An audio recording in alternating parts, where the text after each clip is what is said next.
You all right? Yeah. You go back to bed. No point. I won't go back to sleep. You might not have done yourself any favours, you know, discharging yourself from hospital like that. I'm all right. Charlie, it's 7:15 in the morning. You've been about as restless as a Rottweiler with earache all night. Bet I've lost my load, I've lost my rig, and until that rig turns up again, I've lost my livelihood. All right? I'll put kettle.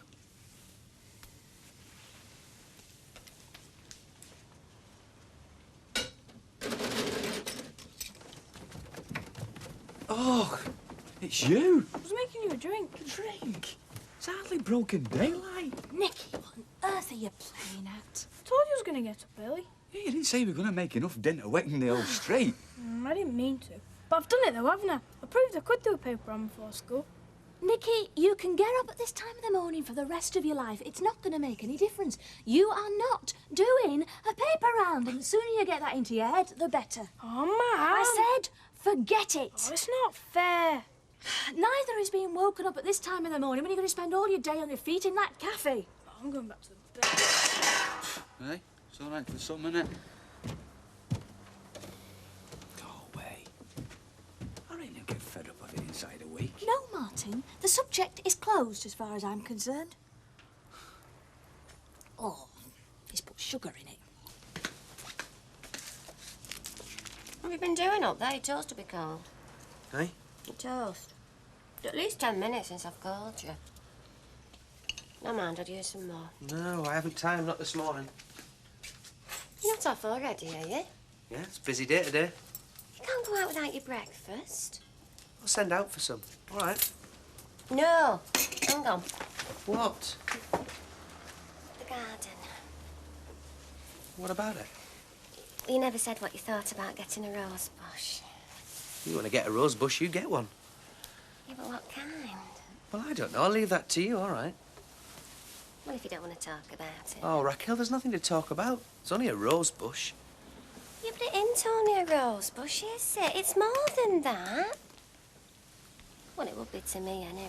It's sort of a symbol of our relationship.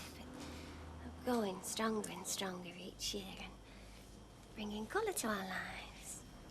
Look, whatever you do, it'll be fine by me. Well, you're the expert.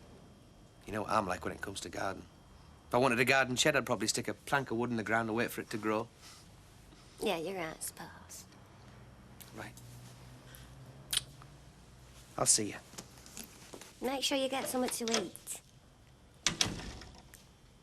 Thanks very much. Right, Mavis, I'm off. Right, will I be seeing you at lunchtime? Oh, no chance, I'm afraid. Oh, do you know, I'm really looking forward to today. Because you won't be seeing me at lunchtime. No, of course not. Because of who you will be seeing at lunchtime. I won't be seeing anyone. Not even your boss. Oh, Angela? No, not today. No, she's more than happy to let me do things my way now. She knows it's the only way to get the best out of me. And of course, she had to make sure that I hadn't lost my old touch. Oh, I can't tell you how good it feels. To be keeping Angela happy. No, to have rediscovered myself, my self-respect, to be in control of my life again. You know, Mavis, we're so lucky, aren't we, to be in our true niches in life. Ha! I'll see you later. 10:30? 2 weeks' time. Yeah, that's great. See you then. Bye. Ta-ra. Oh. Keeping your power awake. Oh, I don't know what's wrong with me. I can't seem to stop yawning. Time did you get in last night? Oh, I was in bed by 10:30. My bed? Did I say any different? You didn't need to. I could hear that mucky little mind of yours turning over from here. Seen him in at dinner. By him, I take it you mean Ken? Yeah, it's his day off, innit? Yeah, it is. And no, I'm not as it happens. To fancy the Rovers? Oh, I don't think so. Not today. How long's Mrs. Bradburn got? Any time now. Right. Morning. Morning, ladies. I know I'm a few minutes early. 11:30 hours, we said. I don't mind waiting. No, you're all right. Funeral'll see to you. I'll see to Mrs. Bradburn and you can see to Mr. Sugden. I'll see to Mrs. Bradburn. Over here, Mr. Sugden. Now, I want to make a good job of it, you know. I always make a But good when job I'm of it. fighting shoulder to shoulder with my old comrades, You know, pay my respects to that fine body of men. You want to look your best. Correct. Not that I'd expect you to understand it. Oh, I do as it happens. When I look around at some of the kids today, my heart bleeds when I think of the sacrifice made by those brave men, and for what? That's a bit unfair, Mr. Sugden. They don't even know what D-Day stands for, most of them. Well, like me, for instance. I mean, I only know that it was the start of one of the biggest combined air and sea campaigns in history, that over 150,000 men were landed in Normandy on D-Day. And I do happen to have some idea of the sacrifices them men made, because my granddad was one of them. Just a trim, was it? Oh, they have some lovely names. What do? Roses, like peace, love, happiness. I'll go and put kettle on. Yeah, right. Oh, right. That's your lot. Oh, thanks, Jack. Hey, have you never thought of doing something with your back, Jack? Hey? Your back? Have you never thought of doing something with it? Me back? No chance. Beyond repair. Should think so and all the schlepping about up them cellar steps I do. Not that, your backyard. The backyard? Oh, wow, you can make it very colourful, you know. Lovey, the only colourful thing about our backyard is Alvera's language when I forget to swill it. No, but if you just dotted a few shrubs about and maybe put a bit of a trellis up. No. Not as easy as that. Yeah, of course it is. All you do is go to a garden No, me pigeons. Homing pigeons, aren't they? They want a home they can recognise. Now, if I start messing about with shrubs and things like that, it'll throw them completely, won't it? Yeah, right. There you are. Raquel, you are definitely working tonight, aren't you? You are? Tanya's just asked me if she can have the night off. Oh, no problem. Ah, that's what I like to hear. Keep the workers happy. Right, so you won't mind if I nip out for 10 minutes because I've got this hot tip, you see. I said workers, Jack. I said nought about you. Thank you. Raquel, go.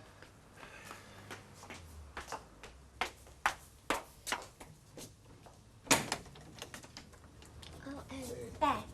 Mrs. Gilroy. Good morning. Any news? No, I'm sorry, there's still no sign of his rig. How is he this morning? Didn't sleep too well. Hardly surprising, considering what's happened. Come on through. Morning, love. Morning.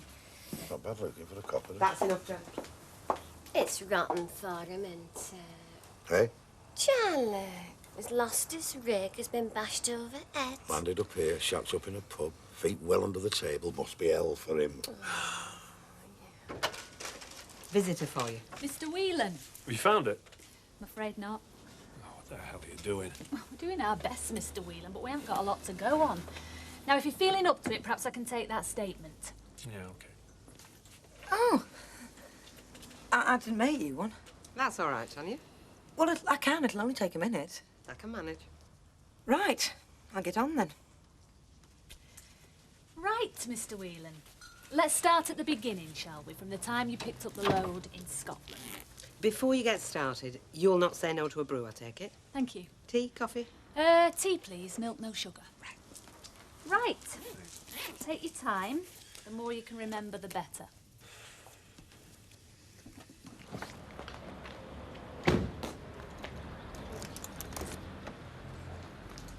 Morning. Alex? You after me? Not particularly. There's no problem then. Why should there be a problem? Weren't expecting you, that's all. Didn't realise I had to make an appointment. Well, don't look so worried. Not checking up on you. Just happen to have a bit of business on this side of town. Private business. Well, and that's why we're seeing so much of you these days. Like every time you're over here on private business. Well, not every time. I'd never be away from the place, would I?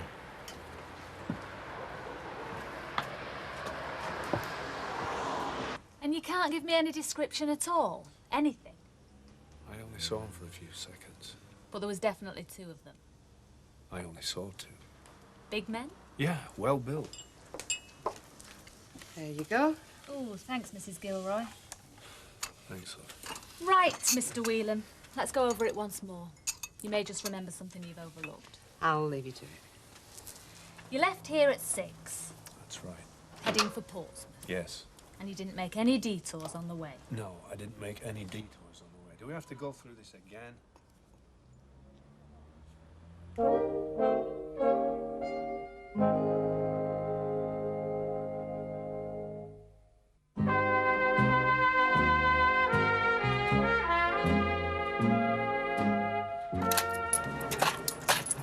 There you go. Thank you. And that's for you. Oh, thank you, Mr. Sugden. Anyway, I'll say cheerio. Oh, if I don't see you before, enjoy your trip, yeah? I don't think enjoyment's the right word, young lady. You know, I'm going there to pay my respects. But you mean well enough. Bye-bye. Bye. See you, Percy. I think you cracked it there. Another few customers like him, and I'll be able to buy myself a paper. Don't knock it. It's a collector's item, is that? Hmm? A tip from Percy Sugden? Oh, can't be many events in the light of day. Morning. Hi. Hiya. Lunchtime. What about it? I didn't arrange to meet you, did I? No. Oh, that's a relief. Thank you very much. No. I've arranged to go into town, and I suddenly had this horrible thought that... That you might have to spend it with me I instead. think I'd give up while I was winning. Yeah, I think I'd better. Right, I'll see you tonight, then. Bye. Is that a good idea? Eh? She hasn't even got over last night yet. She's been yarning her head off all morning. Oh? Take no notice. She's only jealous. Lad she goes out with have to be in bed by 7, else their mums stop their comics. You sure you're all right? I'm fine, honest. If you don't feel up to it, we can... I do. All right. OK. I'll see you later, then. Bye. Bye. Thank you, Fiona. Well, you haven't been feeling so good, have you? Well, I'm all right now. OK? Now, can we just drop the subject? You've got to hand it to him, haven't you? Eh? Ken Barlow, running you ragged. I don't know how he does it at his age. What time are you off then, Mr. Sugden? Oh, let me see. Now, let's see. The countdown starts at 1600 hours. Right. Yes, that's when the taxi will be picking me up. Oh. Then we go round to Mrs. Brown and depart there at 1620 hours. Of course, leaves the British Legion Club at 1645 hours. ETA Southampton... I think we've got the picture. Oh, I see, yes. You know, I had my eyes open this morning. Oh? That young girl at the hairdresser's, she took me completely by surprise. What Fiona did? Yeah. I thought what went on those beaches would be a complete mystery to folk like her. What beaches would that be then? In France. Oh, right. Oh, I've heard about them. Yeah, she's not been shown, you know, photographs. Oh, shit. Photographs? I'm talking about the D-Day landings. Oh! Pint, please, Jack, and take one for yourself. Very nice of you, thank you very much. She's taking her time, isn't she? Eh? PC plodding there.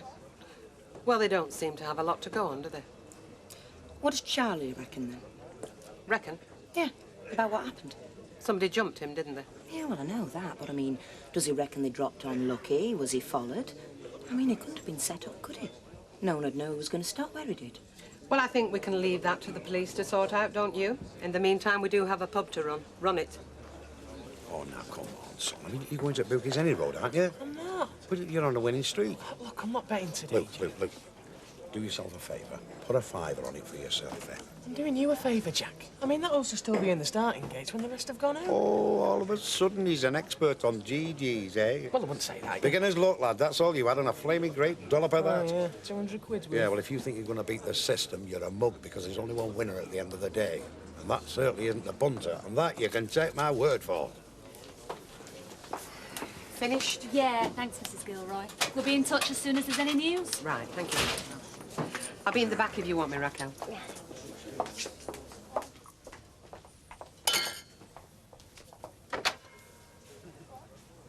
I don't know what the hell they're doing. I still don't know where it is. I'm sure they're doing everything they can. What, a rig of that size? With my name plastered all over the cab and they haven't spotted it in 24 hours. Why didn't you tell her the whole tale? I did. What about Liverpool? Swansea? You never mentioned them. No. Why? Because right now I don't need that kind of hassle. Hassle? Bet I'm an HGV driver. The hours I can drive are limited. If I'd have told her that I'd left here, driven to Liverpool, then on to Swansea, then down to Portsmouth. You'd have been for the high jump. Yeah, you've got it. So why do it?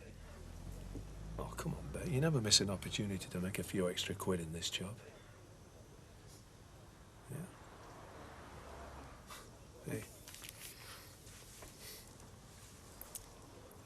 Any chance of some food? Of course there is. Feeling better? Yeah, much better. What do you fancy?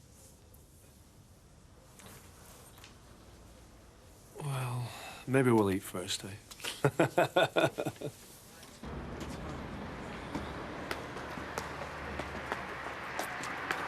So there's no point in trying to get hold of you this afternoon. You're a lucky man, Alex. Luck? Don't you believe it? All the fellas she could have, a girl like Tanya, must have a bit more than luck going for me. I'll see you, Des. Yeah, I'll see you. And you're going to be working late. Well, how late? Yes, it does matter if you expect me to have a meal on the table. Look, I'll have to go. There's somebody in the shop. Yes, I do know how important it is. Right, I'll see you later. Oh, Emily, hello. Mavis, I just want to pay the papers. Right. Oh, it's just £3.42 to the end of the week. Thank you. Is there anything wrong? No. According to Derek, life couldn't be rosier. Oh dear, now what's happened? Well, that was him on the phone. He's working late. Says he has a load of paperwork to catch up on. And he was taking you out. No, he wasn't taking me out. That's not the point. So what is the point? In a word, Angela. That is the point. Angela? Yeah, this is her doing. I know it is. She is his boss. Oh, his boss, yes. That doesn't give her the right to interfere in our personal life, to toy with him for her own devious pleasure. Don't you think you may be overreacting? No, Emily, I certainly do not. Derek is the only man Angela has ever had in her life who's treated her with any sort of respect. Surely you're not saying you don't trust Derek. It's that woman I don't trust. She's using him. She's just manipulating him. He's like putty in her hands and she knows it. I'm sure it isn't like that. I know, Angela, and it's exactly like that. Hi. All right. Can I play out now? Yeah, but make sure it's in the garden, mind, eh? We will. Right. Can I have the ice cream? Oh, go on. Just one. We will. We will. I don't know about you. I'm out on my feet today. Oh, you are. Oh, I've not sat down all day. I could throttle Nicky. Where is he anyway? I'm at Gavin's. Oh. Well, let's hope he's got the message at last. Look, you don't think you're being a bit unfair on him, do you? Oh, Martin, not again, please. Well, you're not really giving the lad much of a chance, are you? Stopping him getting up at 7 o'clock every morning. Traipsing round the streets in all weathers and then going to school. No, Martin, I just don't want him doing it. Yeah, well, at least he realises you get nothing in this world without working for it. And I personally reckon that's something to be thankful for. Because believe me, there's plenty of lads of Nicky's age who don't see it that way. They're only too happy to take the easy way out. You know, stealing and shoplifting. And don't say it couldn't happen to a lad like our Nicky, because it does. All I'm saying is, you know, just think about it. No news yet, then? The rig. No. Well insured, though, I take it, big lad, eh? Yeah, of course it was. That's not the point, though, is it? Oh, no. Well, it's not going to do my reputation a world of good, losing a load like that. Oh, come on, you're being a bit hard on yourself, aren't you? Facing facts. Oh, come on, Charlie, it wasn't your fault, mate. Hey, you were hijacked. Yeah, occupational hazard. You can say that again. I mean, you think of some of the stuff that's in them containers, eh? I appreciate what you're saying. If you're trying to make me feel better, it's not working. So let's just drop the subject, huh? Oh, it'll be absolute bliss. Sorry. I was saying, 4 days without Mr. Sugden. If you're going to end up in this state every time Derek has to work late, well, I think the sooner he gives up this job, the better. Oh, I couldn't ask him to do that. Emily, it means too much to him, to his self-respect. Then give him a chance. If you don't feel up to going out for a meal... Ken, before you go any further, you and me have got some serious talking to do. Am I only thinking about you? And I'm only thinking about me and all. And if I have to put up with any more of this, I'm gonna clock you. And when I'm 8 months gone, then you can do all the fussing you like. But for now, let's just try to be the two people we used to be, eh? Before this happened. Because believe you me, they're a sight more fun than we are at the moment. Back to my place, get a takeaway. Cheapskate. So where do you fancy? Back to my place, get a takeaway. Mavis, there you are. Derek! Wonder where you got to. The house was deserted. No sign of any dinner. No, well, I didn't know what time to expect you. I mean, with you saying you were going to be late. Mavis thought you meant, well, late. Oh, good heavens, no. No, I had some paperwork to catch up on, and I'm glad I did. Oh? Well, I was just about to leave when Angela came back. She'd been away all day, and she made a special detour to come and see me personally. Did she? To tell me that my company car would be ready on Friday. Oh, Mavis. I really feel I've arrived. I really feel I'm back in the swing of things now. And what kind of a day have you had? I'll have to get Davy some new T-shirts. These aren't going to last him through the summer.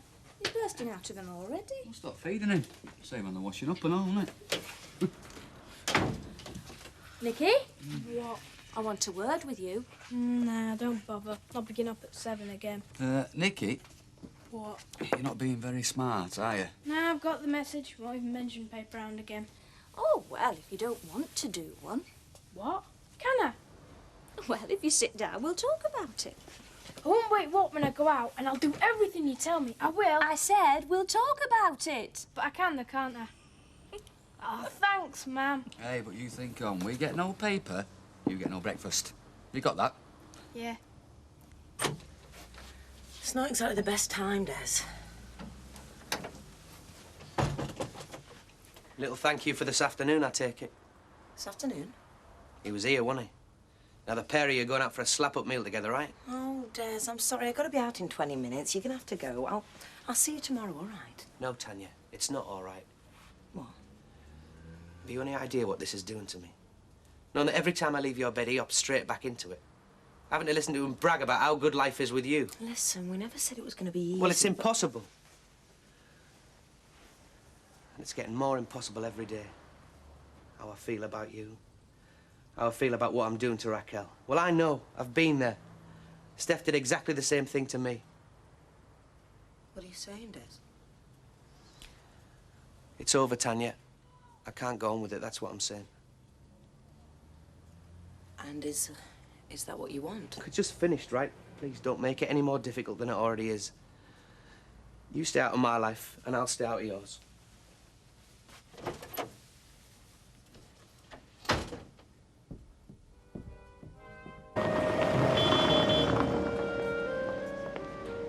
You don't have to go to work on the bus, Derek.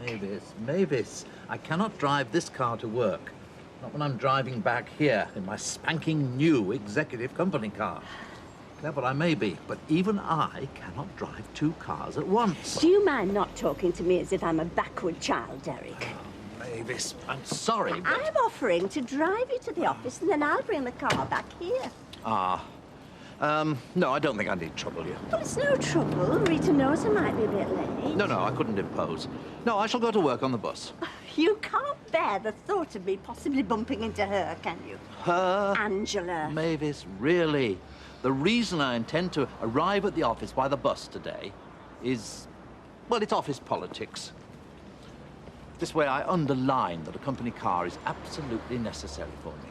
Well, you know already that you're getting a company car. Mavis, I've told you it's office politics. You wouldn't understand. It's a jungle. Now, I shall see you at lunchtime. I shall come back in my new executive company car to let you look at it. Oh, you know, I can't wait to get my hands on her. Oh, Mavis. When I say her, I mean the car. Cars are traditionally feminine. Now, I must go. Oh, Derek, you will be careful, won't you? I mean, you won't drive too fast, will you? Trust you to find something to worry about. Relax, Mavis. The rest of our lives start here, as they say. Now, I'll see you at lunchtime in our new car. Bye. Well, you went through enough of these last night. Hey? Scotland is looking really rather I mean, I don't want to start counting them or anything like that, but if you ask me, it's too many. Oh, Raquel, will you stop it? You're beginning to sound like a wife. Nagging. I'm not nagging you, I never do that. I just don't like thinking of you sat here on your own, drinking on your own. If you're going to drink this much, you may as well be stood in Rovers across the bar from me. At least we'd see each other. I told you, I'm sick of the Rovers. That's what's wrong, isn't it? It's my job. No. Oh, I don't know. Well, I know you're fed up about something. There's me stuck in a pub every night. I'll chuck it if you want. What would I want you to do that for? If you'd sooner I was at home. Maybe I could get something else like more of a day job, then we'd see more of each other. I mean, I don't suppose that I really need to work, because you're earning good money, aren't you? As long as they don't sack me. As long as I keep turning in, which is what I'm going to do now. I just wish you'd talk to me, Des. I know something's bothering you. Raquel, will you leave it, eh? Just leave it.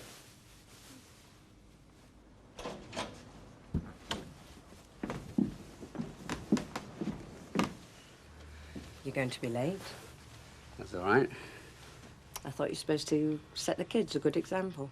Well, I could always phone in and say I'm in need of a day in bed. You'll be on your own because I intend to do a day's work. Oh, you wouldn't even consider shutting up shop for the day and heading for the hills? Don't tempt me. I'll settle for a sandwich in the Rovers this dinner time. How's that? Okay, yeah, if that's the best offer there is. Morning. Hello. Morning, Fiona. Right, well, I'll see you later then. Bye. Bye. Now, was he arriving early or leaving late? Keep Buter out, lady. Well, at least I understand now what you're seeing, because I found myself a fella last night, and he's an older man too. Very nice. 23. Oh, quite decrepit, eh? Mine isn't.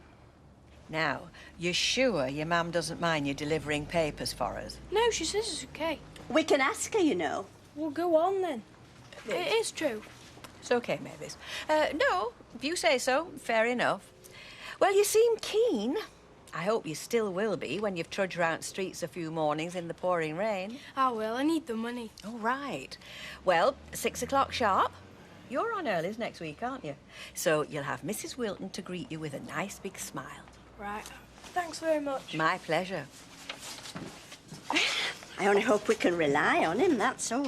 Well, he lives handy enough for us to go knock on the door if he's late turning up. I doubt Gail would thank you for that. I don't know. Mr. Sugden never ceases to amaze me. I thought you were in France. Oh, yes, he is. He's just phoned up from his hotel in Normandy. Oh, there's nothing wrong, I hope. Only with Mr. Sugden's sense of proportion. He's worried that I'll forget to feed his budgie. Silly old beggar. Oh, no, I mean, you can get very attached to a budgie. I know I worry about Harry sometimes, in the house all day on his own. But all the same, Mavis, phoning up from France. I sometimes think Mr. Sugden's been sent here from another planet. Now, the double it, that is for Madame Grimes and Madame Allsworth. Comprende? The single is pour moi, Monsieur Sugden. That is mon nom. Now, the ladies' beds want airing. Airing. Oui. You know, to renew it. So, Madame Grimes, you know, I want to get her head down for half an hour. Coucher. You know, coucher. Oui. Yeah. Have a kip. You know what I mean? All right, well.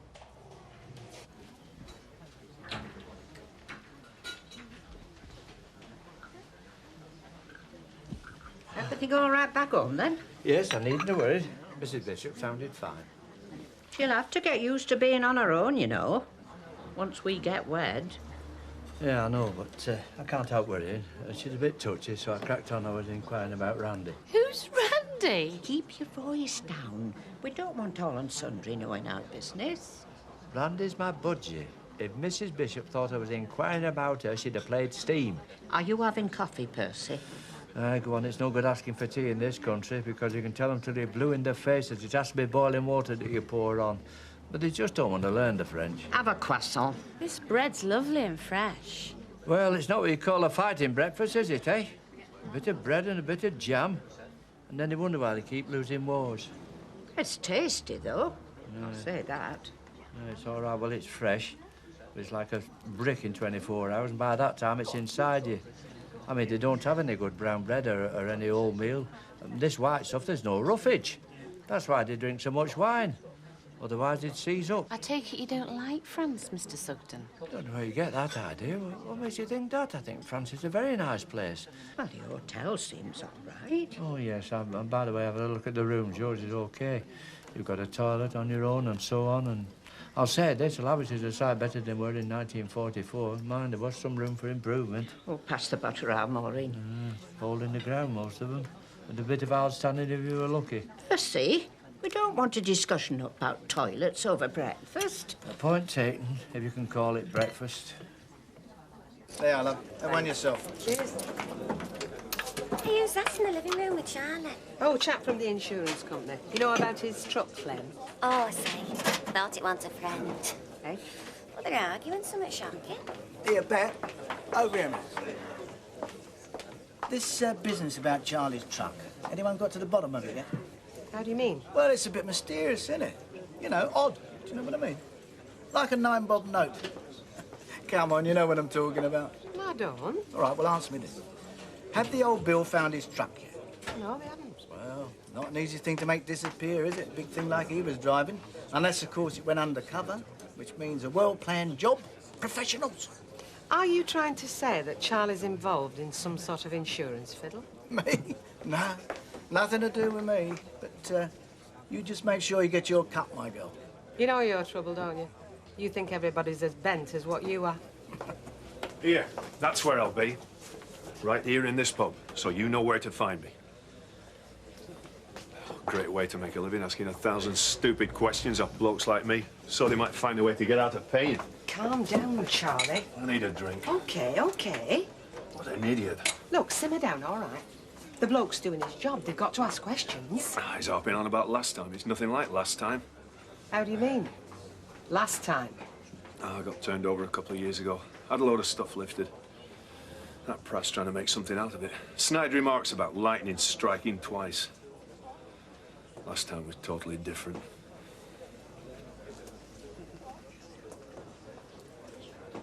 I offered to drive him to work, you know, Rita, but oh no, that wouldn't suit.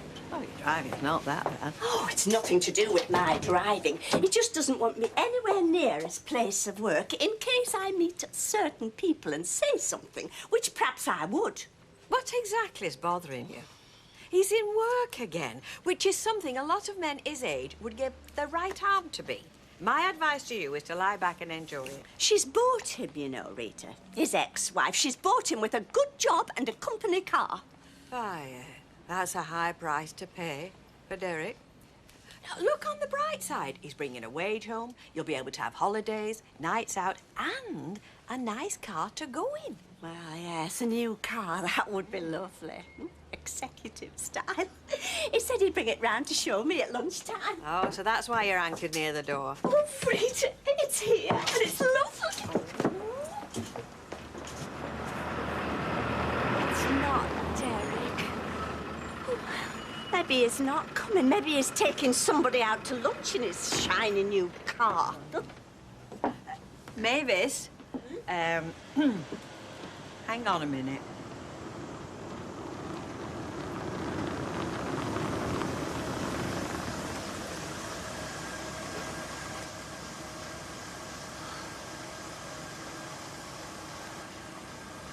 Oh, Derek.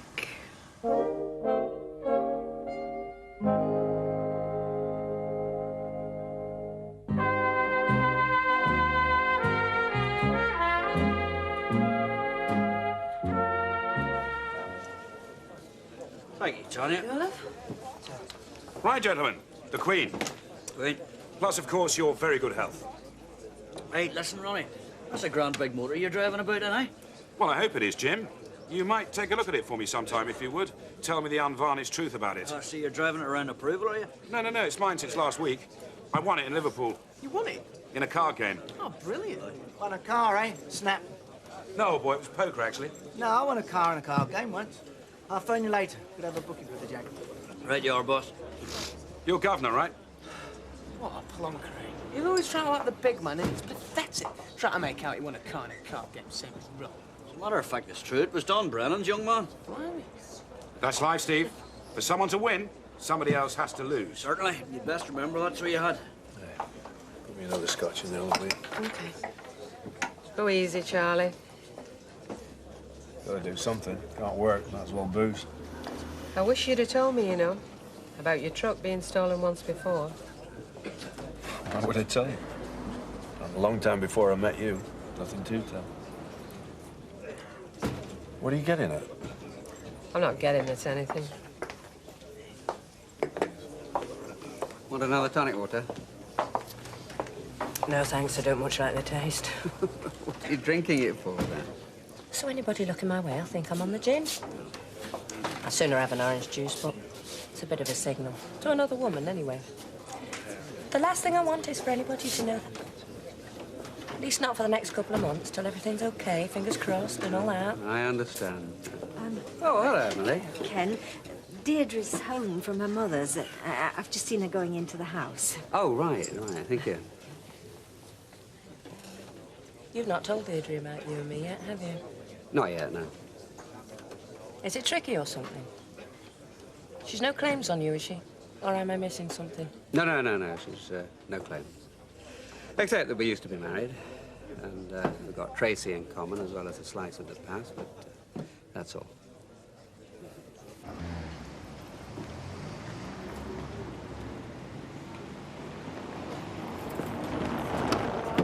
Yeah, see you later. Be good, old boy. Yeah, and you. Ah, Derek. So, is this it then, mate, eh? Is this the miracle of engineering, the company chariot? They're all much the same, Jim. Tin boxes on wheels, means of getting from A to B. Well, that's not what you've been telling me over the past few days now, Derek, is it? All right, I can't stop to gossip, Jim. Things to do, you know how it is. Yeah. Cheerio, Derek. So, this is the grindstone you keep the nose to, is it? Aye, get the right design, you can make a fair few quid out of it. You know, if you find out what the pop fans want, hit the right one. Oh, well, that's what we're all trying to do, old boy. Hit the right one. Oh, well, there are more exciting ways than this. Yeah?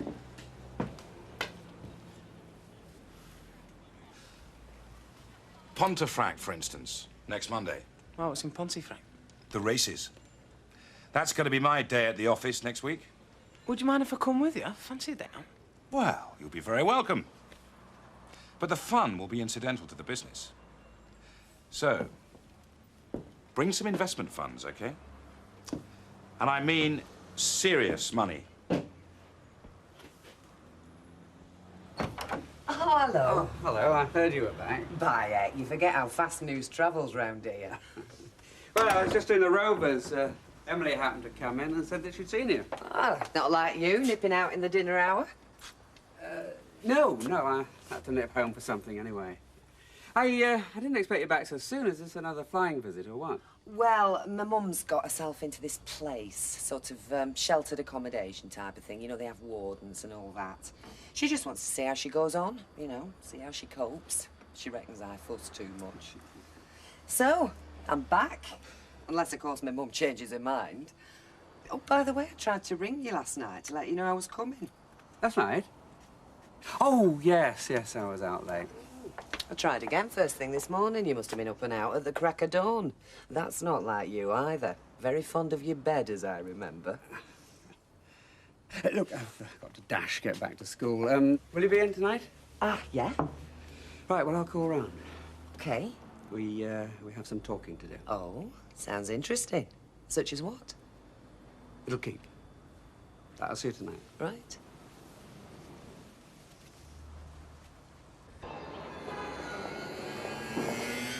Look at those beaches, they're so peaceful. They weren't last time I were there. Barbed wire, concrete, scrap metal, dead soldiers. Aye, they were scrap and all. Maureen, happen you just pop inside and get a waiter? No. They'll come out to us when they see us here. I've never known a Frenchman yet who's turned his nose up at the chance of making a bob or two. They certainly know how to charge. They did that in 1940 and all. When they found out they couldn't make any money out of fighting the Germans, they packed it in. What a horrible thing to say, Mr. Sugden. All the people we've met...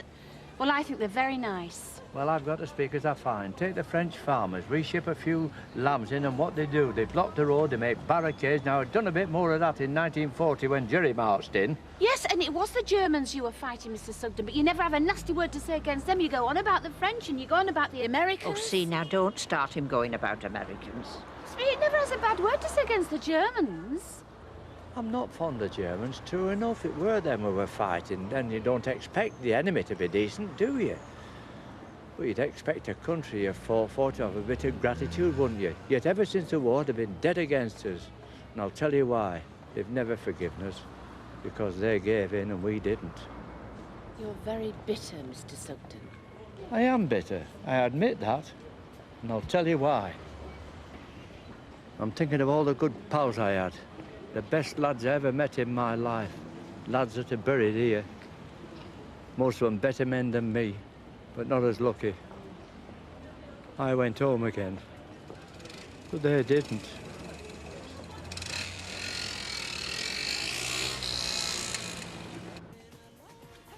I can have a word. Of course you can. Only make it quick. I'm due at the Legion in 10 minutes. Well, listen, can we just keep this between us? I mean, there's no need to get Dad into it. What have you done? No, it's nothing like that. You know that money you got from the brewery? What about it? Well, can I lend some of it, just for a couple of days? How much? 500. 500? Oh, come on, Steve. You'll get it back. It's just for a couple of days. It's a business opportunity, you see, Mum. You see, I've got that money coming in that's owed to me. Just that I need the cash now. Is it legal? Yeah, of course it's legal. Look, it's a big opportunity for me, Mum. I don't know. I need to know more about it. Come on, if you don't trust me... All right, well, if you don't trust me, I'm sorry I came bothering you. All right. Yeah. I'll lend it to you. £500. I'll get it in the morning. Is that okay? Brilliant. I think we fell out betting Charlie. Oh, yeah? Well, we just sat there side by side watching telly, not talking. Some people's way of having a row is that, you know. Has Des fallen out with us? Out at the pub, I mean. He's hardly been in here, has he? No, I know. I think he's just a bit worried about work. I mean, he won't say anything, but I think that's what it must be. Oh. Oh, hello. Just talking about you. Well, carry on, girls. What were you saying about me? No, not you, Des.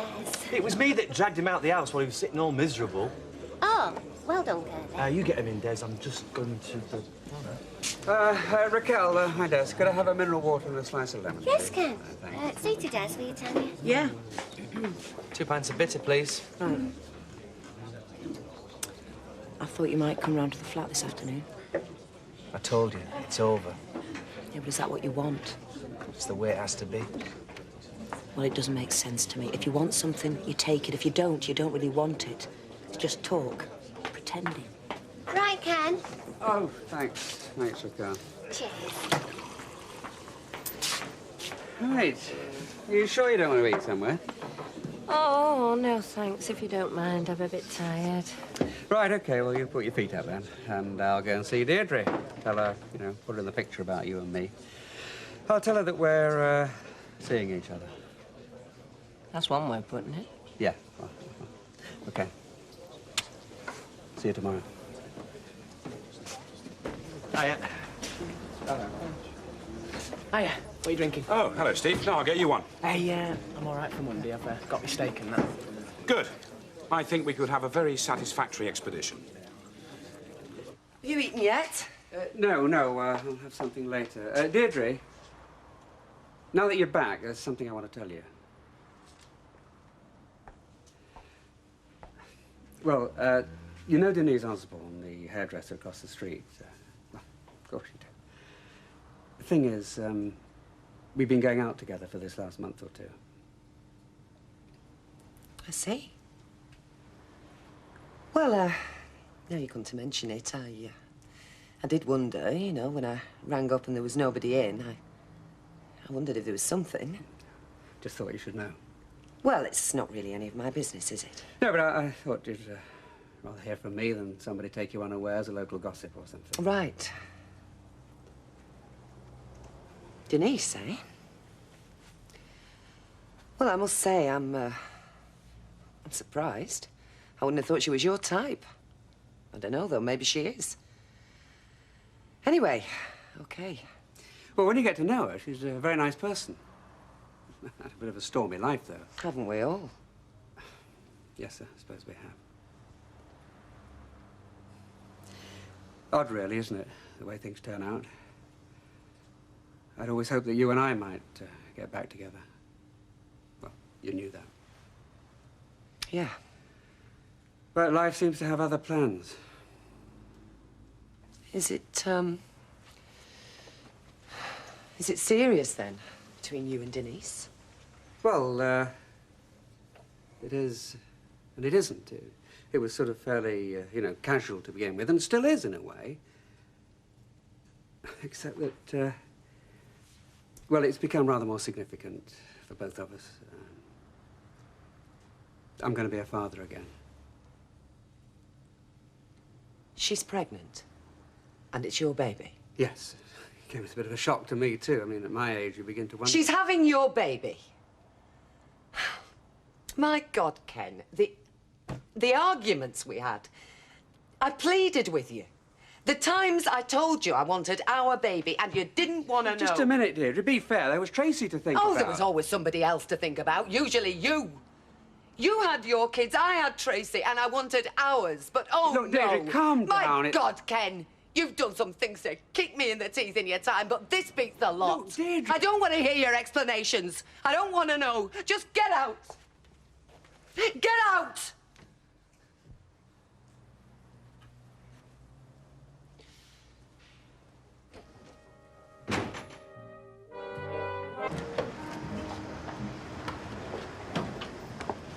Derek, you forgot your... Morning, Ken. Morning, Mavis.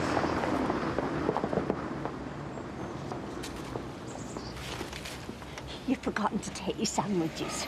We don't have to whisper about sandwiches, Mavis, do we? They're not obscene, are they? Well, you don't want everybody in the world to know that you take sandwiches. Do I care whether they know or not? You used to. With this over my head, this? Do I care what anybody thinks about anything? Oh, thank you.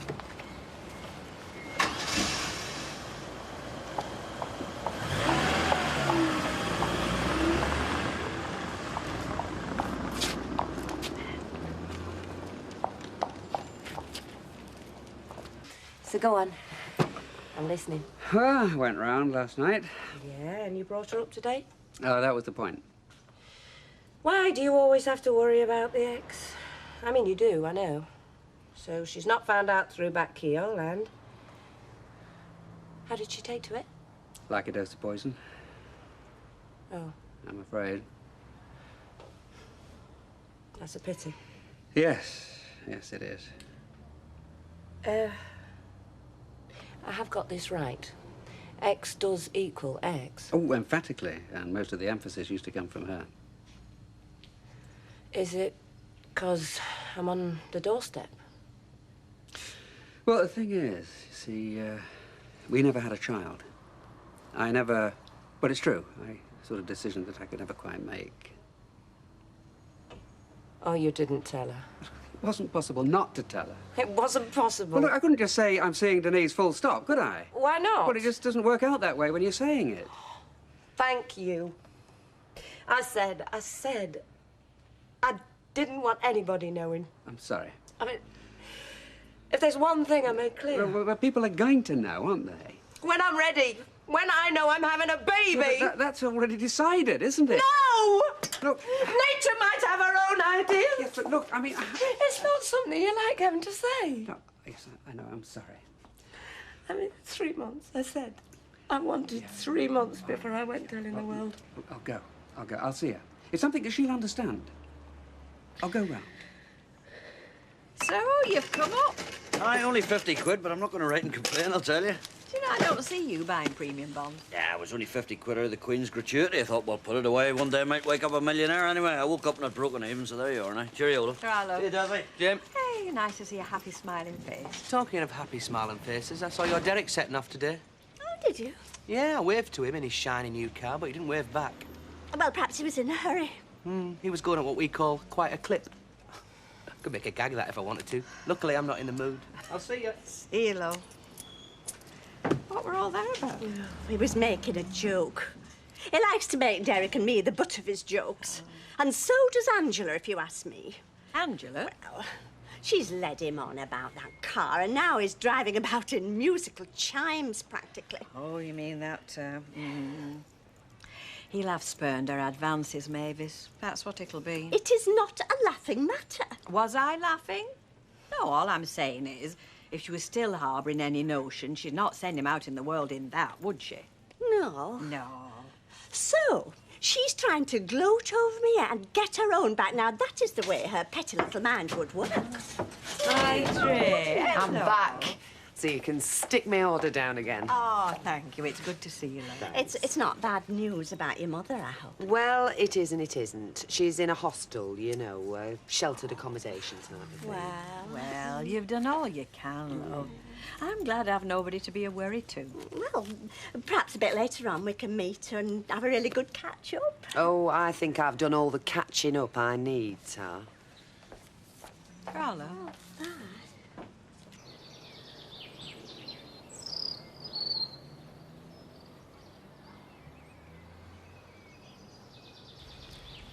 You don't realise, do you? Who does? Till you see it. So many.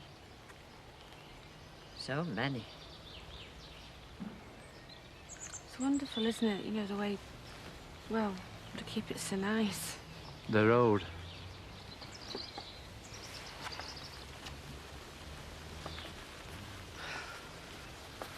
Oh, stop a minute. There was Walkinshaws near us when I was a lass. It's not a name you hear much. No, it's not. 20. They're on skateboards at 20 now, aren't they? Trying to knock you off the curb with headphones on. Skateboards. 18, 19. Look at the difference. Who these lads are. There's no sense to it, though, is there? No. No, some fool made it so it had to be. Has he been related, I wonder? You never know. He had some kind of a reserved occupation, our Mr. Walkinshaw. He ran off, you know. Left his wife and went away with Eileen Parry. Oh. Or whose mother had the post office. Oh, aye, there were plenty of fellas willing to entertain the women folk behind your back. There were that. There were a cushy end and there were this end. You know, I'd like to stop here for a bit if I may. There's some lads I'd like to find and, you know, have a word with. Do you want to be on your own? If it's all right. It's a place I want to find, any road. So, shall we see you back at the hotel? OK, then. We'll see you when we see you, Mr. Southern. Aye.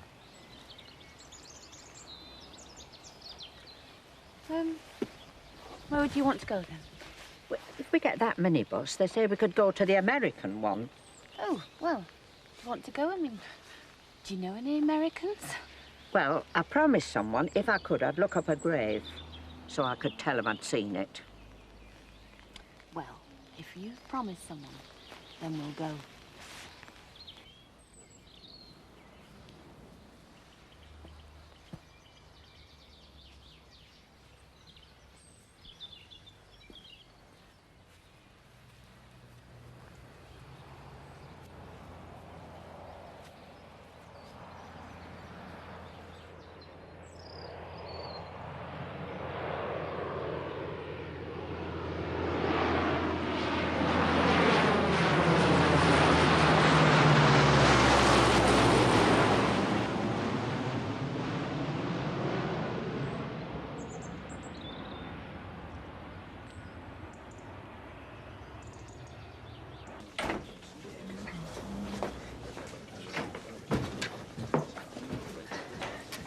We off racing then? I like what they tell me about Pontefract. Got the necessary? Yeah, got a bunkie in my back pocket. A monkey? 500 quid. Oh, or whatever it is in your parlance. It's 500 in my parlance. I leave all that to the Cockneys, they can't help it. Oh, whatever, I've got some money anyway. Enough for a serious day's work. Oh, it's by my standards, yeah. Right. Now, before you start, I got cleaned out one time by a major, name of Gross. I said I thought he was the best poker player I'd ever come across. He said it was the result of a very expensive education, and he didn't mean Eton. Do you follow me? You win, and you lose. Right. I've been leaving them all over, but he won't take the hint. And he needs a holiday. Is that tense is wound up like a... Well, like I don't know what, like a thing that's really wound up. Are we talking about anybody I know? Yes. Of course, he's having a bad time with his boss at the moment. Is he? Oh, we can't even mention his name.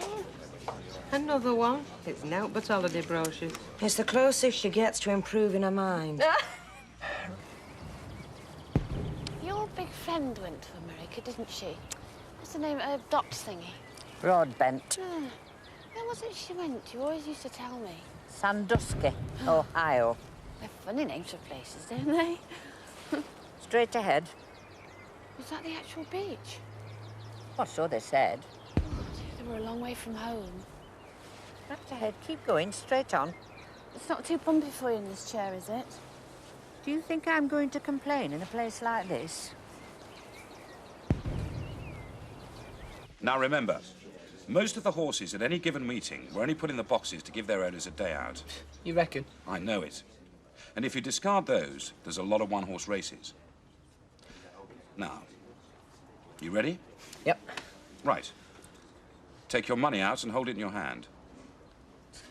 Not in here. You don't have to wave it in the air. I want to see you hold it in your hand.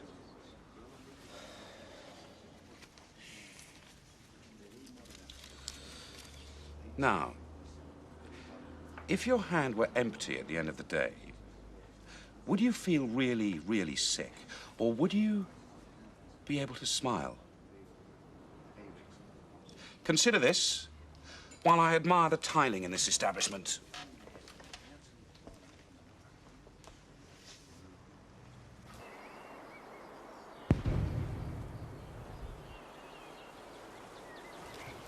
There it is. Oh.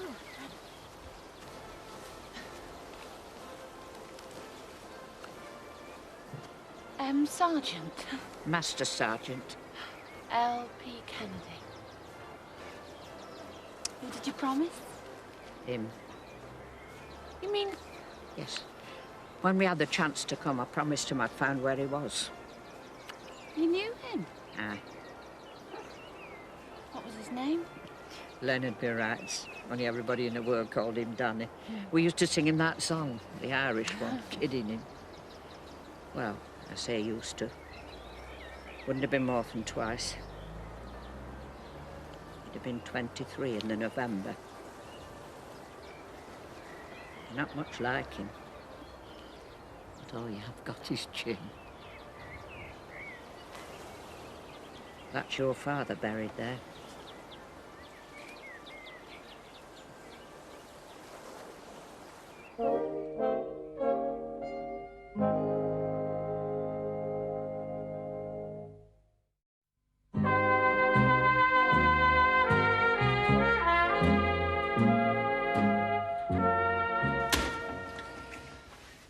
I popped along to the Building Society today. Put that check in from the premium bonds. How do we look at the balance? Did you?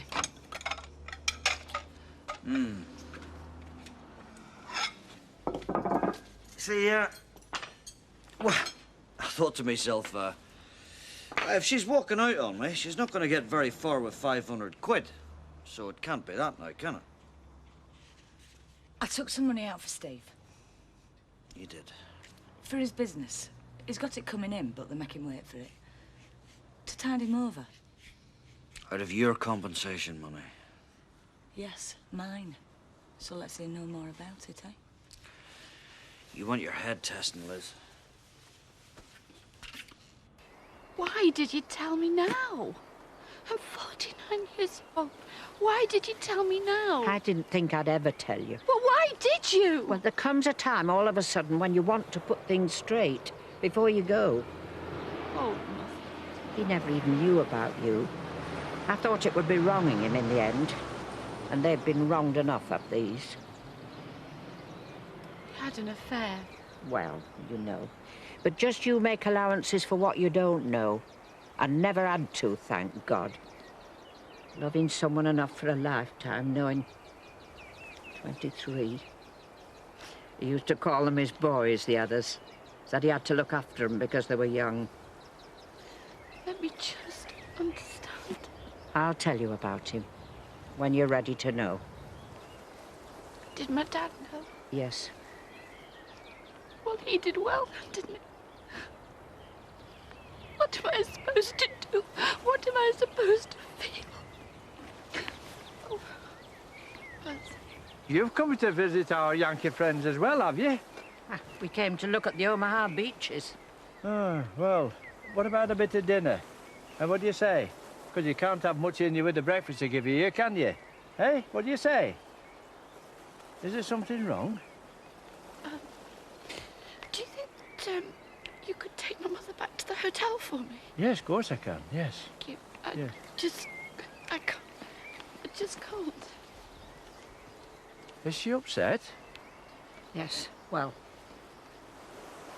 it's a very emotional place.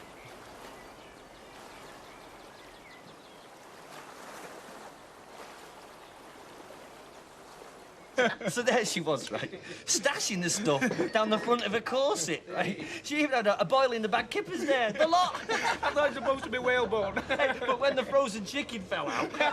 Hey, send Steve over here, or send him over there? Well, he was over... Oh, well, he's not there now. Jacko, who was that bloke that Steve was with? Galloping Major, wasn't it? You know where he went? Off racing. I can't say where, though, Jim. Where doesn't Hey, matter. the chicken.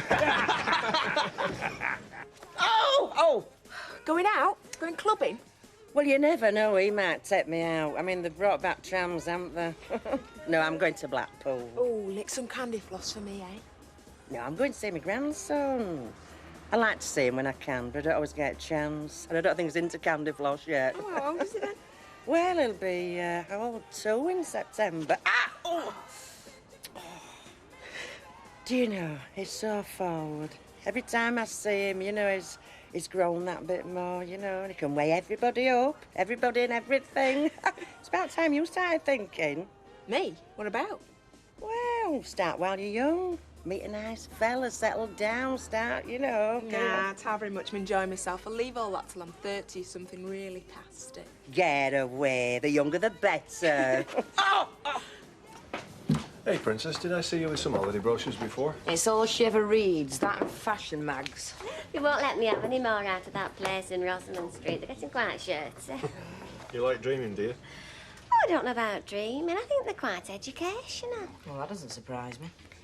I didn't know anything about geography when I left school, but ask me about the Maldives, I could tell you all sorts. It's good for diving. Tropical fish, windsurfing. It's got palm trees. The atmosphere's very French, which means that the food isn't just food, it is cuisine. Where is it? Apart from in the brochure, where is it on the planet? Like, is it east, is it west? Well, you read the brochure. They don't ask you to fly the plane. Feel free if you want to. Thanks. Bye-bye, darlings.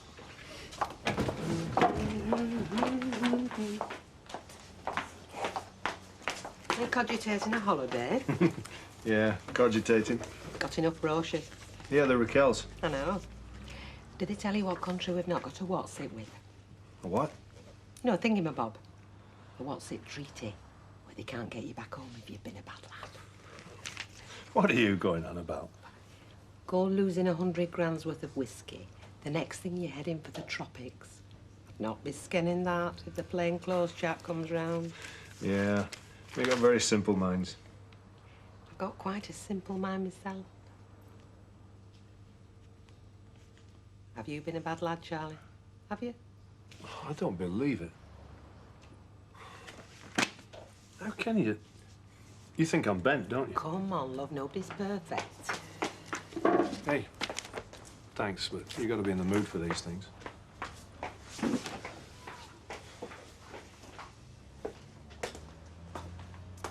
Water has always been essential to Derbyshire. A nice day, then, have you? What about your wee cash flow problem? Did you get that sorted out?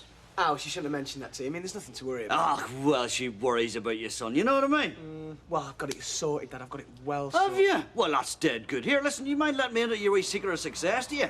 I don't mind me asking him. What's your problem here? What's my problem? Oh, no. You're getting all steamed up here. What for? Excuse me, what's my problem? Well, how about this for starters? I've got a son who cons money out of his mother. How about that, eh? I didn't con it. Oh, terribly sorry. Is there another word for it, sonny boy? Is there, eh? When you lie to someone to get money out of them, you go to someone because they eat their bloody heart out about you and then you con money out of them. Well, tell me the other word, will you, please? Listen, eh? if you're going to start one of your numbers, I don't want to know, because I've heard it all before. No. You're staying here till I finish. Christ. Yes, Now you get are. your hands off me. Oh, big man now, are you? Big enough. Oh, yes, that'll be the day. Now, what did you want that money for? What did you do with it? That is my business. Oh, really? Well, perhaps you could enlighten me. Remind me what your business is. Gambling on horses with the Major, is that it, eh? Is he your partner now, All or what? right. I was gambling on the horses with the Major, Can't yes. you see what that man is? He's a useless chancer, and God knows what else he is hanging around with lads of your age. Has he changed his tune since the last time I saw him? Well, at least he was an officer and a gentleman at one time, which is more than you ever were. Well, I'll tell you one thing I'm not, son. And I'll tell you one thing I never have been. I'm not, and I never have been a con artist. I'm not, and I never have been a thief. My God, you've gone mad. And I'll tell you another thing. I haven't conned that money out of me mum because I'm going to give it her back. Am I coming in? I suppose. I didn't realise it was going to be quite such a surprise to you. And to be honest, why? Why is it? Well, maybe I've just been having a bit of a hard time lately. Oh, yeah, I should have thought. I know, I'm sorry. You have spent 2 years telling me to get out of your light. Yes, I suppose I have. No, suppose, be honest. I finally got the message, you can hardly complain. Would it be different if she wasn't just across the street? Well, that's very sensitive of you, Ken. I'm amazed. Hiya. Hey. What have you been doing?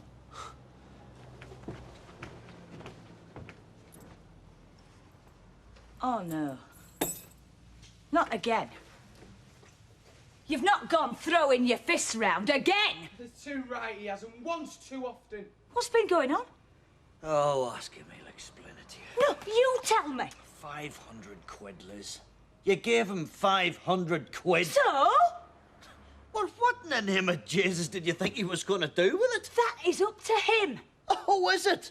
What, gambling on horses? Is that up to him? Just throwing your money he's conned out of you away? Is that up to him? Well, great. I give up on this family. I do, I give up. All right, I went betting with it. Oh, you stupid. You stupid! Of course, you never even stopped to think about this, did you? Oh, no.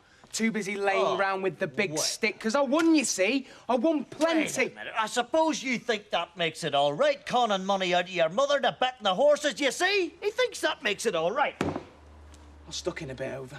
Call it me rent and that, so I'm not leaving you owing you anything, because that's it. You've seen me.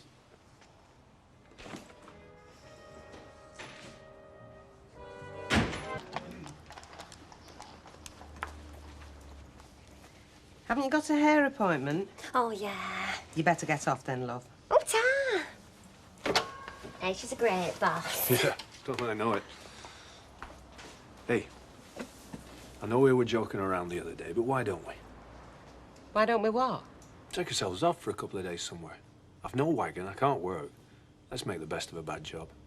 Where? Anywhere. Bye then, Bet. I'll see you tomorrow. Bye-bye, darling. Try. See you, love. What about Spain? Huh? You've always said you like Spain. I do. Well then. And what if the police want to talk to you again? It won't look right good if you're in Spain now, will it? They can wait till I get back. And anyway, I've got this place to look after. Well, that's 2 reasons you don't want to go. You got any more you want to tell me about? No, I think that's about it. Look, love, time's getting on and I've got to finish these books. Leave it. Let's talk about it later, eh? Yeah, sure. Thank you. And in case you're worrying about whether to tell me, yes, I do know about my ex-husband's carryings on with Madam across the road. You do. Yeah. Rather more than I care to know, to tell you the truth. Oh. Oh, well, we've been having carryings on in our house as well. I lent Steve some money, and he put it on a horse. Jim found out, went mad, knocked him about. Oh, dear. So you can imagine how I felt. My husband's famous temper back again. You see, Jim believes in discipline, and he thinks if you want somebody to behave well, you have to make them behave well. Whereas I'm not so sure it works like that. Can I ask you something? Do folk generally know about Ken and Denise? About... Oh, well, them that keep their eyes open, I suppose they must. They've been knocking about together a fair bit. Have they? You know, sitting in the Rovers together, stuff like that. You see, way I see it, Steve's nearly 20. Well, he doesn't have to take that kind of treatment, not from anybody. He walked out last night. Now I'm wondering, am I ever going to see him again? I'm sorry. Jim did what? So is this for out special? Oh, it's a party. Ooh, nice. It's a girl I met on a modelling assignment. We've kept in touch. Is Des going with you? Oh, yeah. You going anywhere nice for Ken? Not that we've arranged, no. No, because he's making us boring and middle-aged as he is. Oi, do you mind? Oh, he's nice, is Ken. You don't mind me saying that, do you? No. I mean, the reason I know is that last year I was going to go to France and Ken was very kind in giving me some French lessons. He's a smashing teacher, didn't shout at me or anything. He is kind, I agree. Yeah. I'm sure you could ask him to do anything for you and he would. So, how do you want it then?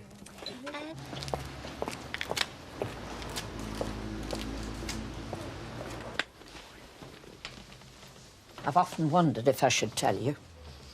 I don't know if I'm glad you have or not. It'll take some time to sink in. I'll show you his photograph when we get home. Do you mean you've kept that all these years? Oh, yes. Suppose me dad had found it. See, I'm still calling him my dad.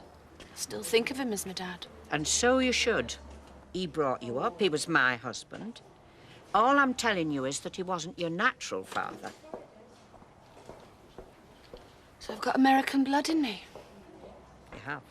Anyway. I've just been told to be a delay with our coach. Probably a farmer's demonstrating. Sit down and have a rest. Now, is there anything I can get you, ladies? I mean, tea isn't worthy of the name, so it'll have to be coffee. I'll have a brandy. You will? And not just me. We'll all have one. Get 3 large brandies, and there's the money. Right, then. I think you've been here long enough. I think you're just about losing your sense of what's right and proper. I lost that a long while ago. You're making me nervous. You know that plan we had? What plan? Get into Spain before they can charge me with hijacking the lorry. I don't think it'll work. Not now that Spain are in the common market. They'll have us deported back here before our feet touch the beach. I don't think that's very funny. No? Well, things have changed. Because the other day you thought it was a real laugh. Oh, yes. You think I might have hijacked my own lorry? I'd rather not talk about it. Well, you don't have to, do you? Because we both know what you're thinking. And it's probably what everybody else around here is thinking. Might even be what the police are thinking. You know, I don't give a damn about any of them. But you... What? You mean that I'm no better than anyone else? Well, no. I could have told you that myself. I'm not asking you to be better. Look, I just thought that you would know me better. Well, maybe I'm starting to. And maybe that's our problem. Right, boss. Oh, God. Is that the time already? Aye. You all right, Charlie? Seen out your wagon? No. Hey, I'll tell you what, though, Jack. What? Yeah. Would you have any use for some cheap whiskey? But I mean good stuff at the kind of prices you don't see in the shops? Yeah. And you can cut that out as well. What? You're only talking to the one person who's simple enough to believe you. Oh, you mean you don't believe it now? Oh, stop it. So is there any gas whiskey going or what, Charlie? No, it's just an ugly rumour that Bet's putting about. Oh, right, yeah. Listen, I'll have a crate off you if the price is right, Charlie, huh? Yeah. You'll be top of my list, Jack. Hey, come on, kids. Play the game. You got no homes to go to?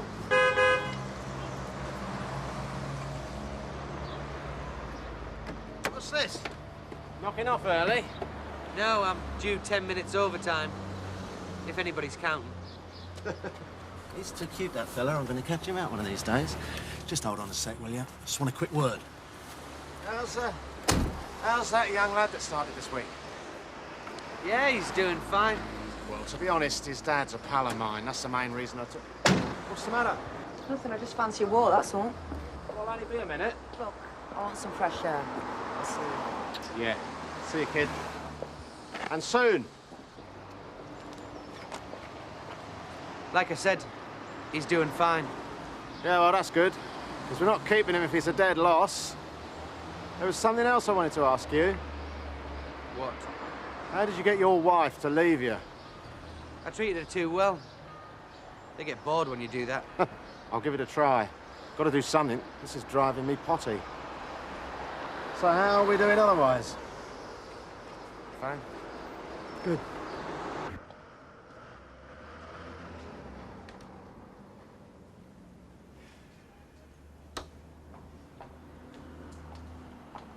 Still haven't turned up then. No sign of him. Hey, maybe it's not just us he's left behind. Maybe it's his business as well. That might be. Only listen, don't go putting that down to what happened yesterday, okay? It's a long time since he spent any time working on that T-shirt business, is. Yeah, because he's been spending all his time betting on horses. Yeah, it must be. So, you can blame me for driving him out of the house, but not for him leaving his business. I don't blame you. I shouldn't have given him that money, I know I shouldn't. Well, maybe not, but he shouldn't have asked for it, should he? And I shouldn't have thumped him. Anyway, so that's why we're still a family together. So we're all as daft as one another.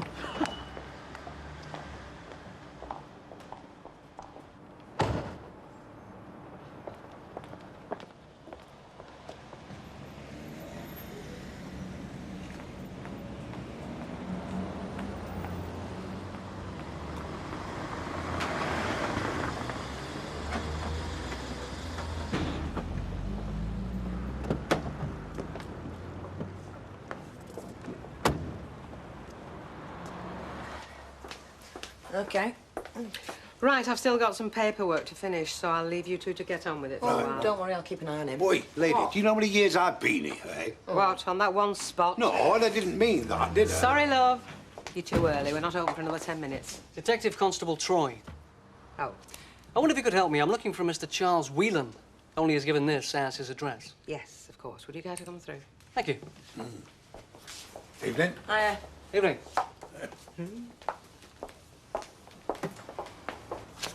Of course, we all know what that means, don't we? What? They're onto him, aren't they? I mean, the robbery. Yeah. He's good as admitted it to me. He couldn't have done. He was injured. What, the knock of the head? Yeah. Come on, our Vera's done worse to me many a time. well, that doesn't... No, that'll be one of his mates, that. Just to make it look kosher, you know. Give over, you silly... So go on. How long have you been working here, Jack? Best part of 10 years. Yeah, about time you retired, really, isn't Oh, it? no, I'm not the retiring type, me, a workaholic. Oh, yeah. Well, just off out with this gentleman. Apparently they'd found the lorry. Oh, great. Well, should I say the tractor unit? The trailer's still missing. What about the whiskey? Oh, that's definitely still missing. I doubt we'll ever see that again. Well, anyway, the lorry's someplace down near Stoke, so expect me when you see me, huh? Ready? Night. Night. Night.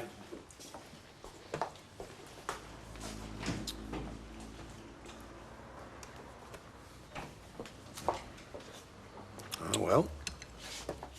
Now, Vera can give a bit of advice, can't she? What about? Prison visiting. Oh, give over. You don't know that's going to happen. Oh, come on. The next time you see Tex, he's going to have little arrows on his suit.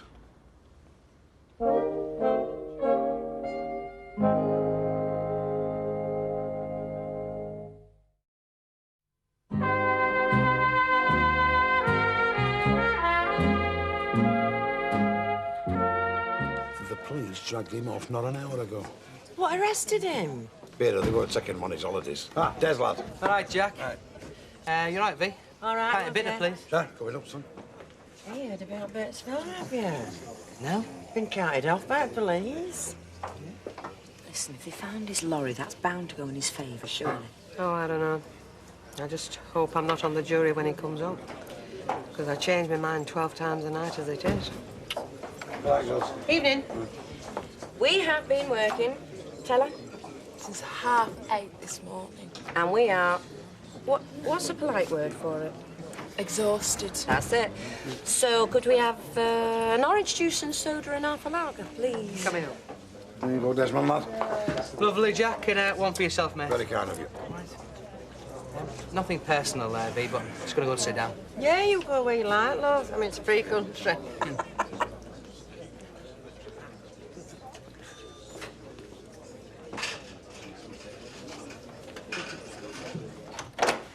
Hello, I didn't expect you this early. Well, listen, we can go in and come back again. It's No, just... go and sit down. I'll be with you in a minute. Hey, there's no rush. They're open till 11. Hey, well, she looks all right to me. Oh, that's because you're a man. Does that make me blind or something? When women are concerned, yeah. It means you only see what they want you to see. All right, you are.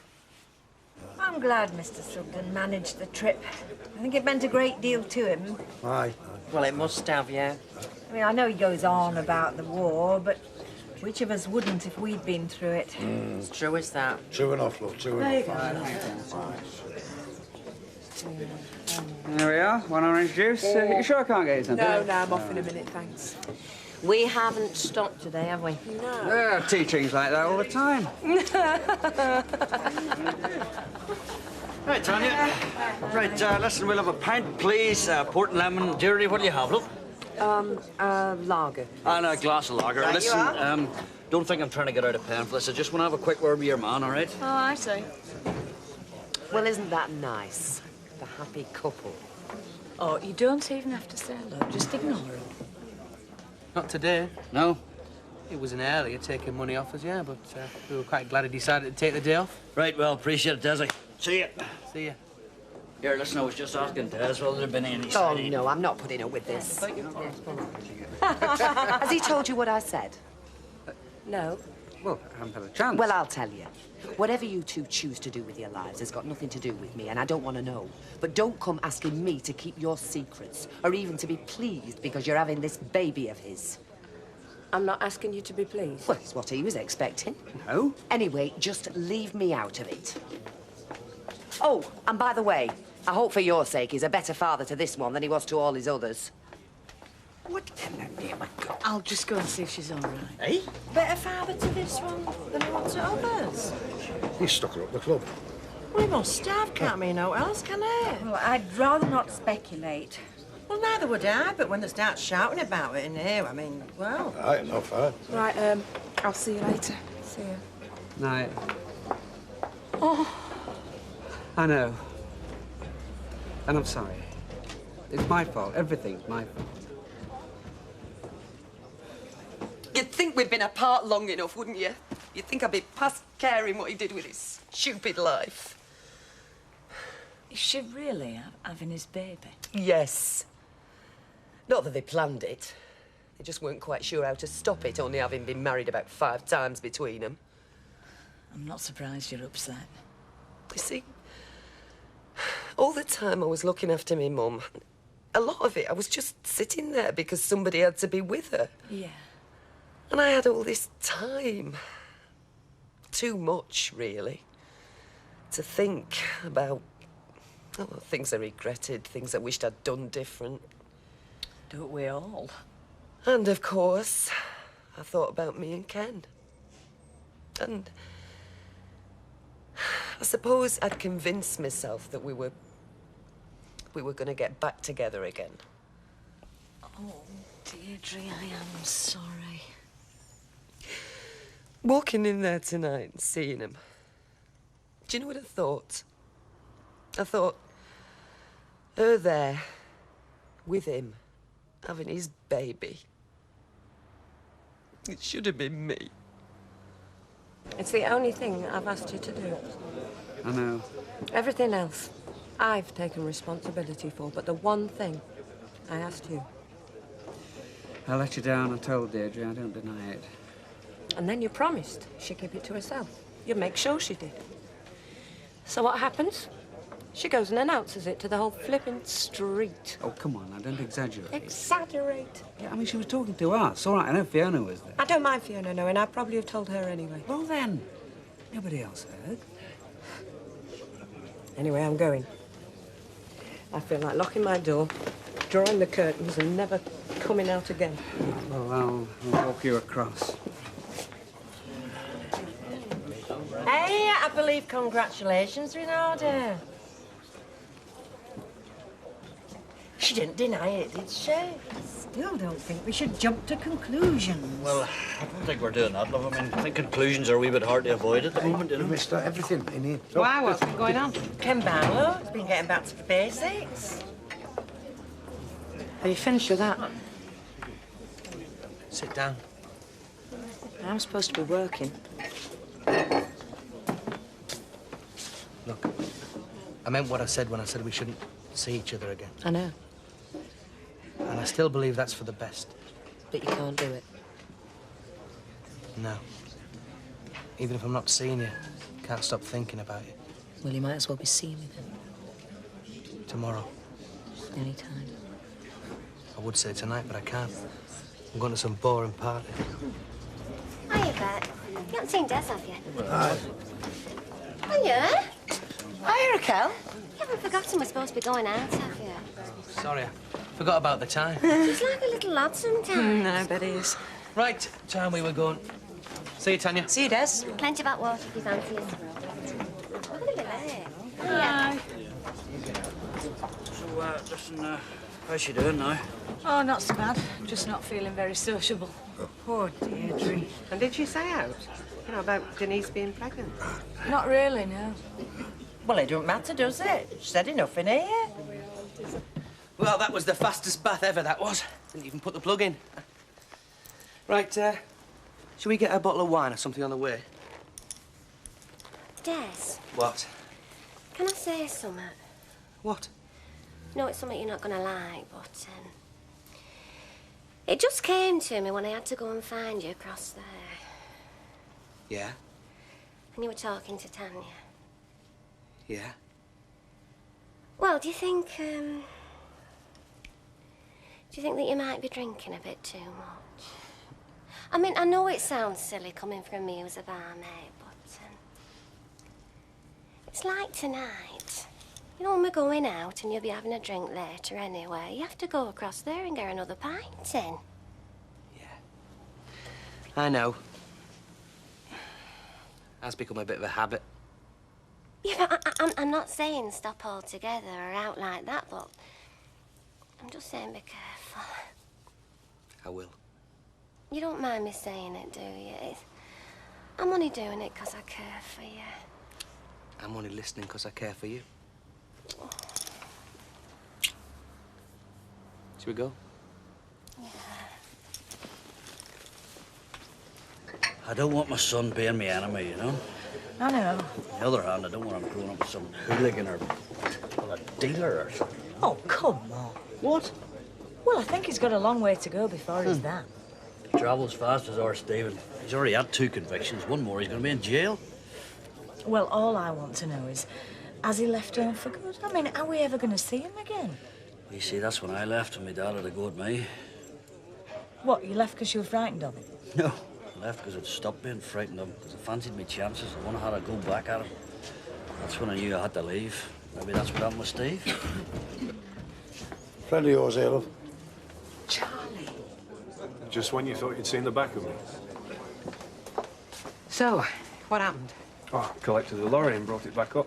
No, I mean about the robbery and everything. Oh, the police reckon they've had a tip-off. Know who they're looking for. Might even get the whiskey back. Well, whether they do or not, doesn't make any difference to me. Puts me in the clear with the insurance. So, all I've suffered is a bump on the head. Oh, that's great. Yeah. I must admit, it's quite a relief. Look, have you eaten? Let yeah, me get I'm you. fine. I don't need anything else, thanks. I've just some sorting out today. Yeah, go on through. I'll be through in a minute. What about you said they were arresting him? Well, they did, and now they've not. So, what does that tell you? But he's innocent. Do me a favour. From now on, every cock can in Weatherfield is going to have a crate of whiskey stashed in its boot, hey? Do you know, for years and years I've believed every word you've ever told me. And? Well, it's a load of rubbish. So what am I doing standing here listening to you? Hey, I bet you're glad Charlie's in the clear. I am. I don't mind admitting. Well, it's been quite a night, one way or another. Well, you know, with Denise and all that. Oh, yeah. Although in my case, I'm delighted to say I am not pregnant, whatever rumours might be going around. Hey. And my fella's as innocent as the driven snow. Are you all right for a while? Of course we are, yeah. Because I really should go and soothe his fevered brow, you know what I mean? Hey, go on, get soothing.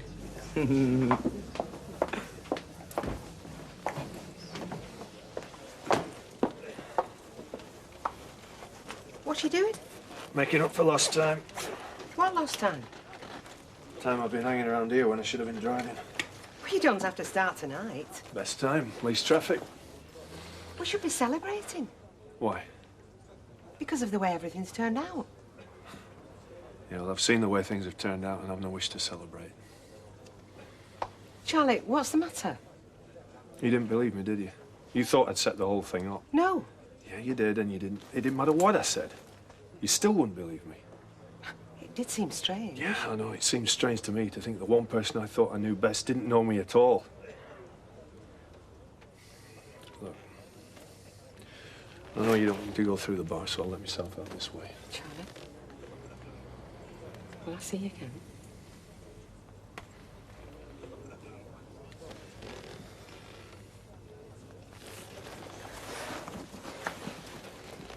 You know, the opinion you have of me, I'm surprised you should ever want to.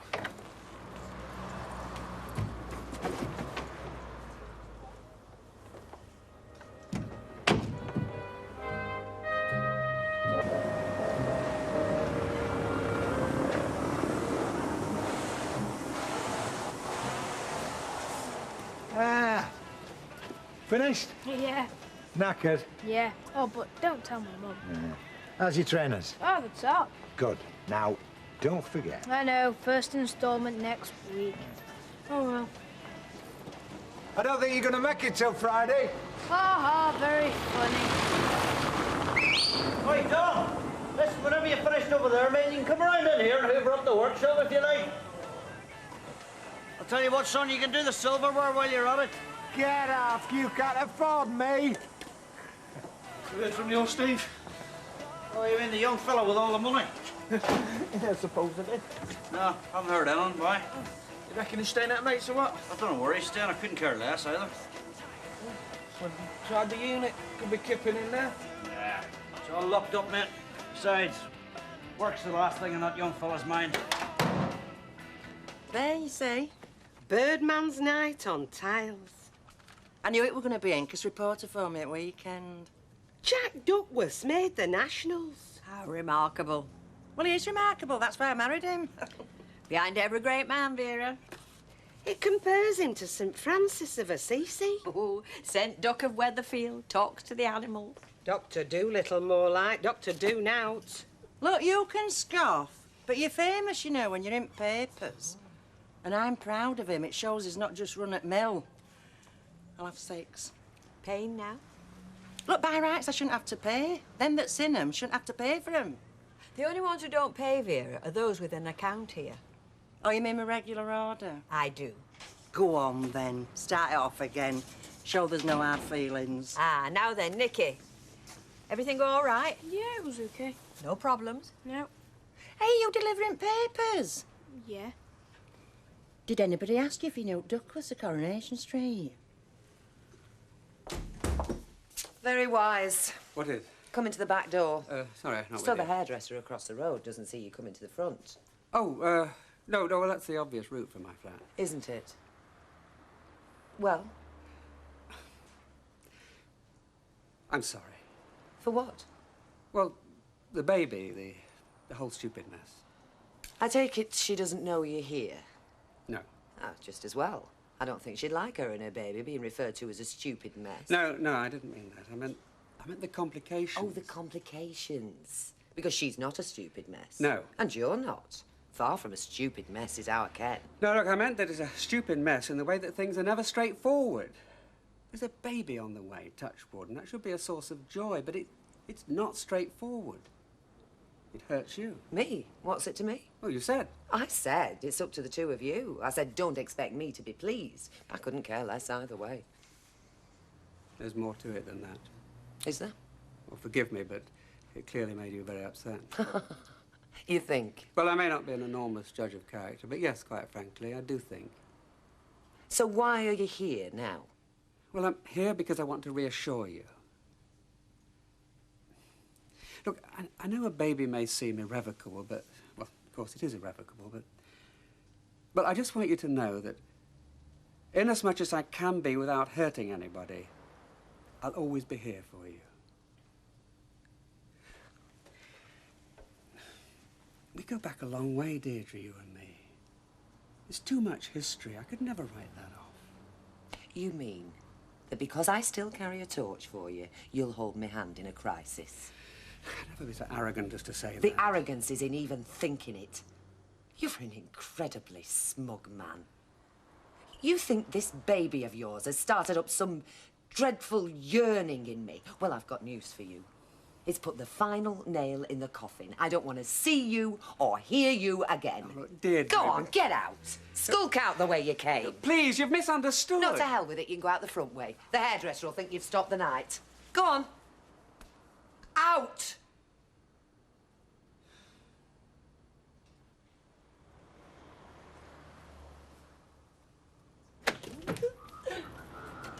Jack, it's in.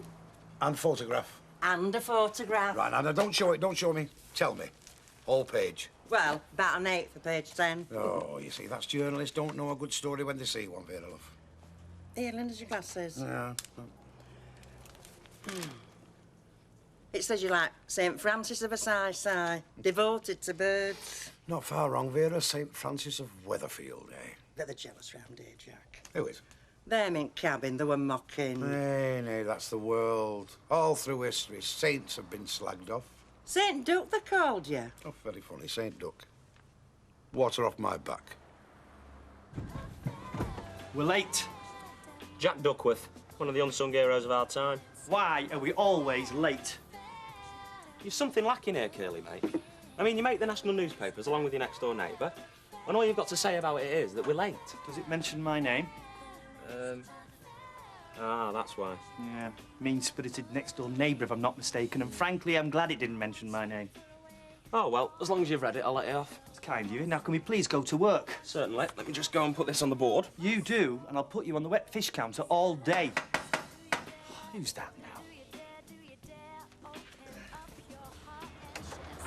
Oh, hiya. Come in. Right, Curly. It's your mum. Ah, mum. You all right? Hiya. Listen, I don't want to hold you up. I just wondered if you'd heard anything. Oh, yeah, it's all over the newspaper. Large as life.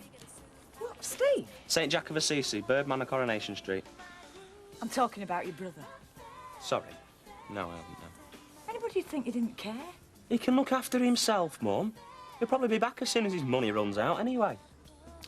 Just promise me, if you hear anything, don't get into a conspiracy with him. Even if you don't want us to know where he is, you let me know he's okay. Okay. Promise? Yes, I've just said that, haven't I?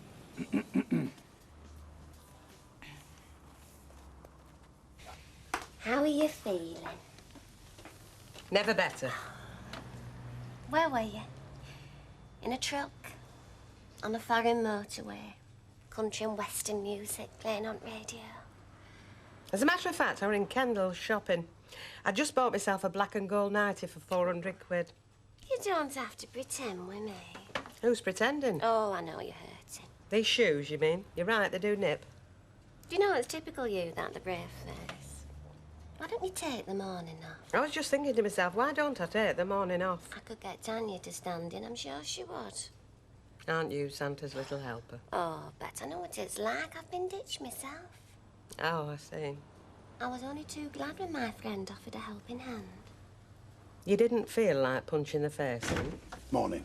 Morning.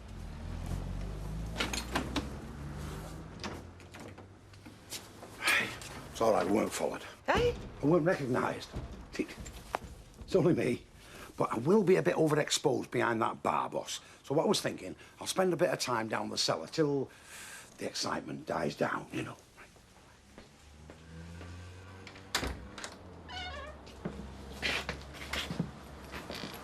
Well, I don't find any evidence of bodies swinging by their neck. Not very funny, Michael. Oh, what'd you expect to find, eh? Him slumped over his workbench? No, nothing like that. I just thought he might be kipping in here, all right. Well, it seems pretty clean and tidy, doesn't it? Work in progress, Neil. That's my boy.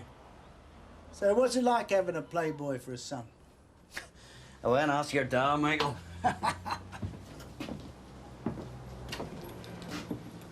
When did you see him last, then? Last Monday when I belted him. Oh? What was all that about? Well, he wanted to borrow some money off his mother for his business. Well, he said it was for his business, but of course it wasn't. You want to know what it was for? Yep, go on, tell me. It was for a bet. He was gambling with it. Well, the little toe rag. Yeah, so he's legged it from the house. And he hasn't been seen since. Bet his mother's pleased. Oh, yeah, she's working herself into a lovely wee state over the whole thing. Still, don't worry, it's only a matter of time before it all becomes my fault. Of course it will be. That's what you're there for. I tell you what, I wouldn't worry too much if I was you. He'll be back. He can't live on air. He doesn't have to, he's loaded. I thought you said he lost his mother's money. No, he won. He won? Yeah, that's why I belted him. Oh, what, a big win? Too big for a wee cub like that, aye? And you belted him because you're jealous, eh? No, strange as it may seem, I belted him, Michael, because I love him. Oh, come on, I'm only winding you up. Love him you might, but he's an opportunist little git that needs knocking down to size now and then. He is also 3 weeks behind with his rent. Now, look, you're my witness. I'm taking this. He gets it back when he pays, all right? Yeah, fair play. You know, I think you were right to belt him, but, well, shall I put a word in for you with your missus? Thank you, Michael, but no thanks. Coming from you, I don't think she'll take it the right way somehow. Hiya. I just want a quick word with her. Can I go up these stairs? Oh, yes, why not? I don't see why not, do you, Gail? What? Raquel's wanting to go up and see Tanya. Oh. There a problem? No. No, just haven't heard anyone stirring yet. Oh, no, she'll be having a lie-in. She can thump me for work and that. Oh, you don't, not with someone. Honestly, I haven't got a clue, Raquel. Oh, no, 10:30 will be at work, won't it? Oh, probably. Well, I'll risk it. If there's somebody there, she'll just have to thump me harder, won't she? I'll let you know how I get on, I promise. Well, I haven't heard anything. Like she said, he should be working. They both should. They should. It's Raquel, Tanya. Can I come in for a second? I just need a quick word. What are you listening for? Oh, Percy, how very nice to see you again. Welcome back to Weatherfield, Percy. Is the plumbing still rattling out that downstairs toilet? It's time you had it seen to. I just didn't have a clue, you know. Why should you have had? Well, I work with you all day, and I mean, fair enough you hadn't said anything, but we'd have thought to sense something. Well, that shows you're not very observant. I am. I've given up smoking. I've cut down on the drink. Signs were there to see. My dad's given up smoking, but he's not pregnant. God, I bet you were pig sick, weren't you, when his wife announced it? Ex-wife. I think she's jealous.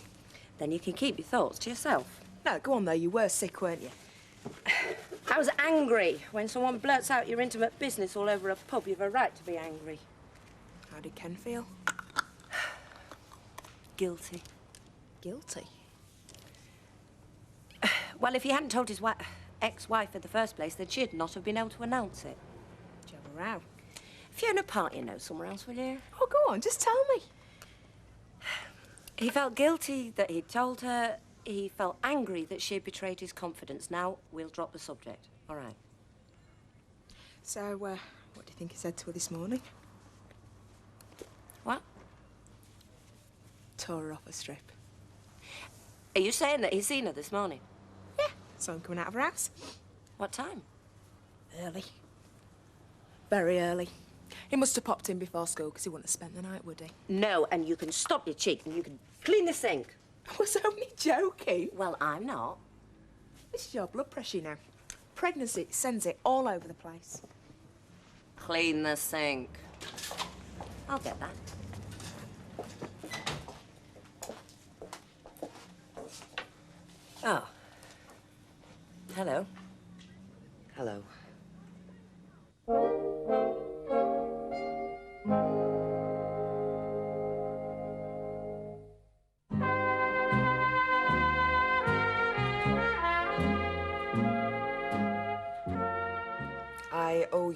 apology.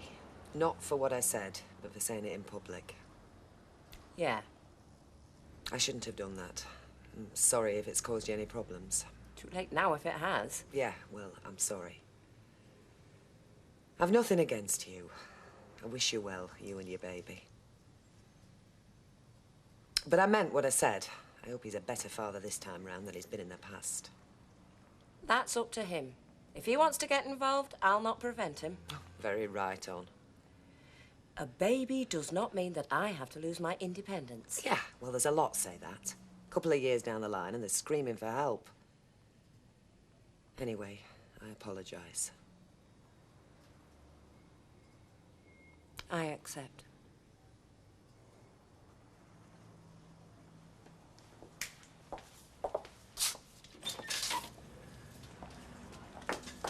I didn't ask why Ken went round this morning. Did you say something about blood pressure? Thanks, Tanny. She will appreciate it. Doesn't matter. I'd have only moped around the flat. No, but you've given up your time and it's very generous. So how is she then? Oh, she's very, very low, Tanya. It's a brave face, but the pain goes deep. It's good you've come. Good. Very considerate of you. All right, don't go on about it. Well, don't forget I owe you for this. So she's in bed then? Tanya, what are you doing in? Well, I've come to relieve you. Oh, yes, this is your doing. Well, I'm Santa's little helper, like I said. Bless you, Raquel. You're very thoughtful. Come on then, Tanya. You'll be paid for your time. Hey, where are we going? Shopping. I feel full of the joys of spring today, and I'm just in the mood to spend too much money. No. Tanya's here to relieve you, not go out with you. I know that's what you meant, love. But you and Jack will cope. The place couldn't be in better hands. Santa's little helper and the Birdman. I couldn't wish for better than that. Tanya. See you. I want to ask you out tonight. Where to? To the Rovers. Oh, great fun for a pregnant woman. Well, there's more to it than just going for a drink. I don't want you hiding from the place. Oh, I see. Well, oddly enough, I can't get too excited about sitting in the same room as your wife. Ex-wife? Who said she'd be there? The law of probability? Right. Well, I suppose that's exactly the attitude I'm talking about. I'll call for you at 8. Bye. You didn't ask him about this morning either. Fiona, you really are driving me mad! Oh, well, sorry I spoke. I can't put up with this kind of nonsense for the next 9 months. What? Stupid hints and innuendos. If you haven't got a sensible tongue in your head, look for another job. Maybe I should anyway.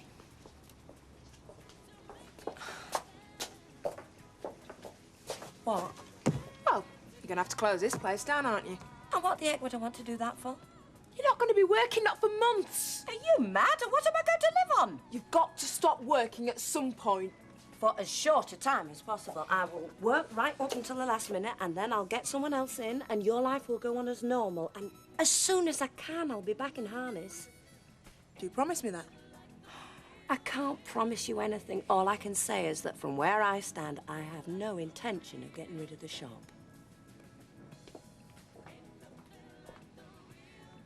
It was a most moving experience from the moment we left England. Remembering both the alive and the dead. Memories that I'll take to my grave. Hey, did you behave yourself? What's that supposed to mean? Well, I know what you all soldiers are like. On here dead in the morning, sure say your femme in the afternoon. You're a repulsive man. Well, somewhat funny's been going on, hasn't it? You didn't try her hand with a wife, did you? She's come back with an head like a sieve. There was nothing going on. Oh, well, they do blow hot and cold, don't they, women? Hey, hang on. Didn't break any duty-frees back, did you? Do you mean alcohol? Well, anything. Cigarettes. Hey, I'll split the profit with you. 40 to you, 60 to me. I suppose you think I'm a loose and foreign woman. Mother, of course not. It was a shock, though. I knew it would be. Maureen Kennedy. He was nice, was he? I thought so. You mean others didn't? Maureen, love. No one else knew him. He was a decent young man, lonely and missing his loved ones just like me. I didn't get to know him over well, but what I saw, I liked very much. These things did happen in wartime, Maureen. I know they did. Hello. Things weren't the same. I'm not saying I'm proud of it, but then I'm not ashamed either. I'm glad. We'd have just been ships that passed, except that I had you to show for it. Though that is something to be proud of. And I suppose if I was the last woman to take him in her arms, then I think that's something to be proud of too. Yeah, it is. Now then. That's Danny.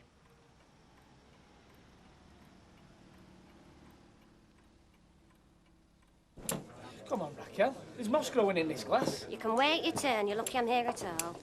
You on strike, Raquel? Might as well be. I won't be missed. Of course you would, love. Of course you would. Why would I be? Tell her, Kev. Oh, I can't pull pints from this side of the bar, and you're prettier than Jack. Right, that's it. Know what for said? You have to work that out for yourself, Kevin, but don't try for work as a diplomat. Still not got me pint, no, have I? Here, look. Have some of mine till it droughts over, all right? Listen, you seen you sitting over there, have you? Eh? My imagination, or is it sidelong glances wherever I look? Paranoid, Denise. And even if they are, what does it matter? Well, I mean, look around, look around. Not an ex-wife in sight. she was in the salon this lunchtime. Deirdre? She's the only ex-wife of yours I've met. And? Apologised. Oh, good, great.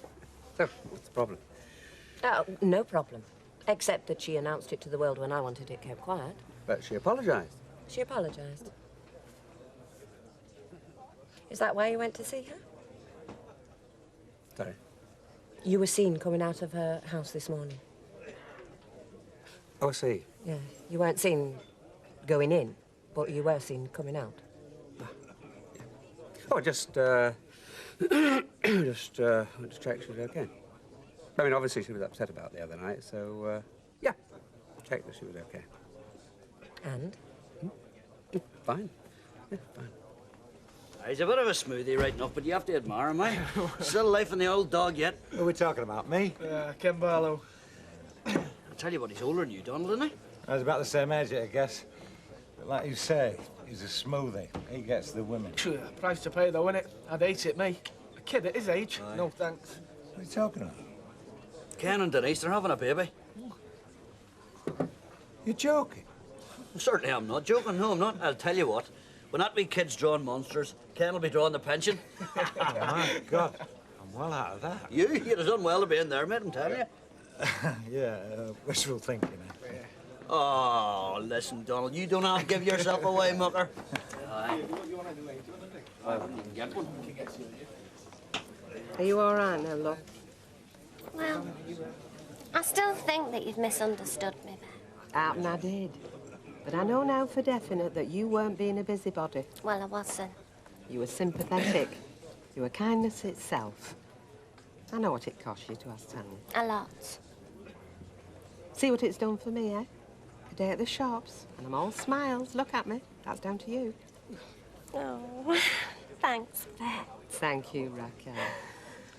Feel up to serving, Kevin? About flaming time. I'm gagging here.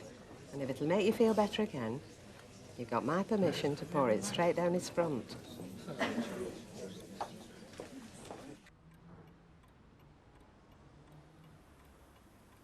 Danny, I'm sorry. I'll never be able to call you Dad. Hey, you. Are you not coming to bed, or what? I just wanted a minute or two. Right. Want me to get you something? That's a cup of tea. Will you just come and sit with me for a minute? Yeah, of course, yeah. What's all this here, eh? Ah, secret lover? It's my father. Get on. Father, that's never Will for sure. In fact, wasn't it? His name was Lawrence Kennedy. Mm. My mother told me when I was in France, you know, that he was my real, well, natural father. Oh. She called him Danny. What? Don't say anything nasty, Rich. Please don't say anything nasty. And you had no clue? Right out of the blue. Well, don't take this as being nasty, because it's not meant to be, but in a funny way, it makes me think more of your mother. Does it, Reg? Yes. So we forget people have passed, don't we? loves and follies and passions. She's that bit more human, and I like her for it. And me? Hmm? Who am I? Oh, you are you, love. Hmm?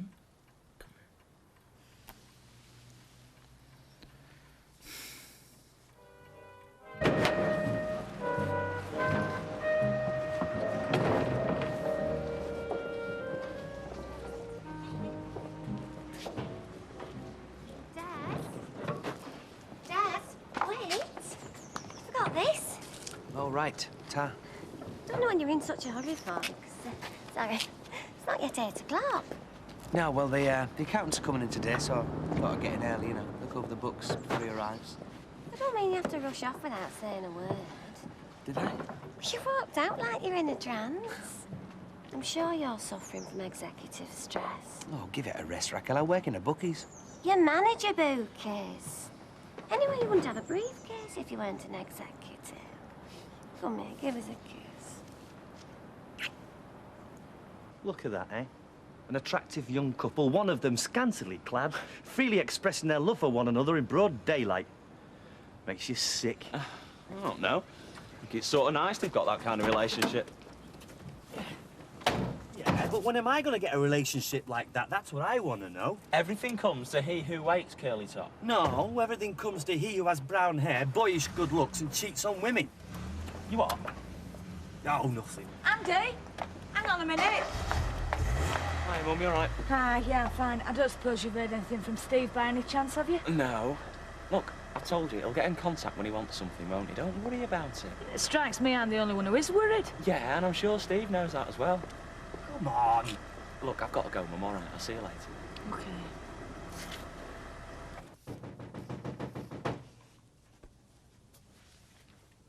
Who is it? Post.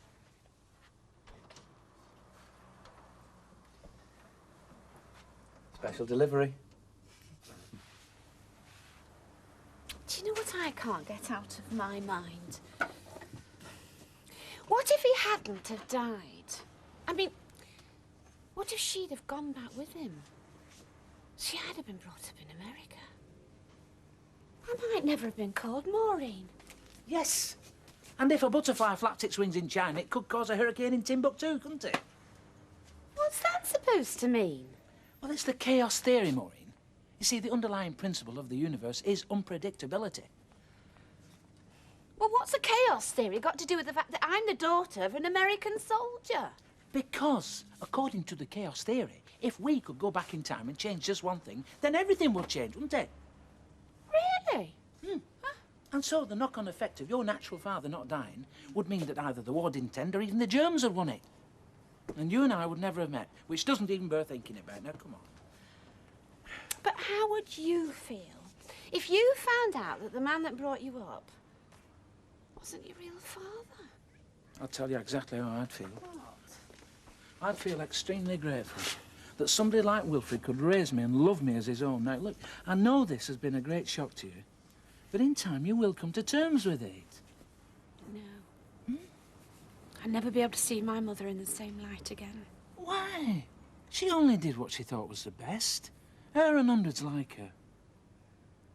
Well, this is the first. You sticking up for her. Oh, yes. You've got to see it from her point of view. I mean, it can't have been easy. Carrying the burden of guilt all these years and waiting for the right moment to say something. Anyway, I think it's taking the sting out of the scorpion's tail, if you catch my drift. Beg your pardon? Well, she couldn't look me in the eye over the breakfast table. Mild as a lamb she was, and now her dark secret's out. Perhaps she'll stay that way, won't she? Yeah. Ah! Morning, Percy. I wanted one of those little exercise books if you've got one for jotting down the wedding arrangements. Something the matter? No, nothing at all. No, exercise book. That's cabin, that. Cabin. There you go, darling. Thank you very much. It's all right. Sorry I'm late. One of those days. First they won't get out of bed, then they won't wear what I put out for them, and then it's tears over breakfast. I will not go. You cannot make me go. All kids have days like that. Kids? Oh, no, the kids are fine. It's Martin I'm talking about. Here, have I got a bit of gossip for you? You ought to be out there clinching deals, launching takeover bids, not gossiping in a cafe. I just bumped into Vera Duckworth, and she told me that Barlow has got Denise Osborne pregnant. Yeah, old Mr. Squeaky Clean stuck her up the spout. It's a bit old to be starting a new family, isn't it? We'll put the word Randy in front of old and Git afterwards, and that pretty well sums him up. Well, I didn't know him and Denise were that serious. Maybe it wasn't a planned pregnancy. Oh, well, in that case, we've misunderstood him all these years. He's one of us after all. Well, I'll tell you something. I know someone who won't be happy about it.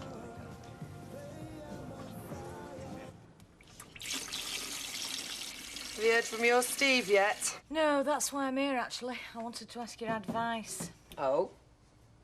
Oh, I know he's probably fine, but then I keep getting these nagging doubts. What if he's not? What if something has happened to him? Well, I don't want to sound hard, Liz, but I wouldn't waste your time worrying. He won't thank you for it. They never do. Hey, now hang on a minute. You weren't saying that when your Tracy took herself off. Yeah, well, that's why I'm saying it now. This business of Ken's has really knocked you for six, hasn't it? Oh, it's not just that. It's everything. Yeah, a year ago, I used to get up in the morning and I'd have Tracy harping on at me and I'd go off to work and I'd have Alf and they used to drive me up the wall, the pair of them. But you know something? I'd give anything to have them back. Both of them. Because now I wake up in the morning and there's nothing. Nothing and nobody. Hey, now come on, Deirdre, don't talk like that. No, it's true, Liz. These last few days I've begun to realise how little I've got going for me.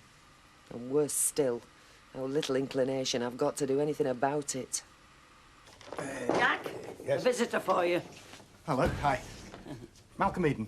Look, I'm a freelance journalist. I've been commissioned to do a follow-up on the Birdman of Weatherfield story.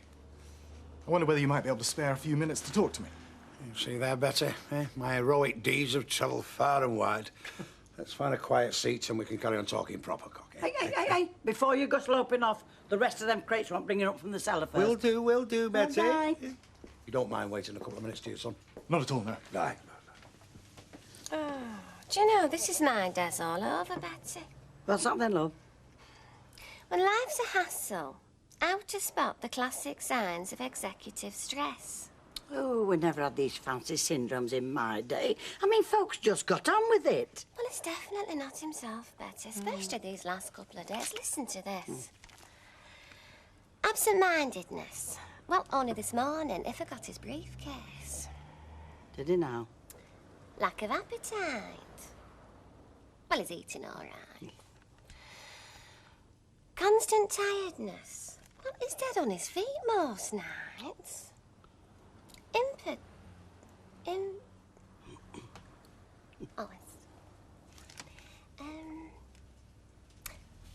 Inability to switch off from work. Well, we were sat watching the telly last night and I could see he was turning something over and over in his head.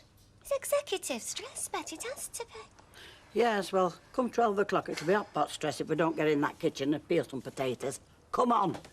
Oh.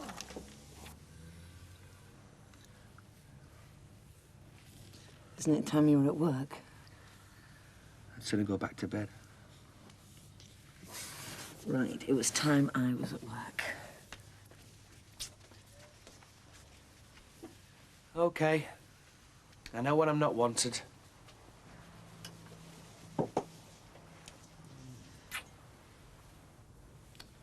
What's this? What does it look like? It's Alex's. He bought it in Switzerland last year. I remember him coming into the shop bragging about how much he'd insured it for. When did he leave this? What? I said, when did he leave this? Last time I was here. Which was when exactly? What does it matter? Last night. Drop it, Des. This morning. Half an hour before me. Warmed the bed up, did he? Yes, as a matter of fact, he did. Do you want to know all the gory details? He was here yesterday, if you must know. Excuse me. Can't stand the thought of him being here. In that bed. And how do you think I feel when you come round here reeking of her sickly flaming perfume? What are you doing? It suits me, doesn't it? Well, maybe I'll wear it for work. Don't be stupid, Des. Take it off. Can you imagine his face? I said take it off. Tell him you can't see him anymore, Tanya.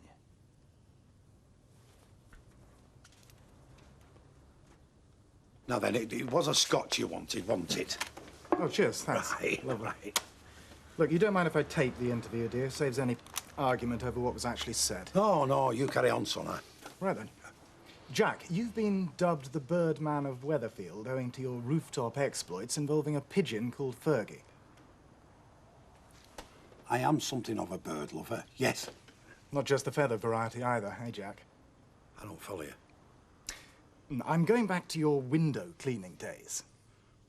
What do you mean? Does the name Froggatt mean anything to you? Dulcie. You do know her, then? Knew vaguely. Oh, intimately, she reckons. In fact, she claims that between 1984 and 1987, whenever her husband was away on the oil rigs, your ladder used to be pretty much a permanent fixture outside her house. Nah, she's making it up. Well, I got, quote, I had the cleanest windows on the street. You can't believe a word the woman says. But when Jack got bored, he tossed me aside like an old chamois leather. Hey, you're not doing a story about this, have you? You can't. I bet Dulcie wasn't your only conquest either. No comment. Come on. I bet you used to get up to all sorts. I know what you window cleaners are like. I said no comment. Now give us that drink and shove off. I'm giving you the chance to put your side of the story, Jack. I said out. Let's not go over all this again, Des, please. I'm sick of sneaking about, lying, having to share you. Yeah, well, I feel the same, Des, honestly, Yes. but what can I... If you meant that, you'd do what I'm asking. Yeah, well, what about you? Would you tell Raquel? There's no other way. All right, then, when? Tonight. I'll tell her tonight.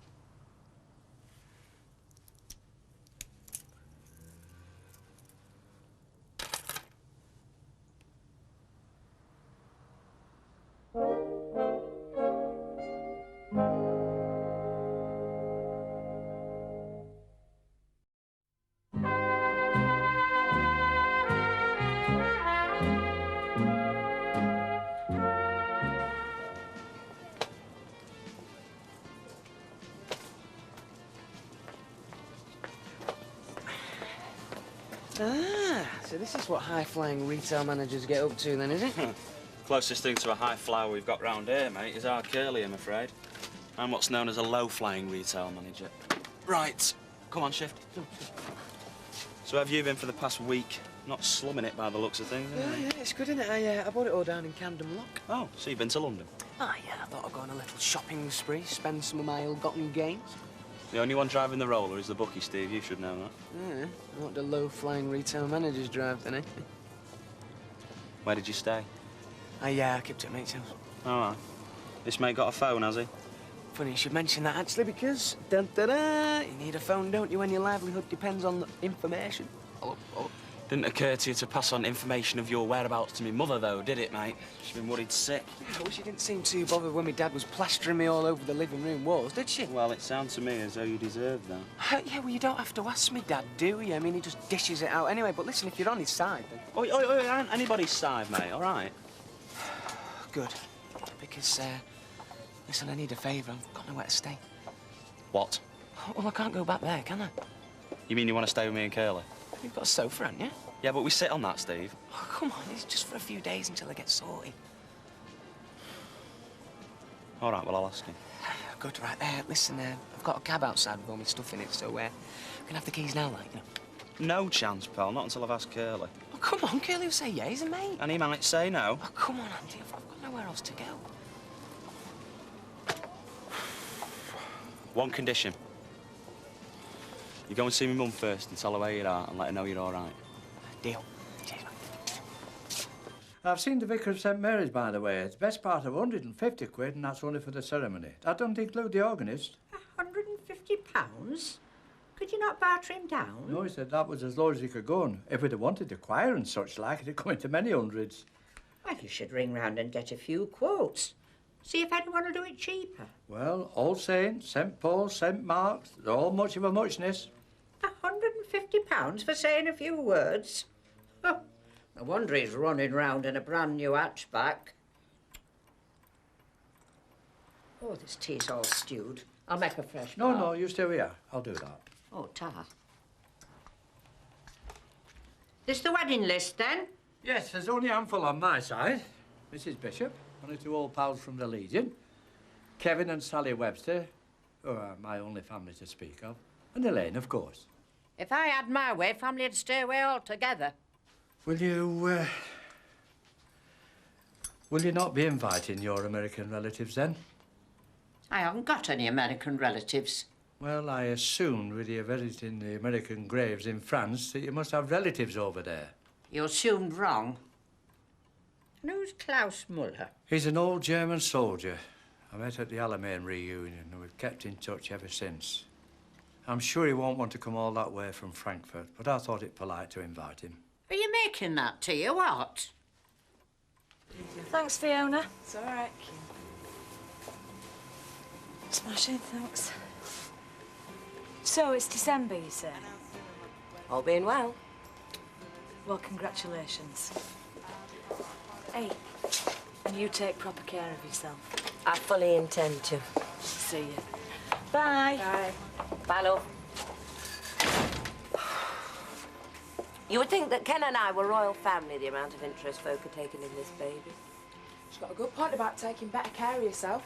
I mean, you've given up cigarettes, yeah, but apart from that, nothing's changed, has it? It's not going to either. I've a cast-iron constitution, me. Sure Liz thought the same. Meaning? Meaning she lost a baby a couple of years back. I heard Steve and Andy talking about it once. Oh, the poor woman. Oh, I feel awful now. Well, from what they said, the doctor reckoned if she'd taken better care of herself, they might be able to save it. How old was she, do you know? Younger than you. Oh, don't, Fiona. You're scaring me. Good. Might make you take more notice.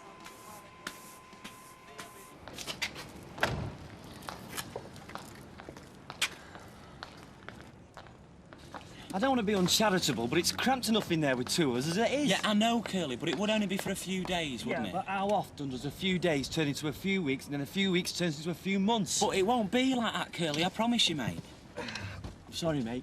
The answer's no. You'll just have to tell him. This is the microchip which can smell. Well, not exactly, but it can help to produce a chart of All right, particular let's serve some aromas. Chinese in for you This both, right? shows what the Steve! smell of real sage looks like, broken down in I thought that maybe we could go out to town as well and have a few beers. And, you know. Steve! Well, that's me done. I'm going to go and have a bath. And, listen, Curly, thanks for letting me stay. I really appreciate it. Don't know what I'd have done otherwise. Oh, don't mention it. Human nose can tell the difference between different perfumes. Ah, Ken, what can I get you? Ah, have a pint, please, Jack. Right, I'm glad you come in, mate. There's a question I want to ask you. Oh, yeah? When you were running Weatherfield Recorder, did anybody ever stop you publishing a story? Well, most of the stories we used to run were fairly uncontroversial. I do remember investigating a suspicious car dealer who tried to bring an injunction on us. Oh, what's one of them? A court order to prevent publication. Right. How do you get hold of one? Or by applying to the court, but they only tend to grant them under exceptional circumstances. Right. So say I wanted to stop somebody printing a story about me in daily papers. I could hardly see that your private life would be a matter of national security, Jack. Besides, if a newspaper feels that a story will sell, their attitude is publish and be damned. And they won't be the only one, pal. That's 120.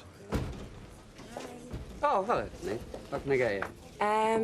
Mineral water. Could you take out for a mineral water as well, please, Jack? Will do, Ken. I won't stop long. I think a certain someone might be a bit young for Smoky Bath. Quite right, too. Fiona's been on at me about how I ought to take better care of myself. So I took her at her word, pushed off early, left her to lock up.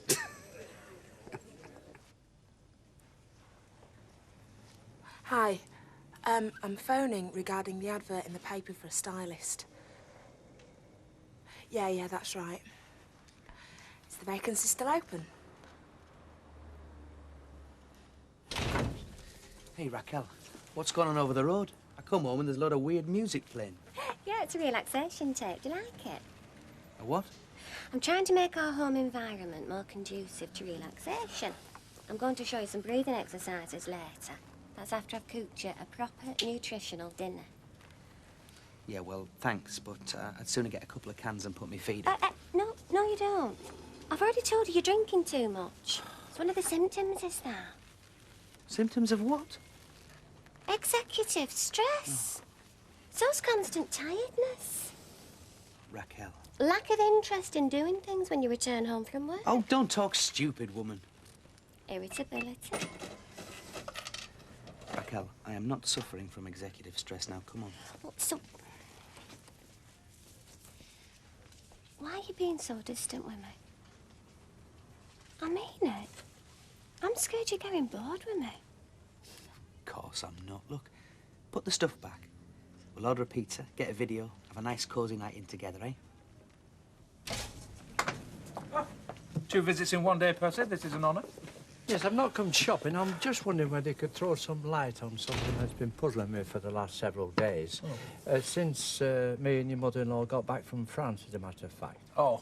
I was wondering whether it's got anything to do with their visit to the American cemetery. Now, I've broached the subject with Maud, but she just clams up. Yes. Only, you see, I'm old-fashioned. And I think being secretive isn't a good basis for a marriage. Absolutely. Is that all you can say? Well, I'm afraid, Percy, that is all I can say. Is there nobody round here who can speak straight?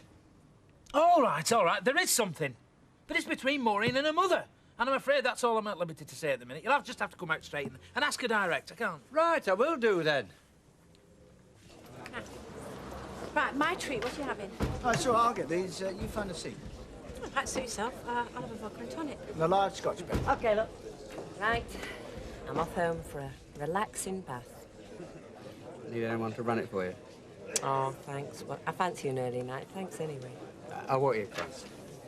I understand congratulations are in order. Can I buy you both a drink? Oh, thanks, but we're just leaving. Right, well, in that case, have that.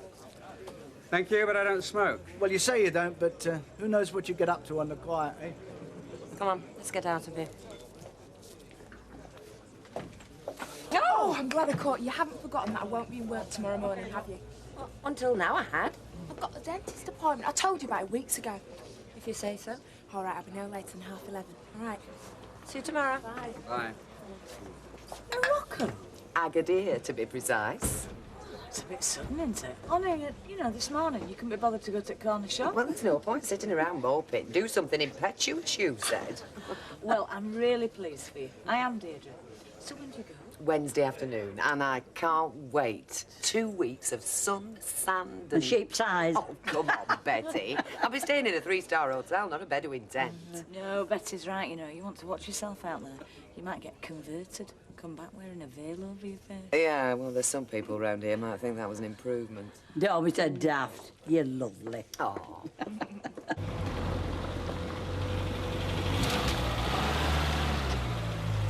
Hi, it's me. Yeah, I'm in the phone box on the corner. Just nipped out. You haven't told her, have you? I couldn't. No, me neither. Look, I'm sorry about this morning. There's no need. Oh, there is. I promise I won't let it happen again. Shall I come round tomorrow? Make it the afternoon. If you can get off work. I'll find a way. About 2-ish. I better go. 2-ish.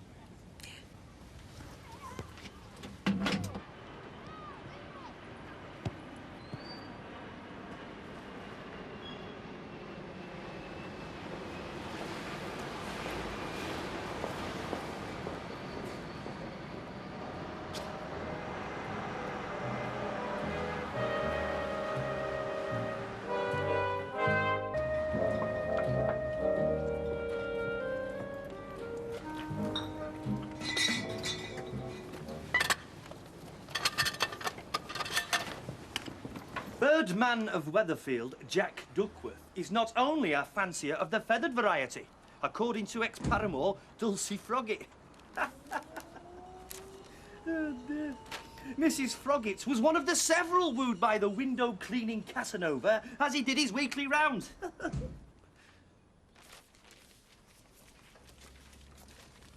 Anything? Not a sound, mate. That's it. That's it. She's finally done it. She's killed him. Jack Duckworth is all too familiar with being caught up a ladder, says Mrs. Froggett. He preyed and swooped on us, taking advantage of our times. He knew the... Do you mind? Do you mind? I don't mind. Yeah.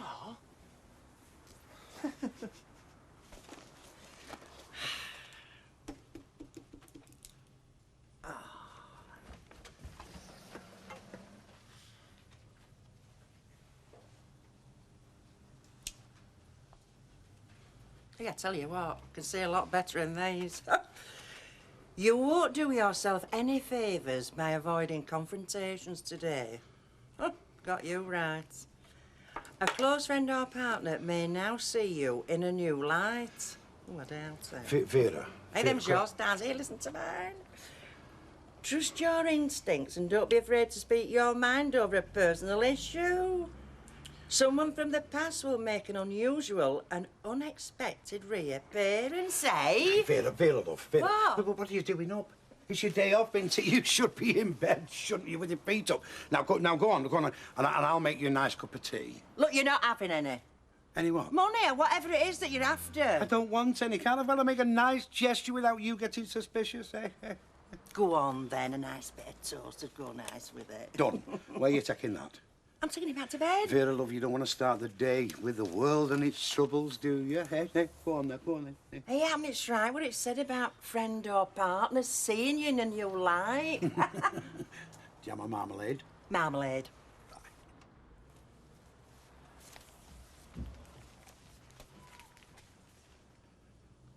Don't avoid confrontations.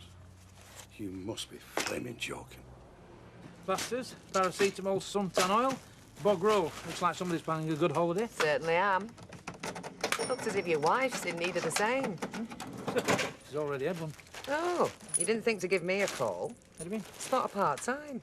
Oh, no. Well, Maybe next time. Hey, I won't... Maureen. Fletch, there are no American relatives invited to the wedding. I just don't know why you couldn't have been straight with him, instead of telling him now to confront my mother. Well, he hasn't, has he? So far. Here we are. One travelling iron.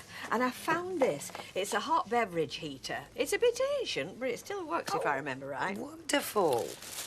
When in Rome is all very well, but to get a good cup of tea in some of these countries is near impossible. Percy's just come back from France. D-Day commemorations. The past is something that should never be forgotten, Mrs. Barlow. Not in my case, Percy. Oh, and of course, no papers asked from tomorrow. Well, after this morning's editions, we could all give 'em a miss for a while. Morning, Vera. Hiya. What are you doing with your day off then? Putting your feet up with the paper? Chance would be a fine thing. It's sat up there, I'm thrown into reading it. Well, there's some very moving stories in today's, Vera. Vera, will you come in dressed like that with all these perverts to look at you? Perverts? Where? Beggars can't be choosers, Vera. Coming in. Hiya, Mr. Barlow. I'm just off to the dentist.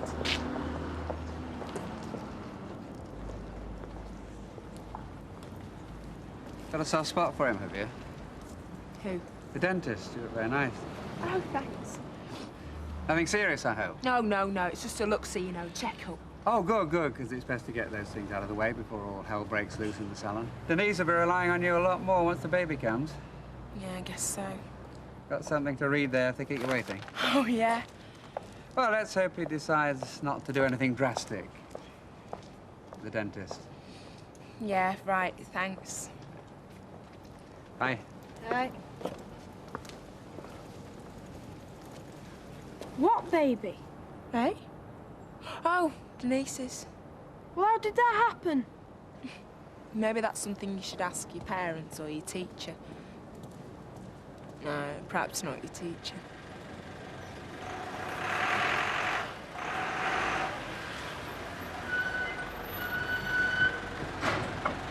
Jack had an affair.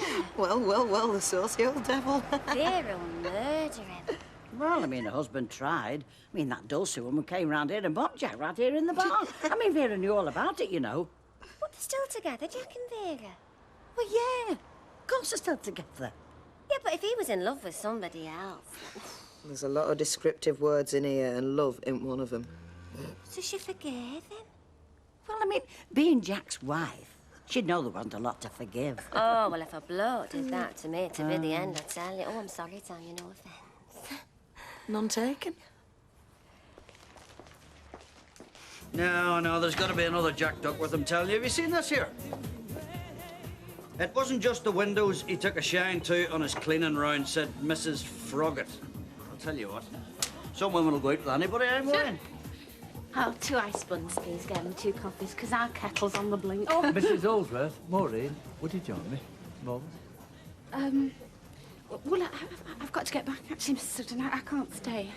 Oh, you've got a couple of minutes. I've got to put some more coffee on. I think I might have said something out of place. Ever since our trip away together, I've had a feeling, the impression of, you know, an atmosphere. And I had a private word with your husband, and I had a feeling then that I shouldn't have had. Rich told me. Yes. Only you see, we're going to be family, all of us. Your mother, me, you, and your sister. Peggy, is it? Peggy, yes, it is. Well, I don't expect to take the place of your own father, but I'd like you to think of me as a friend. You know, all the same, really, I would like that.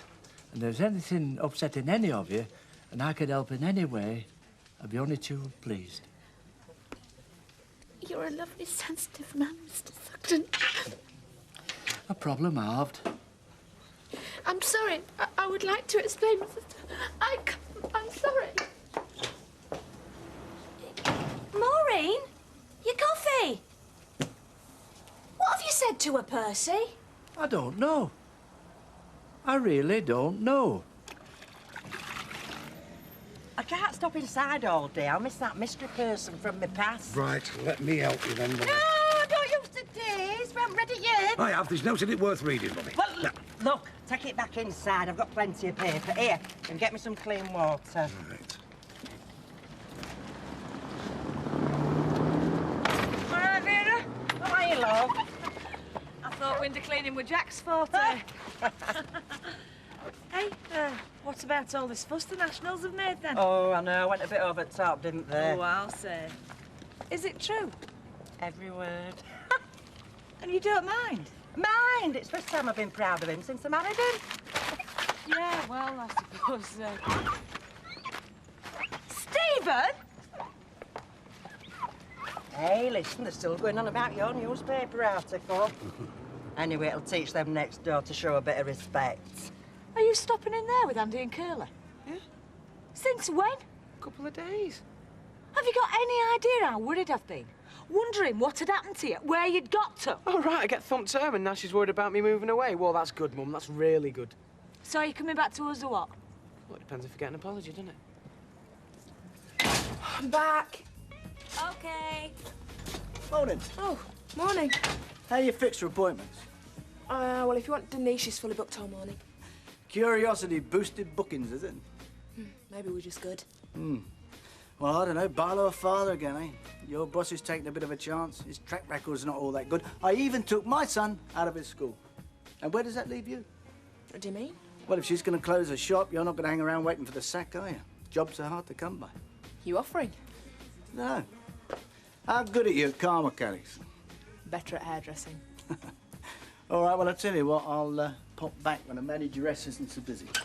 See ya. Good. Don't fancy touching your carpet anyway.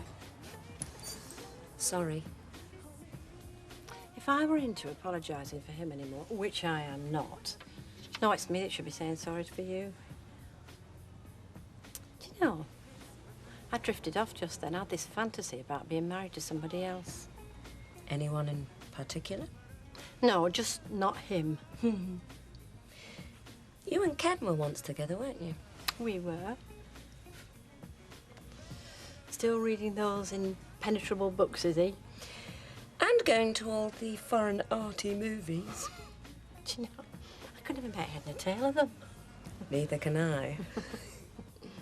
What about Mike? Oh, no, it's easier with him. He doesn't use his brains at all.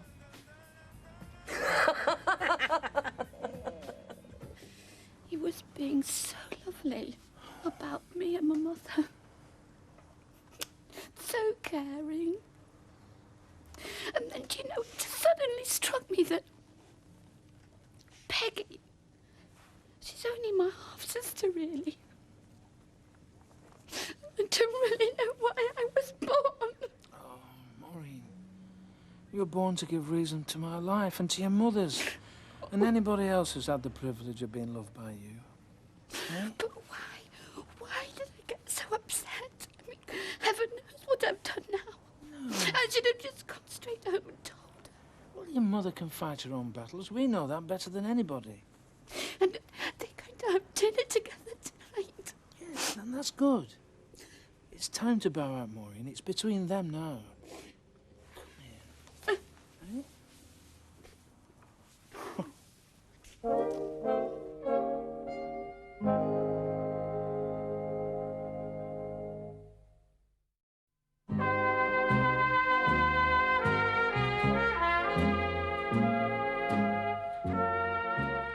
She's a good girl, is our Maureen. I know. That's why I chose to speak to her. I didn't want to cause any distress. It's precisely what I was trying to avoid. What did she say? Very little. Nothing. No, she wouldn't. She was protecting me like she always has done, for the best motives, which is not something that I can claim. I told her something in France, Percy. Something I thought it was time she knew. The American lad, the one whose grave we visited, he and I, well, he was Maureen's father. A natural father, as they say.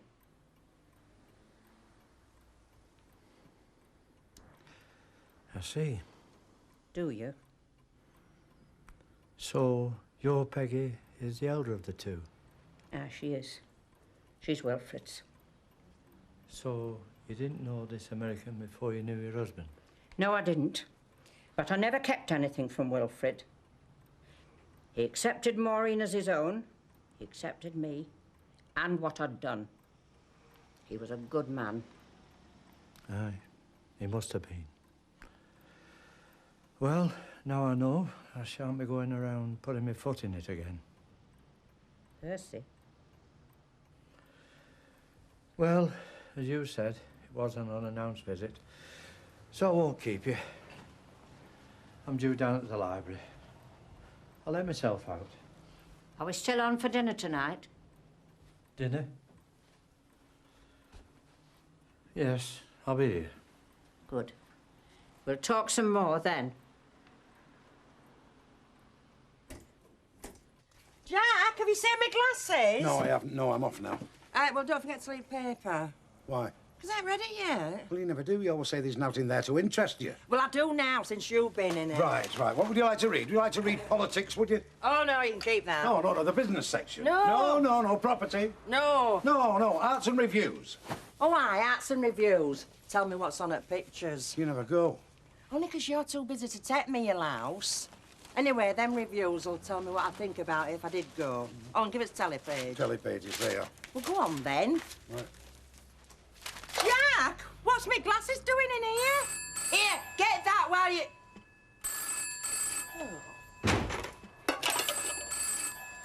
Oh. Hello?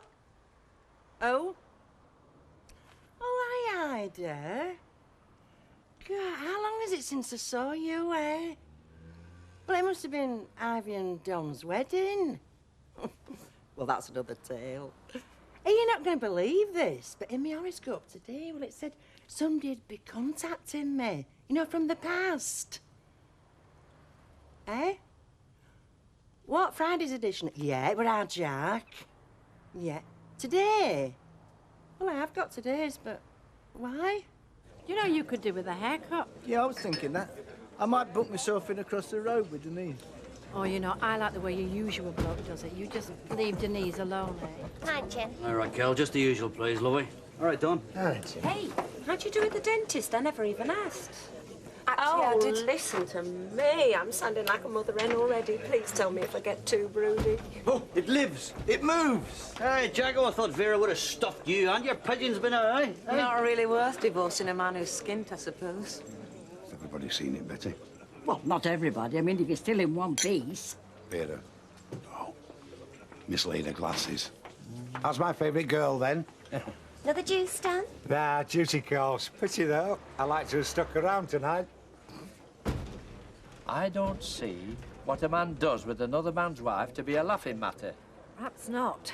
Particularly when they're innocent children born of such indiscretion. Yes, but Jack never fathered.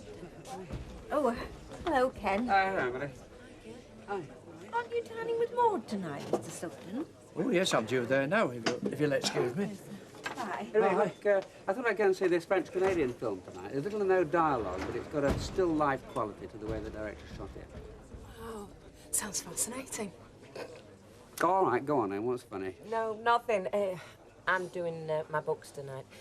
I'm going to have to take somebody else on eventually. As well as or instead of? As well as? Why? You're not thinking of leaving, are you? No. No, I'm happy where I am. Hey, did you know that Deirdre's going to Morocco tonight? No. How did you? Every second person who came through the salon made sure I did. I told him. He asked a few questions, then he left. But he's still coming for dinner. He said he was. Hey, he's here. Let him in then. I'll go.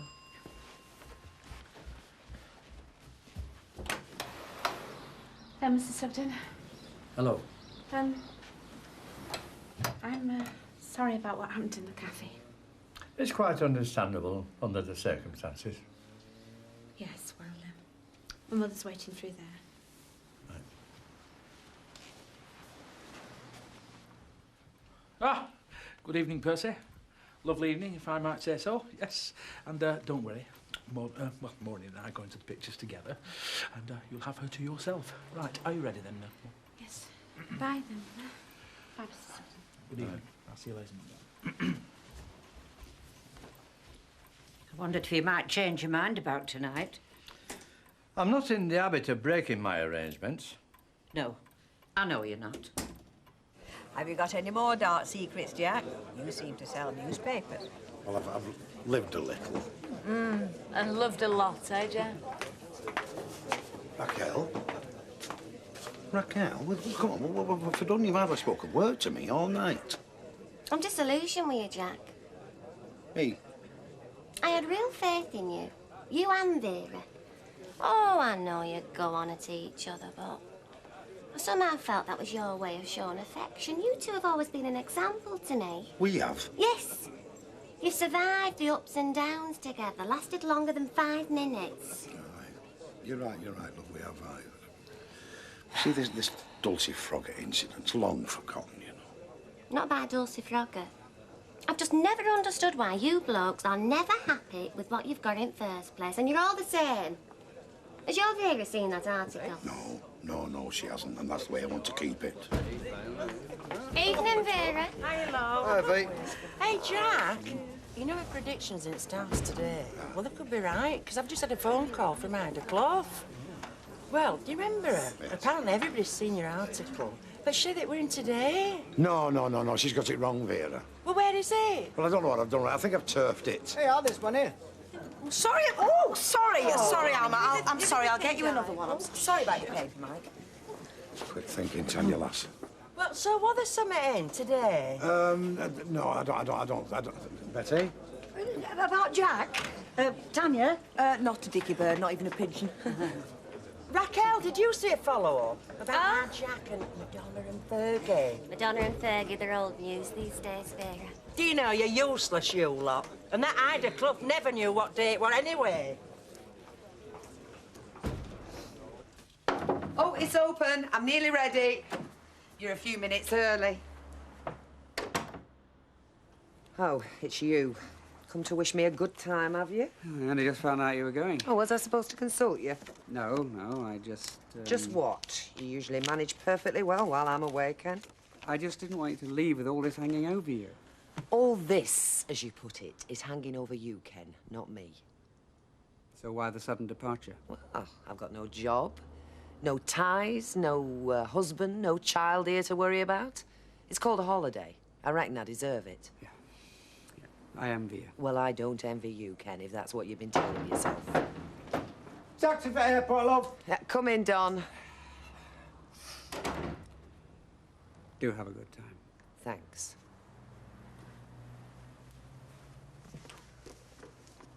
Thinking of hitching a ride, eh? Making a run for it? Not Ken's style. He's managed to convince himself that nobody can get along without him. Yeah, well, he's barking up wrong tree with Denise. And with me, Don. And with me. I'll have to remember that dish if you like it. Hmm. I was planning on telling you, Percy. Oh, and when was that going to be? You know, the thought of coming home to wives and young ones was all that kept some blokes going. But not all of them came back. So some of you took out insurance just in case. Is that how it was? You weren't all so innocent either. Are you talking about your Wilfred? No, not that I know of. No. I never asked. And if I had, who knows if I'd have got the truth, the way you all stuck up for one another. Oh, yes, you were all in it together, and didn't we know it? When you came back, it was like some secret society, one us women could never be part of. And 50 years on, it's still the same. You've only got to go to the Legion and you feel it. Endless remembrance ceremonies and D-Day celebrations. Commemorations. Don't any of you just want to forget? It was you that used my trip to Normandy to remember the war as you saw it. You with a constant reminder in your Maureen. I saw blokes receive letters, as the one I presume you wrote to Bombardier Grimes. They didn't think, oh, well, on to the next one. News of wives and girlfriends giving themselves to them Yanks killed them just as much as any gunfire. I've seen men willingly walking to their deaths because they thought they'd nothing else to live for. Your men were young, frightened, and they were out there risking their lives for you, and how did you repay them? We were frightened at all. I'm not saying you weren't. I suppose we all dealt with it differently, that's all. Maureen was part of our future, mine and Wilfred's. He loved her. He loved me. Well, you were very lucky. I can tell you now it wouldn't have been my choice. And now? I can't say I feel any different now than I did then. Neither do I. So that's it.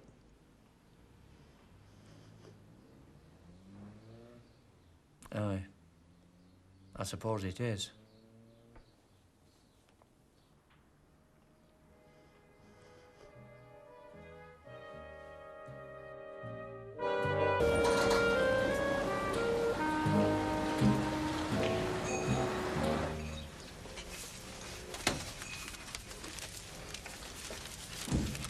Jack, come here, won't you? Jack? Here, love. Here, sign this. Now you are 12. I know, don't time fly. Now you are 12. Who's it for? Well, it's for William, of course. Yeah. William who? Charles and Di's eldest, Prince William. Happy birthday, Auntie Vera. Chuck it in the bin. You what? Why should I do that? Vera, you are not his auntie. You never were his auntie. And even if you were, that lot down there wouldn't take any notice of you. None of them. Go on, slag 'em off, like you do the rest of me relatives. You were like that with my mother and Joss. Look, I've got blue blood. You're married into royalty. Oh, why should I care? You don't even treat me like a human being. What are you talking about, woman? Well, when did you last do it washing up, eh? Or use the iron? Eh? See? You've even forgotten we've got one. When did you last make a meal, eh? I spent all day in that supermarket. I come home and you're there. You've spent all afternoon watching the racing. And then you expect me to do all the cleaning and the housework. All right, I'll cook a meal. If you want, I'll cook a meal. Don't expect me to make no flaming birthday cake with 12 candles on it. Of course I won't. His mother'll have made that for him, won't she? Hello, Sally, love. Hi, Rita. You looking forward to the weekend? Yes, yeah. I don't suppose I'll be seeing much of Kevin, though. Oh, he's working overtime? Oh, it's all paperwork, Rita. I mean, he's a mechanic, he's not a bookkeeper. Is it been a bit awkward, you coming in here on Sundays? Oh, no, I didn't mean it like that. I enjoy it here. It's just that, well, I wish I had a bit more time with Kevin. As soon as the baby comes, it'll be all hands on deck. Still, you'll have company when Denise has hers, won't you? You'll be able to go baby walks together. I think Ken will come. Hi, Nicky. Did you get lost? Oh, no. No, you just went the scenic route, did you? Hey, there's a thought. Maybe it'll be Ken who'll do the walking while Denise is working. That's $1.95, love. Can you take out my wages? Ah, yeah, you learn fast, don't you? Go on then this time, but in future, no subs. Is it true about Denise and Barlow? Hey, you're not supposed to listen to that. Oh, there you are. Now look, when I left for school, you better look sharp, haven't you? Is it true, Martin, about Barlow? Is what true? Him and Denise are having a baby. Hey, that's not to be passed on, is that, you know? Yeah, but is it true? Oh, brill! Hey, just do as you're told, will you? And keep it to yourself. Right, fine. Well, what do you do after an accident then? Very funny. And surprisingly enough, the answer isn't ring the police and tell him your name's Kevin Webster. Hello? Oh, are you? No, I'm working from home today. You could have fooled me. Listen, can you phone me back? I can't seem to hear anything because of this racket. Steve, when you get a minute, will you clear all the breakfast stuff away for us, mate? Yeah, sure. Listen, I'll do the washing as well. No, you're all right. Clear the table and you'll be doing all right. Oh, no. Steve, is this yours? Yeah, cheers. Well, when did you put this in? Last night. Well, you might have said something, Steve. Wash separately. You'll be all right. It's a cheap one. Yeah, well, my shirts weren't, and neither were Curly's. Oh, Steve, these were white, mate. Listen, everyone's wearing pink shirts these days. Curly's pants. Oh, my God, Steve, he's gonna do his nut. You can't even put the washing machine on without causing havoc, can you? It's not funny, mate. All these are gonna have to be washed again now. And there's my driving lesson. Listen, I'll sort them. No, you won't sort them. Leave them there, right? God, you try well. There you are. I thought I might find you in here. Did you? Just a coffee, please. You right? I don't know what I've done. He hasn't spoken a word to me all morning. Didn't touch his breakfast. I suppose I better go and make the peace. So where are they going to live? Who? Leslie and Maud? No, Ken and Denise. I mean, it's got to be a bit cramped, isn't it, over that hairdresser's? Or the corner shop, either. Oh, no, that would be a disadvantage, wouldn't it? Being brought up within the sound of Reg Holsworth's bacon slicer. Poor kid. Oh, why? It's a matter of principle. That's as much as I'm prepared to say. I am sorry, really I am. Yes, I know you will be, but there'll be a lot of them round here laughing their socks off. Speaking as one who has considerable experience in this area, if I can survive the gossip, Mr. Sutton, then I'm quite sure an old soldier like you can. You're right.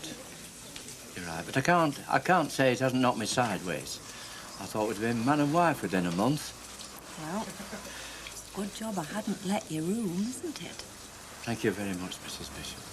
I do appreciate that, I do.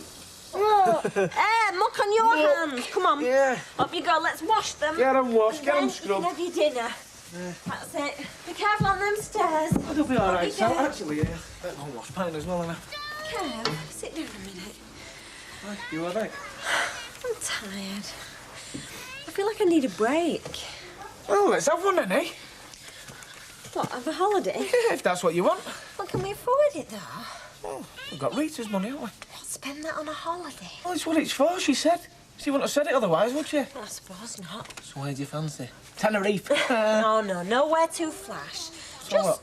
Blackpool? Yeah, or Scarborough. Scarborough? Yeah, my mum would love to see us. And she could babysit and we'd be able to go out. Yeah. Well, you don't sound too keen.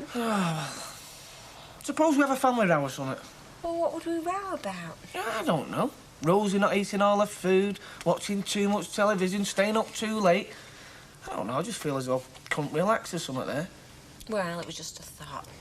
All right, then, Blackpool. Like, Blackpool it is. Oh, and Kev, The other thing I was thinking is, do you think we ought to ask Rita if she wants to come with us? You are? Well, if we're using her money. We'll talk about it later, OK?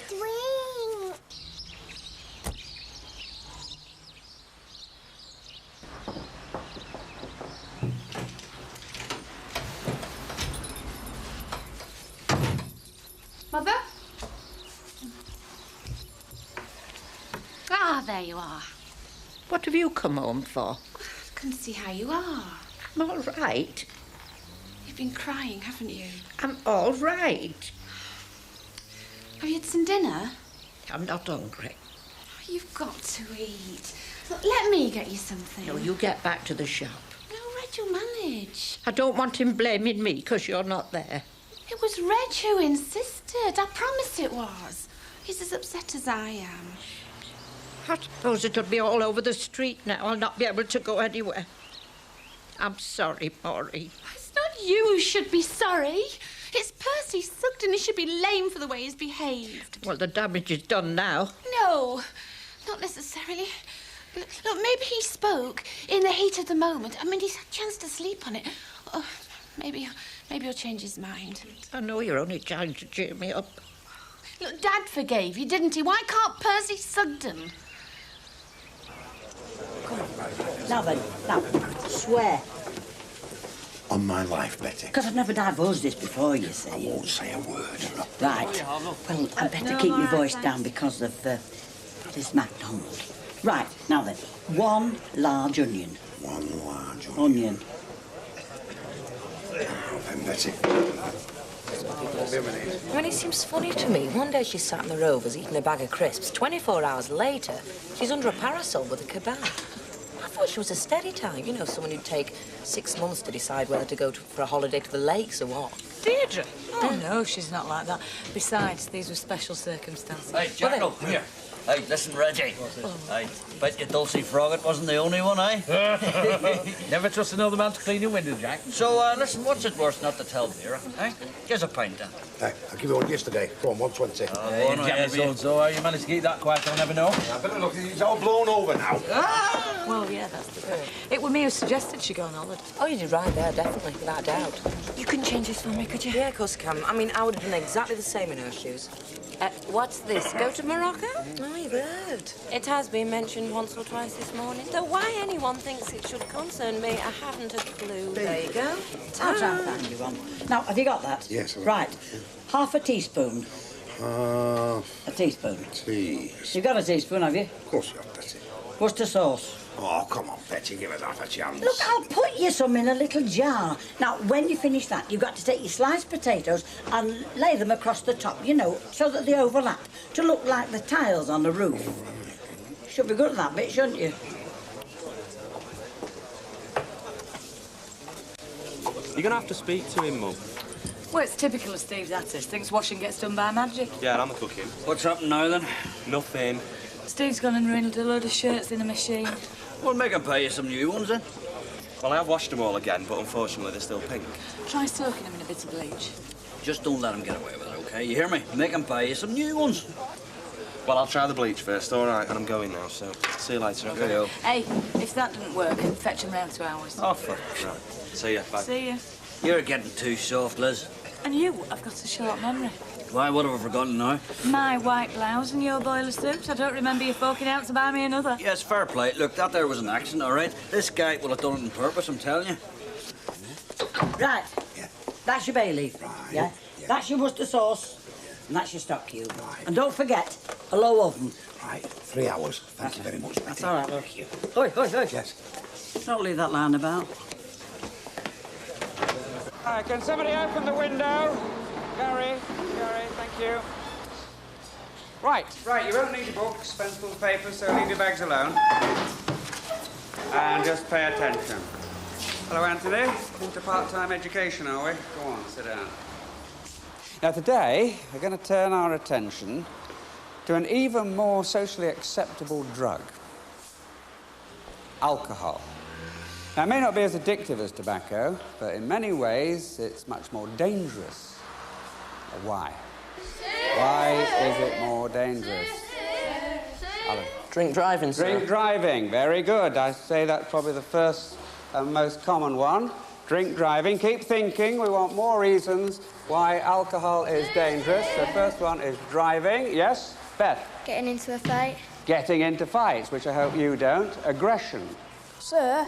Hang on just a minute. Let's get aggression down. Yeah, Nikki, yes? But when women have a baby, they shouldn't drink. Yes, that's right, that's right. OK, Gareth. Operating machinery, sir. Coordination, that's absolutely right. Very good one. It affects our coordination. Good. Now, it also affects our behaviour. Now, alcohol in small doses helps us to relax. It helps to break down the social barriers. Now, that's fine. Nothing wrong with that, as long as we can not let it get out of hand and start taking risks, like getting into a fight. Or a bed. You'd better go and wait outside and come and see me at the end of the lesson. Oh, what for? Outside! Now!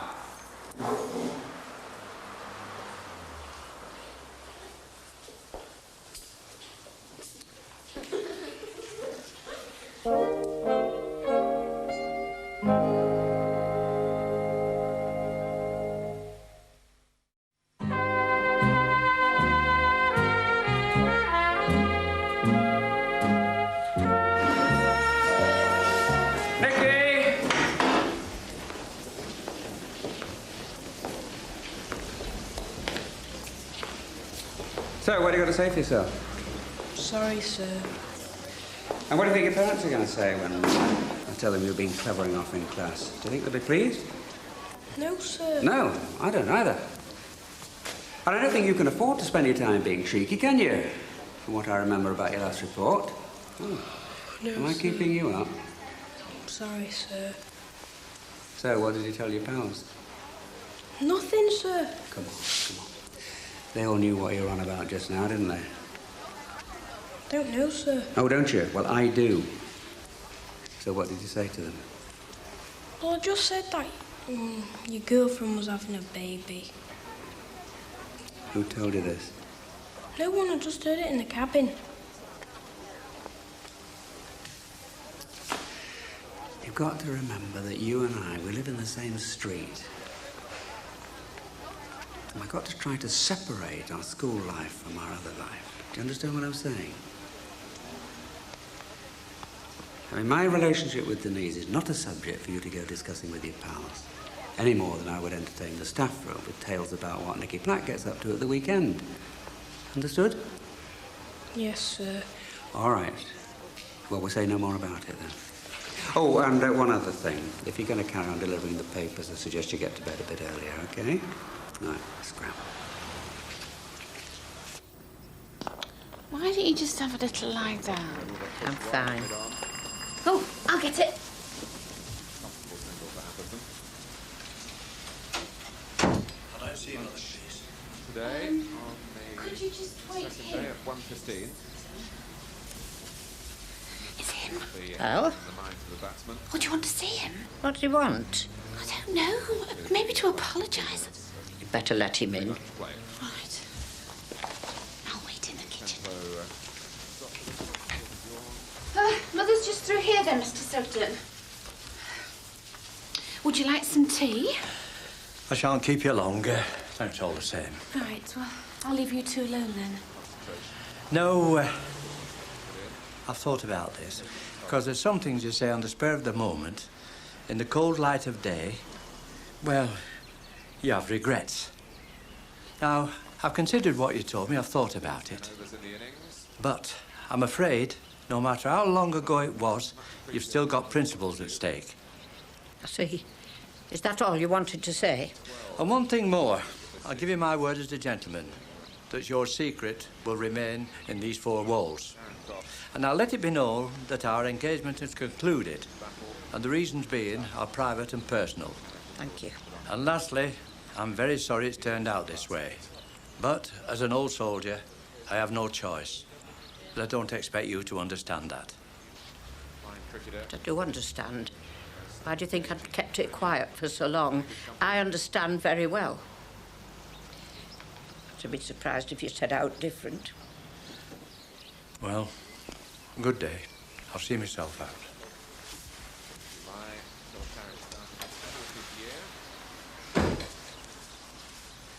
Has he gone?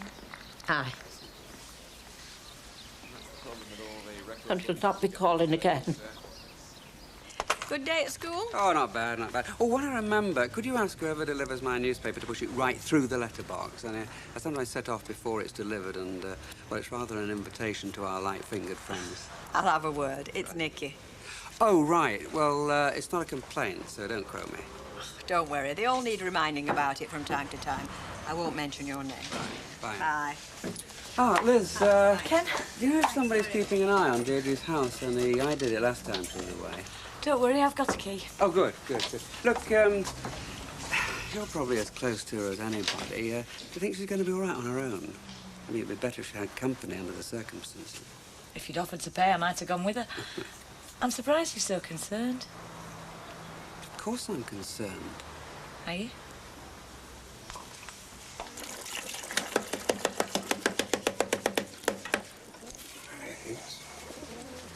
Oh, she's here. Hey, something smells nice. Say that again, love. Sausages. No, no. Bacon and sausage? No. Don't give us a clue. I'll give you a clue. Betty Turpin is famous for it. Hot pot. Got it first time. Now, I can't tell you the recipe because it's a closely guarded secret, you see. Hey, I can't wait. Right. Oh, and look at this. Oh. Have you got it? Yeah, yeah. Do you want me to help dish it out? Yeah. Oh, has it been in oven? Now, I can't tell you that because I promised Betty, you see. Well, did it say out in recipe about switching oven on? What do you mean? Of course it did. Oh, you've had grill on instead. That's why it stinks of bacon fat. Blimey. Oh. Does that mean it's no good? Well, not like this. No, it's still raw.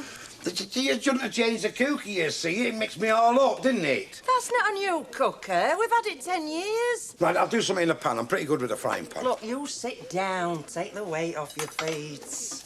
Are you feeling all right? Look, I'll go and get us a takeaway. What do you fancy? Indian? Chinese? I don't know. How will you fancy, V? I'll tell you what. I'll get a few cans in here. Are you winding me up? No, of course I'm No, not. because, V, I'm sorry. I don't know how it's happened. Look, I don't want to hear another word about it. It's not the end of the world. And anyway, it's the thought that counts, isn't it? I won't be long. Nice to meet your wife again. Long head as well. Yeah, Cheers. thanks a lot. See you now. Did you put it up to that or what? What? Rita coming round offering to babysit. Of course it did. Well, has its advantages, I suppose. What, taking a babysitter away on holiday? Do you think we ought to ask Rita then if she wants to come with us? Oh, I don't know, Sal. We won't be able to do what we want to do, will we? We'll be thinking on how to entertain her all week.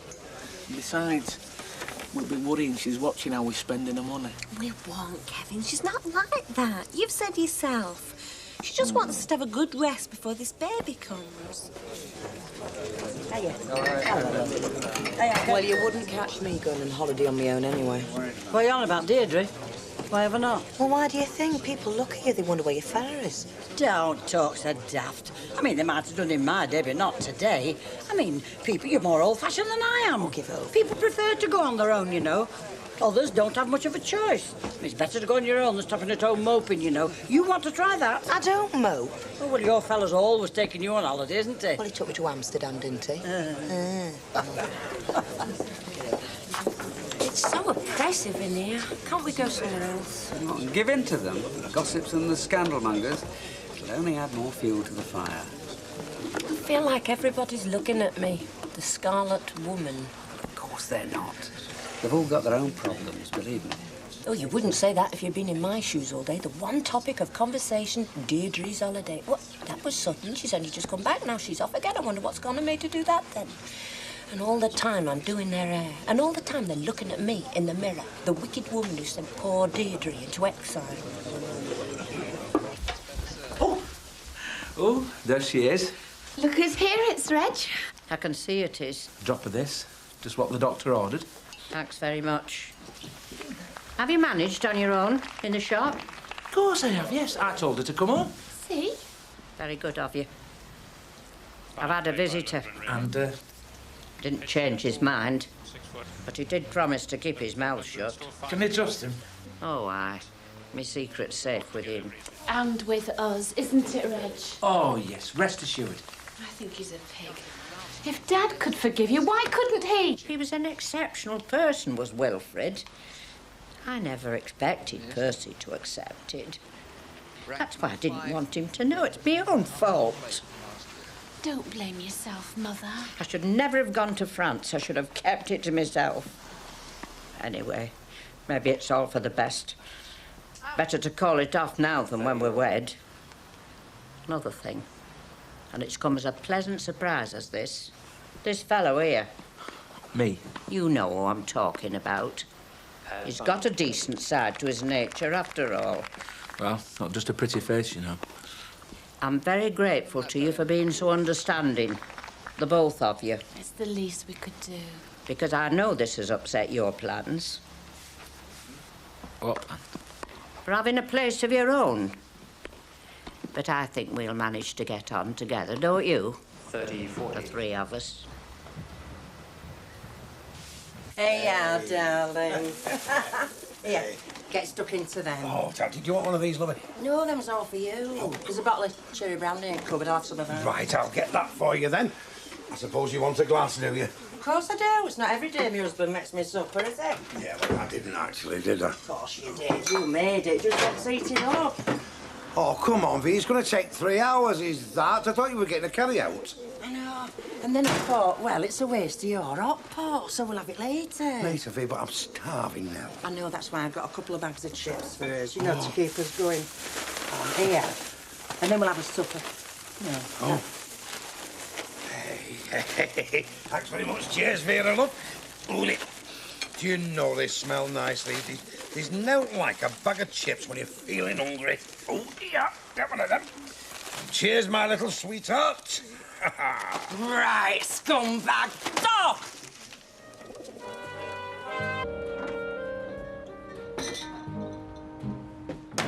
Room service! Milko! Milko! Yeah, Brill. Or should I pour it straight in the bath for you? What? Because it'd turn out a sight cheaper than you leaving the immersion heater on all night. Oh, yeah, listen, sorry about that, kid. I'll sort you with that, mate. Just put it on a bill. Look, I know this may look like a 5-star hotel, but I do have a day job and all, you know. Yeah, and you have my sympathy, mate. Is he up? You know what your brother needs? Actually, Curly, yeah, I do, mate. You've no need to tell me. Steve, what are you doing? Guess. Well, do you think you're going to manage to get up in time to make the tea today? Yeah, no problem.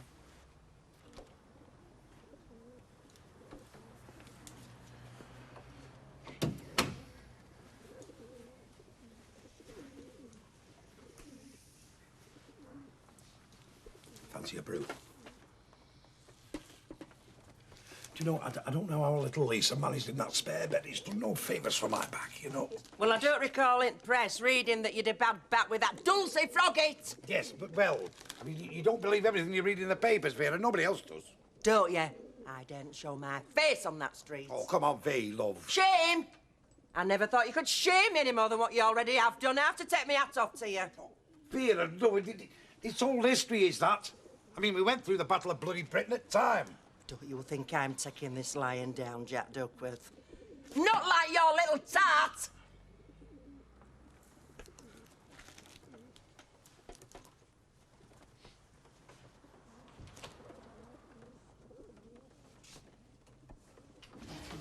Everything okay with the concert?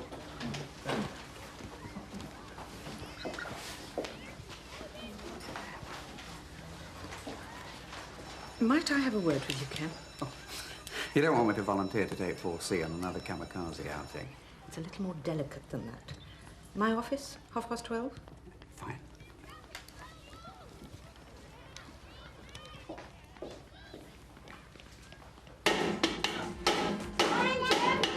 Oh, hi, Sal. What about you? Hey, kids. Yeah, not too bad. Where's Ken?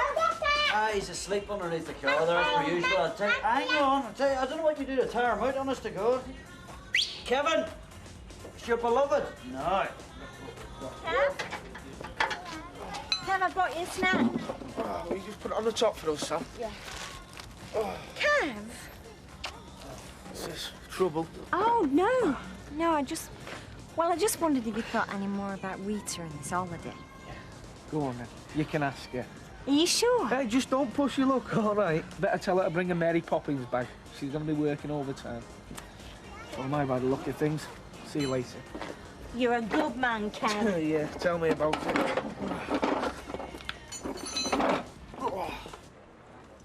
Betty, have you got such a thing as a paper bag? I'm sorry, love, I haven't, no. Listen, Jack, there's no point trying to hide. Folk will still know you.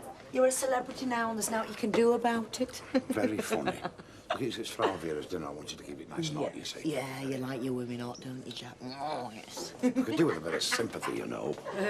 Don't look at me, love. Hey, what? I don't think that's very funny. And you can bet your last dollar that Vera won't either. Oh, shut up. You don't want to take me with you on a family holiday? We do. We'd love you to come, Rita. We all would.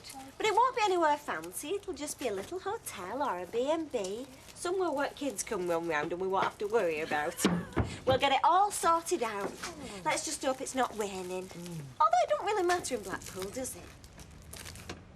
Blackpool? Oh, well, it's just that, well, the kids like it there. There's plenty for them to do. Oh, sure. Well, we'll get all the details of the hotels and we'll... Right. Yeah. Right. Come on, children. Planning a little trip, are you? Anywhere nice? Not really. That's 75p, Emily.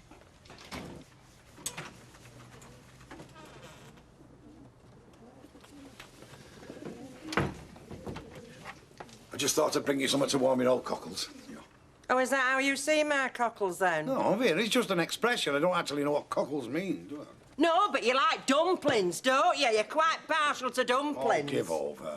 And has that got dumplings in them, then? No, it's just a pie, isn't it? I thought I might shove it in the oven for you, warm it up. Yeah, well, I'll tell you where you can shove it, Jack. Do you want me to tell you where you can shove it? No, I've got to get back now, love. Short-staffed, I'll leave it there for you. Ah! Well, does that mean I have to stay in detention? If a parent feels strong enough to write in, Ken, I have to take note. And is it part of your job to lecture me on my private moral lassitude? That was the expression, wasn't it? So it's back to basics. The parent as moral guardian. But what am I supposed to do? Make a public apology and wander around in a hair shirt for a week? You don't have to do anything, Ken. Or what are you going to do? I'm planning to tell them that your private life is none of their business. You are an excellent teacher, and that is all that concerns us here. I just thought you should know, that's all. Thank you. Can I go now? Of course.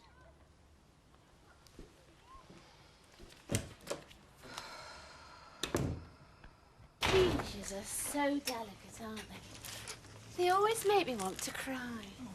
Don't say that, my darling. We'll never sell any of them, will we? Oh, but Steve understands, don't you? They touch a woman's heart, do these? Well, that's what I'm banking on, yeah. Oh. Got a little girlfriend. Oh, no, Reg. No, we mustn't pry. Not into affairs of the heart. That's indelicate. Hey, you'd be better off with a bunch of roses, you know, Steve. He only wants to sell you them because they're more expensive. No, roses are simply flashy. You'll do well with these. I've never heard you complain before. Hey, do you know, Steve? When we're on our honeymoon, I all but drowned this woman here in rose petals, but I do. If I'd have known a bunch of freezes that had done the trick, I'd have got them. Can I have my change? Have you got his change? Good luck, Steve. Hey? It's so lovely to see a young lad buying flowers. Yes. We do it to one end, and we know what that is, don't we? Reg, those rose petals weren't just for that, though, were they? No. No. That was true romance. Hmm. Not passion, although passion there was, wasn't there? Yeah. We practically incinerated them petals by morning, didn't we? We can bring some more on tonight, you know, if we don't sell them. Oh, you might need a hand. Oh, Mother! You shouldn't have bothered. Oh, it's no bother. I'll get my coat off and I'll get set too. She's trying to keep a brave face on it, you know. 'Tis sad when love goes wrong. Yeah, it was this time. Do you know, Percy and my mother were made for each other in heaven. Yes, well, we could debate the location of that factory, Maureen, but I'd have to agree with you. If ever two people deserved each other, it were them. Shame, really. Mum, is Dad in? Don't play games, Steve. You know he's at work, or you want to come anywhere near. Can I come in?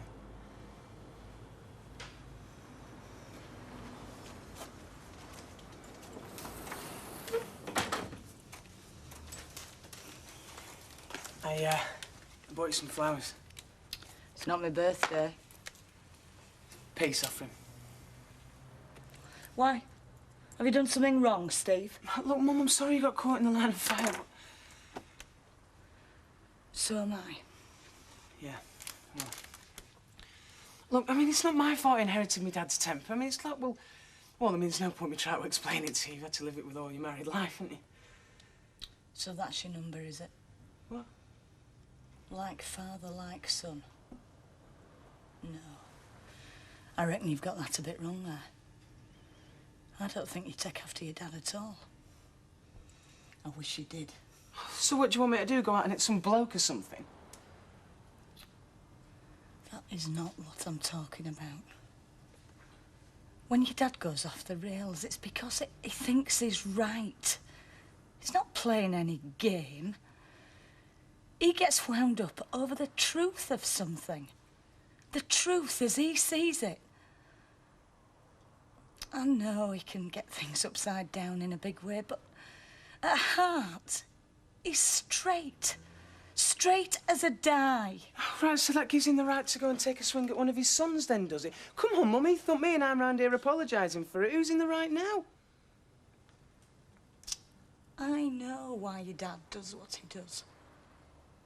And I'll tell you something else. At heart, he's decent. Decent. And I'm not. Oh, thanks, Mum. Thanks a lot. Anyway, these are for you.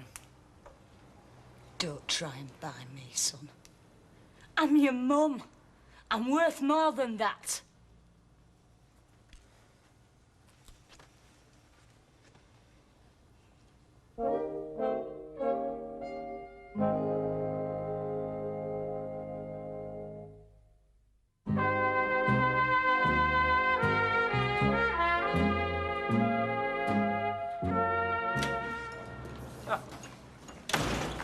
So done, my good man.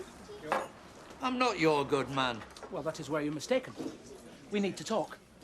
I can't think why. Because you and I are men of the world.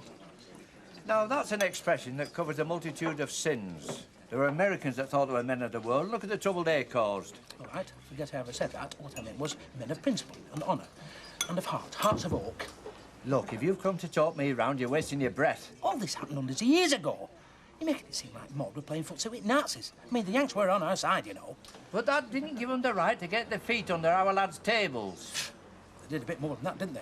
But who can blame them? I mean, we might have done the same. You speak for yourself. All right, so she made a mistake. Hasn't she paid for it? Look, I'm not out to make her keep paying. Well, then. I'm out to keep faith. Oh, so she to turn it into a religious crusade. It was a war for some of us. You are a stupid old so-and-so, aren't you? Yes, that is your opinion, and so good men died so you could have that opinion. I think it might warrant you to learn a bit of respect. Anybody home? I say, oh. Oh, sorry, Alf, I'm miles away. Oh, somewhere nice. On holiday, actually. Oh, don't you start. Oldest forever going on. No, you see, Sally and Kevin have invited me to go on holiday with them. Oh, well, that'd be nice for you, wouldn't it? Well, I'm not so sure. I mean, it's not so much them as You where. can stop them right now. I don't want any of that slime pushing through my letterbox. What? The newspapers.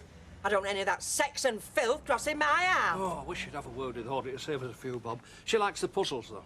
Yeah, but I bet you both still pour over the tittle-tattle gossip, don't you? Well, I'm warning you, Alf Roberts, it's all lies. And if I hear you or anybody else repeating it, though they'd be hell to pay. You understand me? Don't know what you're talking about. about. Well, you wouldn't, would you? Butter won't melt in your mouth, Lord Mayor. Yeah, but they're still out there, aren't they? Tongues wagging. That's all folk do round here. You talk about other people's dirty washing. Well, mine outshines anybody's.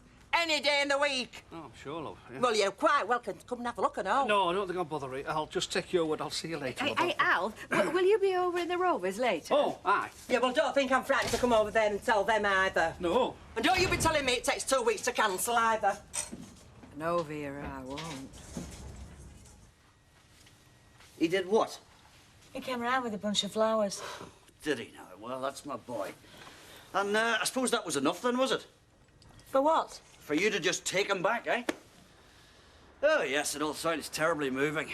Brings a tear to my eye just thinking about it, so it does. Jim. I'll tell you one thing, Liz, it's going to take a damn sight more than a bunch of flowers for him to get round me. Where are they, anyway? Not that I've pride of place on the dinner table. Come on, let's have a look at them. See how many pennies you have to spend to pull this trick, eh? Jim, I didn't accept them. Eh? I told him I was with you on this. You took my side? Yeah, I took your side. Although why there has to be sides in a family, I don't know. Now, have I lost my sense of smell, or am I simply failing to detect the gentle aroma of simmering meat in exotic sauces? I'm gonna kill him. We could use the bacon slicer on him, or maybe the mincing machine, because it's the only way we're going to get a meal out of him. Now, you lads deserve better than mince after a hard day at the tin mine, so get your glad rags on. Taking you out in the town, matching. I'd have settled for fish and chips. Oh, well, that's where you're deprived, you see, Kieran. That's a lifetime spent with oven readies. Let me open the world up for you. Lovely. I'm holding you totally responsible. Well, I sort of figured that, Curly. Well, you understand, you see, don't you? Because you've fallen from grace yourself occasionally. Oh, everybody seems set on reminding me. Well, that happens, doesn't it? Because we're men, we're full-blooded. It's got something to do with... Is it his doings? Yeah, you know? genes, DNA. It's not in your genes. Your brains are in the wrong place. Us women keep ours in his head. You dread to think where you keep yours. Yeah, thank you, Betty. Do you mind? This is serious men's talk. Do you mind, please? Oh, serious men's talk, is it? What's that, then? Pigeons look very uninteresting. Not to the papers, it isn't. What can I get you, my sweetheart? Whiskey, double. My treat. Oh, I know. Excuse me. Hang on a minute. I wanted a word, You used to be in papers, didn't you? Well, once upon a time, yeah. You say you'll know all about this bridging of the privates thing? Breach of privacy, yeah. Yeah, that's the one. I mean, you can sue the papers, can't you? Especially if you find out they've been telling porkies about it. Ah, well, that's libel, and for that, you've got to be really sure they're not telling the truth. Well, I ask you, does he look capable of 5 times a night? I'm not an expert. Well, neither is he. No, I mean it, Ken. I'm going to take them to the cleaners. I am, for my own good name, and plenty of watching. Jack, could you bring an orange juice? Yeah, Ken. You're going to have to talk it out a bit, mate. Jack, when was the last time you taught your Vera out of something? Last time I tried was our wedding day. Vera, sue the papers. Are you serious? Ha! You watch me. Yes, everybody, are you listening? Can you hear me? You watch Vera Duckworth. We should have thought, though, Kev. Look, Sal, how's this all got twisted round, eh? 1 minute we've been bending over backwards to be thoughtful, and next minute you're accusing us of jumping on her with big boots. No, we're not, but Blackpool. You don't keep making it sound like Alcatraz. But maybe it is to her. Yeah, to her, yeah, but not to us. And this holiday's for us, for Rosie. We hardly get 5 minutes together as it is. Alan Bradley was killed there, Kevin. Yeah, look, Sal, I'm with you. And it was stupid to ask her, and we was daft to invite her, but we can't go chopping and changing. This is the best place for us, for our family. And that's what we've got to think of first. I just wish we hadn't invited her. Yeah, well, wasn't my idea. Are you sure you want this? Salt and vinegar. They won't have any farthing left when I finish. Look, it's not as I don't think you've got a case, Vera, because you have, and it's not about the money or... It's not the money, it's pride. What? Pride, Jack. Exactly. That is exactly the point I'm trying to make, isn't it? You are? Pride. Family honour. Jack, do you still work here? Come in. Right. Pride. Family honour. I'm with you all the way there, Vera. Blackpool? They've invited you to go to Blackpool. Well, whatever possessed them? Well, I'm sure they didn't do it to upset me, Al. Well, they can't be reckoning you're going to be running up and down the street shouting for joy. I don't think they reckoned anything. And maybe they're right. Maybe it should all be forgot. What? After what happened to you? They surely can't imagine that after seeing Alan Bradley running amok and then getting himself killed, you're going to be first in the queue for the donkeys. I won't be doing that, Alf. If I go. Another. Yeah, thanks. Oh, vodka and tonic, Jack. What? What? Excuse me. Sorry, just... How's it going, Jack? I've just played my trump card. If it fails, I'm dead. A man without a redeeming feature should not be allowed to serve the general public. Well, perhaps Mr. Holdsworth was trying to be considerate. After all, he may care for his mother-in-law. Some men do. All men should. I've never held with these stories they tell about him, but I don't think Reg Holdsworth would share that opinion. Excuse me. Oh, I had complaints. You what? You know when you were running your shop? Oh, that's water under the bridge, Percy. Excuse Jack, me. Can I have a drink, please? Thank you very much. But I'll say this, you did have some moral fibre. Oh, it's very kind of you to say so. Yes, I know what you're talking about. I don't think so. Well, it's beneath me. Oh, just a second, love. Jack! The master calls. Yes, yes, my love. You're out for once. Normal services. What? Normal services will be resumed as soon as possible. Yeah? You come straight home, love. I'll be waiting. What the great will do. Did it work? Can I have a vodka and tonic? What? 15. No. 11 double egg. Double card. 90. Did you see... What are we doing here? Well, it's interesting. Yeah, that's what you said about that pricey restaurant down the street. I mean, did you see some of that stuff we ate? If you found that growing in your house, you'd have to call in the health department. Oh, I don't know. It was quite nice. Yeah, you wait until tomorrow morning. Which reminds me, I'm first in the bathroom. I have done some things in my life, but I've never had a meal that I'd be ashamed to tell my mother about. Now, girlie, I know you didn't get any chips for your main course, mate, but it's disappointing. What's this? It's 50 quid. Listen, if you win, pay me back. If you don't, no sweat. There you are, brother. Be lucky.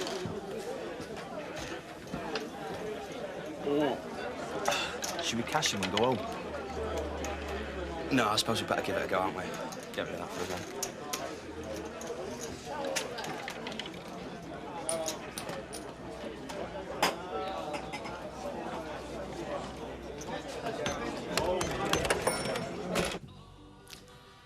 Well, maybe we ought to go straight to bed.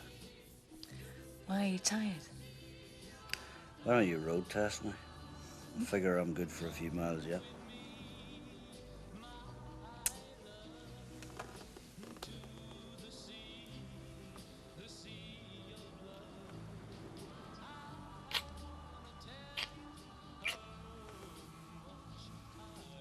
Thank you. I really appreciate it. I just want you to know that. I shouldn't have hit the lad. But, well, just thanks. It's a mess, Jim. No more than any other family. Maybe I went too far. Look, they're away on they've left home. You and I gotta look after ourselves.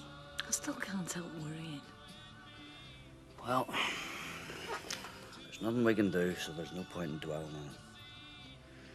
You see, Steve's heading for a fall. I'm not looking forward to being there when that happens. I'll take no pleasure from it. But as far as I'm concerned, it won't have happened a day too soon.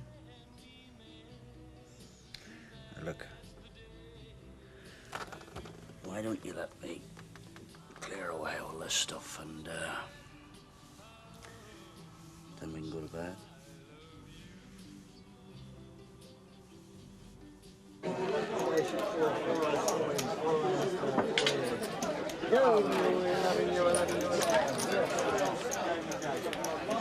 take it you didn't break the bank then? Not exactly, pal, no. Well, it's a mug's game anyway. Yeah, tell me about it. Wonder how my brother's doing. With a bit of luck, he might lose his shirt. Looks like he's going to lose his trousers and all. I wouldn't touch her with a barge pole. No, of course you wouldn't, Curly. I just wish you'd hurry up and lose so we can go home. Well, right about now, I reckon. Right, cash these in for me, darling, please.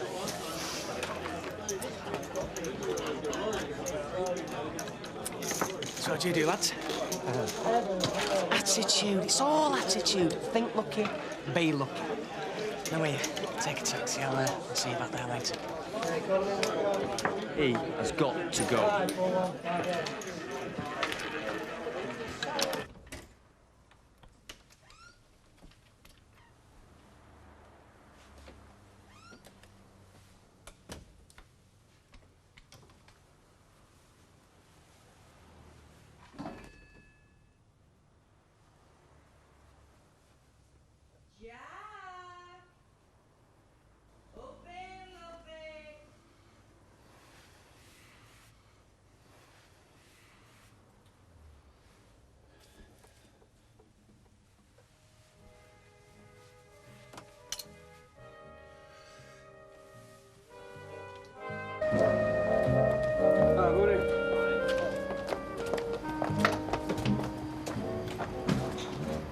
Why they call it morning sickness, I don't know.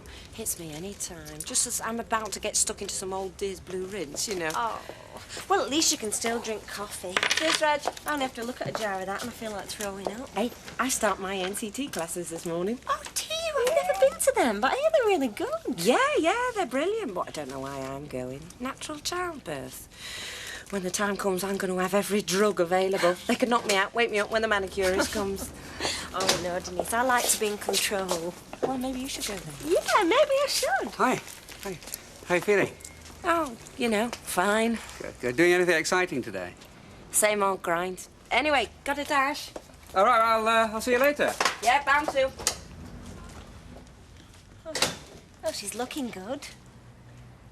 Yeah. Thanks, Reg. So, how are you, Reg? Looking forward to the big day? Well, the wedding has been cancelled, but thanks for asking. I don't want to go into details. The emotions are still very raw. Oh, poor Percy. He must be disappointed. Yes, well, I think I can safely say that Maureen and I will share his suffering. Well, I suppose Percy will be more disappointed than you are. But never mind. There's plenty more fish in the sea for a good-looking girl like you. Tell you the truth, Martin, because Percy has called it off. It was never. Something to do with the past, you see. I thought he'd be able to overlook it, but he couldn't. Oh, yeah? What did you do? Send Rommel a food parcel? As bad as in his eyes. Not easy to talk about. Well, don't talk about it. No. I'd like to, if you don't mind. I'd like to talk to someone who's not involved. It's about our Maureen, you see. Oh, yeah? Well, what about her? Well, go on, Mother. Tell him everything. Who's rattled your cage? Go on. Tell him the whole story. Give him all the details. Never mind me. What's it to you? I can do what I want. I've got a life of my own. Oh, you know. yes, you've got a life of your own. A double life. It's me that hasn't got the life. Well, I shall be getting back to work. Oh, sit down. I'm going to the shop now anyway. Who am I to tell her what she can and can't do? Who am I anyway? He's a bit upset. Yeah, well, you can say that again. Is she really that keen on having Percy as a stepfather? And how's me prodigal son? Don't mention him in front of the boss, eh? Hi, Curly. Oh, like the shirt. Colour is that? Mother, What have I said? You see this shirt? It's supposed to be green. Better buy green. It's supposed to be regulation issue, better buy official store manager's shirt. But it's not, is it? It's pink. Very nice pink. Kind of mauve. The reason why it is mauve is because your Steve put his T-shirt in without washing. Oh, I see. Men who wield power do not wear pink. Did Adolf Hitler dress up his stormtroopers in pink? No. You're not Stormtrooper, though, are you, Curly? Look, whatever Steve has done, forgive him. Clasp him back to the bosom of his family. He needs a mother's loving care. Well, if he doesn't now, he soon will do. See you. Hiya. Supposed to go in now and pay the papers. I just can't bring myself to. I'm too embarrassed. Oh, Sal, it's our holiday, and if Rita doesn't fancy it... It's not a question of her fancying it, Kev. She's horrified by the very idea of it. Well, then she don't have to come if she doesn't want to. Fine, right. Well, you go in and pay papers then.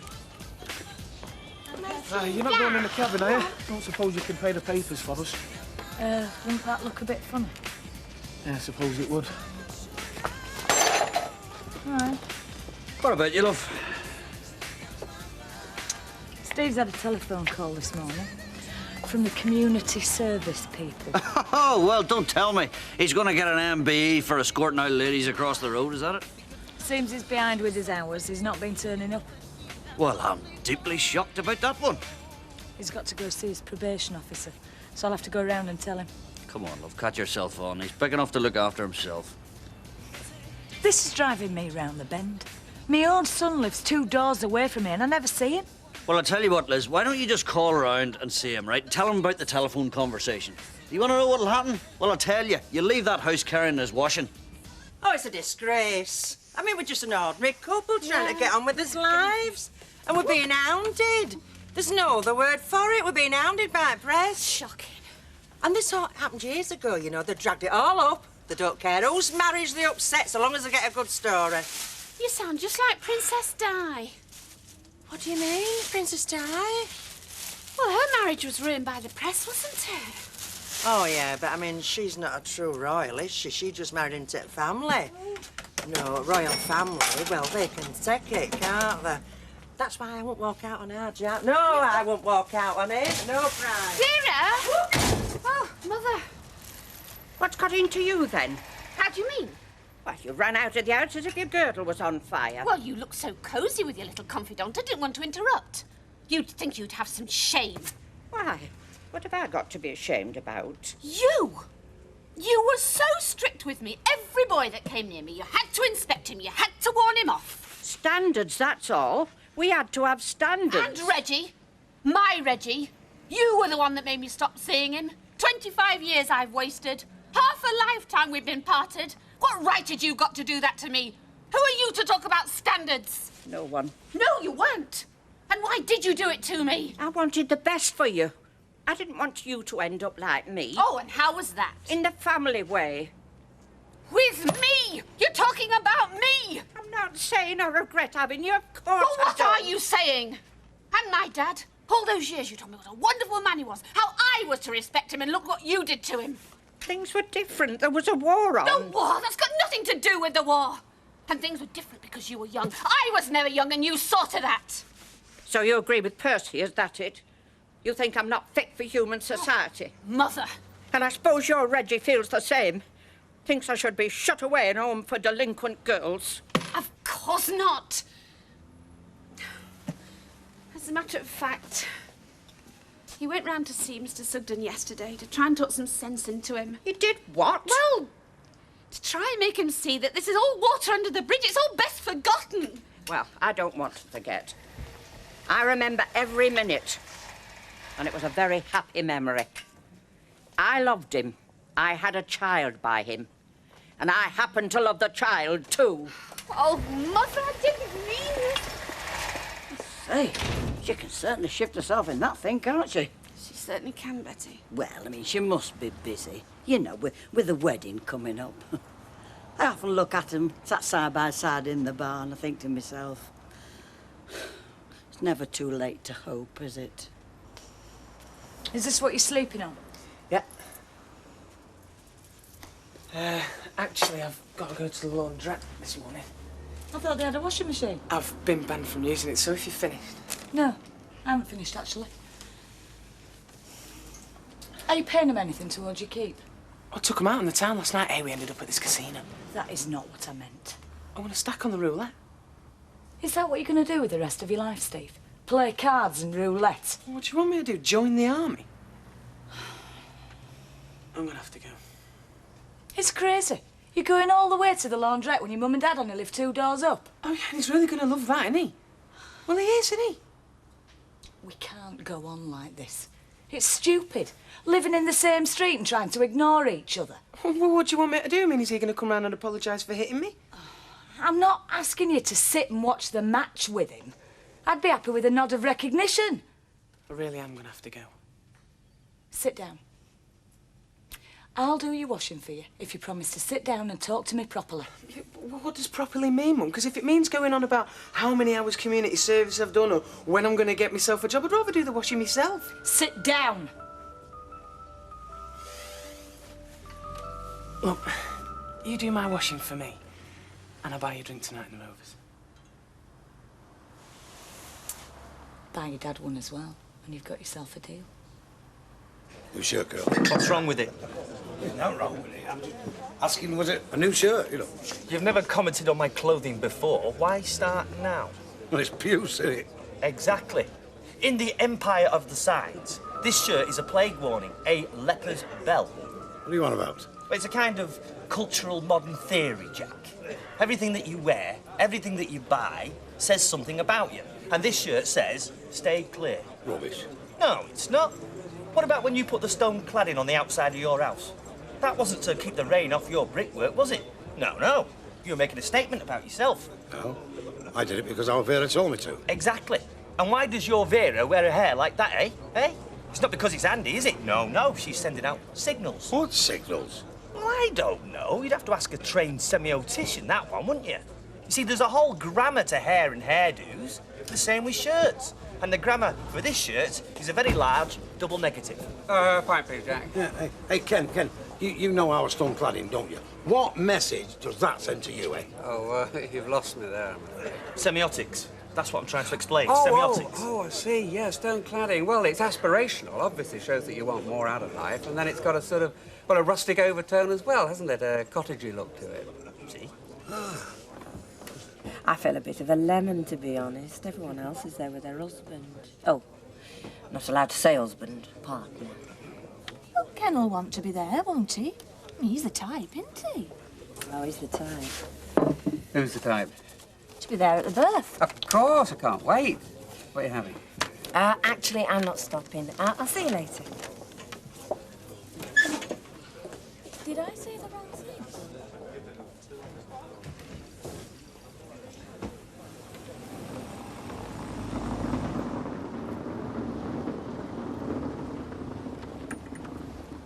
Oh, I told you so.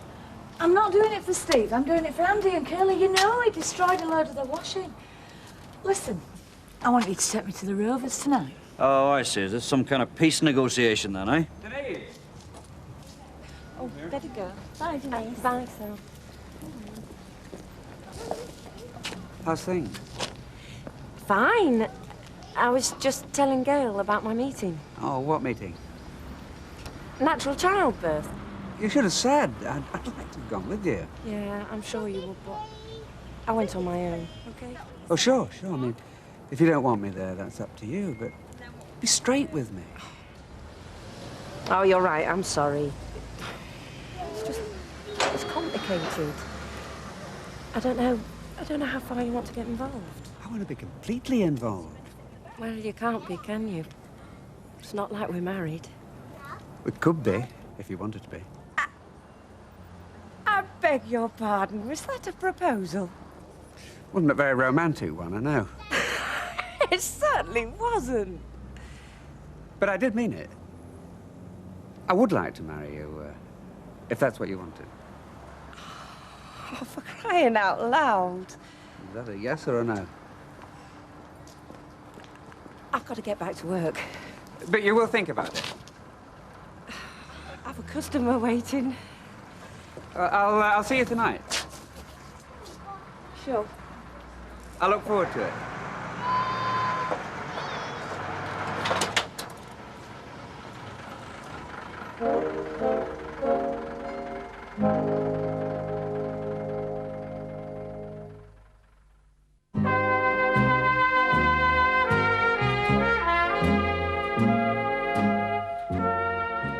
No, we haven't been on holiday for ages.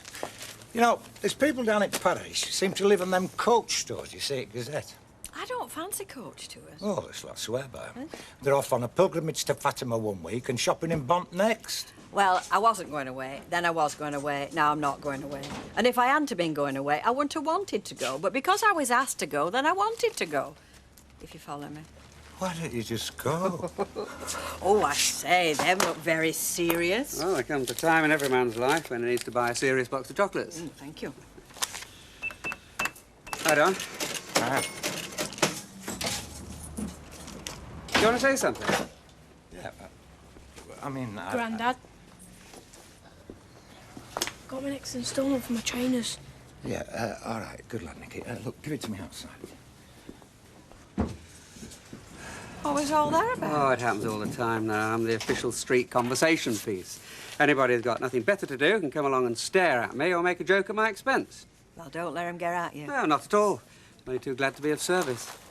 The first thing they say is, be upstanding for this, stay upstanding for that. It's more like an aerobics workout. Yeah, well, it must be. It is. I'm shattered. I'll tell. Hey, I'll have a cup of tea to go with this. You see, the trouble is, there's that much talking, you've no time to eat. And these civic waiters, they are trained to whip the food away the minute you blink. I know Reg came to see you last night. I just wanted to say I had no part in that. I would have stopped him if I'd known. I know. Interfering little nose wife.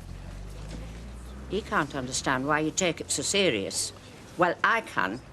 I take it very serious myself. Well, I wish I felt otherwise. I've tried to feel otherwise, but it's no good. It's hard to forget when memories are all you've got. But I would like us still to be friends, if you think we could be. I'd like that too, if you can see your way to it. Go on. Get me a tea cake.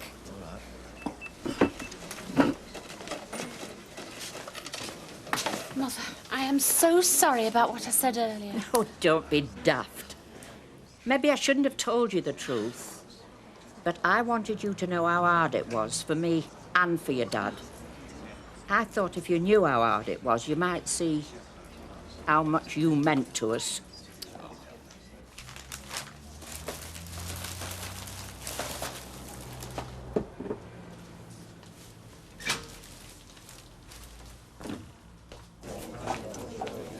Tanya. What do you have, Denise? White wine and soda, please. You shouldn't be drinking in your condition, you know. What is this? Is there a club, the Denise's Pregnancy Appreciation Society? Do you have meetings in a secret den somewhere? Is there a password? I was only saying. Well, don't say. You're making tomato juice just the same. Is everything all right? I wondered if I said the wrong thing earlier. No, it's fine. I've got to go. But you drink. No, you have it. I had a decision to make, now I've made it. I'll see you later. Oh, here they are. What am I doing here, eh? Look, I'm not asking you to spend the evening with him. I just want a bit of peaceful coexistence, that's all. Oh, I see. An acceptable level of unfriendliness. Is that it? Hi, lads. Hi, Curly. How'd the shirt go? I thought I told you not to mention his shirt. This shirt is the answer to every manager's prayer.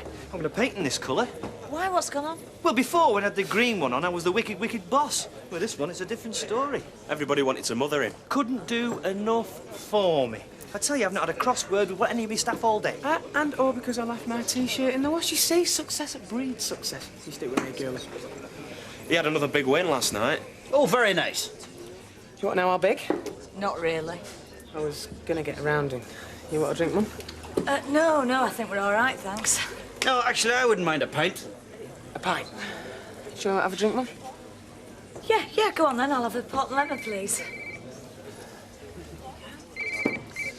What is that? Hello, Ron. He bought it with his winnings. Actually, I don't think I can stay for that pint. I promised a human being I'd see him down the Legion. Well, tell me about your day. How'd it go?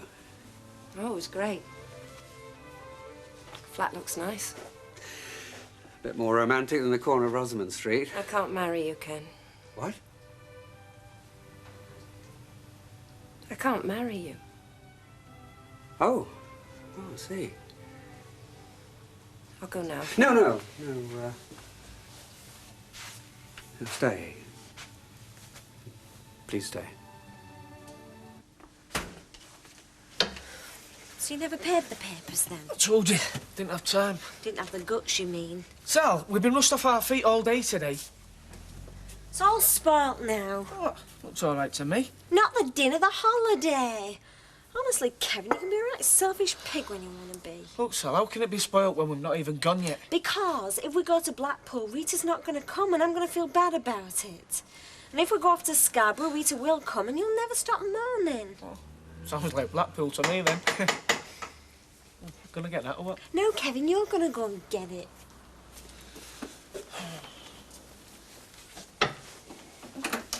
Hello there. Hello. Oh, hey, Rita. Rita. Hi, Rita. Hello. Sit down. No, I'm not stopping, love. Oh, about the papers. I was going to no, come. Sally, no. Listen, are you two still set on going to Blackpool for your holidays? Well, we're thinking about it. Oh, Leah. Well, if you are, I'd like to go with you. If the offer's still open. Of course it is. We'd love you to come. Are you sure, though? I mean... Oh, yes. Yes, I'm sure, love.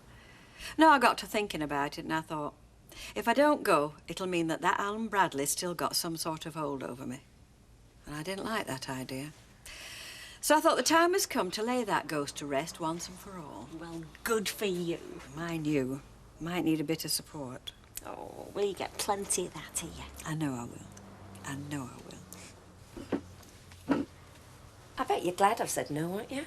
I mean, what would you have done if I'd said yes? You'd probably have had a heart attack. I don't think so, no. What made you ask? Can't think where you got the idea, even. Well, a lot of people seem to think it was the obvious next step. I never do the obvious. No, well, I didn't mean that anyway. Listen, we've had 5 marriages between us already. I don't think either one of us needs another one. I want to be part of this child's life. Oh, you will be. Listen, I've been thinking about those classes. If that's... No. I don't mean like that. I like to make some sort of commitment. Then make a commitment to the child, not to me. To both of you. It's a tough job bringing up a child, I know, I've been there. I'm not going to marry you just because you think I can't cope. If I were to give you reason enough for wanting to marry her, would you change your mind? No, Ken, my mind's made up. I'm sorry. I made a mess of a lot of things in my life, and this seemed like a second chance, no, a last chance to get something right. And I can't see there's anything wrong in wanting to give it a stable environment. Call her her. A hairdryer's in it. All right. To give her a stable environment, 2 parents and a home. My God, you really do care what people think, don't you? Well, of course I care what people think. Well, I don't. No, well, that's obvious. And what's that supposed to mean? You made a laughingstock of me. What? No, people talk about me openly to my face. Don Brennan today stared at me like I was some sort of freak. Oh, yeah, well, no, Don... He used to respect me, and now he thinks I'm a joke. No, he doesn't. Oh, yes, he does, and he's probably right. Do you know what I am?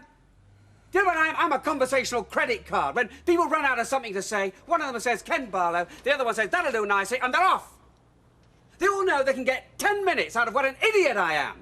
And that's for school. Well, I mean, I just can't talk about school. They're writing letters about me. Can you imagine that? They're actually writing letters about me. Respect. All I had was respect, and you threw it away because you wanted your baby. 10 minutes ago, she was our baby. Now, all of a sudden, she's mine. Yes, well, it was never really our baby, was it? You planned it. I don't have to listen to this. Yes, you do. No, Ken. I thought it was very sweet of you to ask me to marry you. Very sweet, but stupid. I thought you did it because you cared about me. Now I can see all you care about is yourself.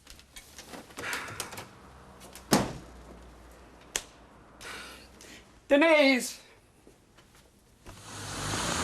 Oh, go on, but what does it say to you?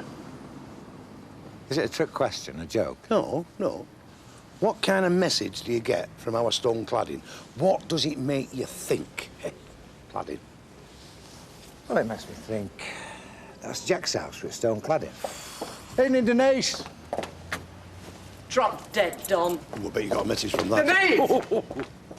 Denise! What are you staring at? The fool who got the hairdresser pregnant?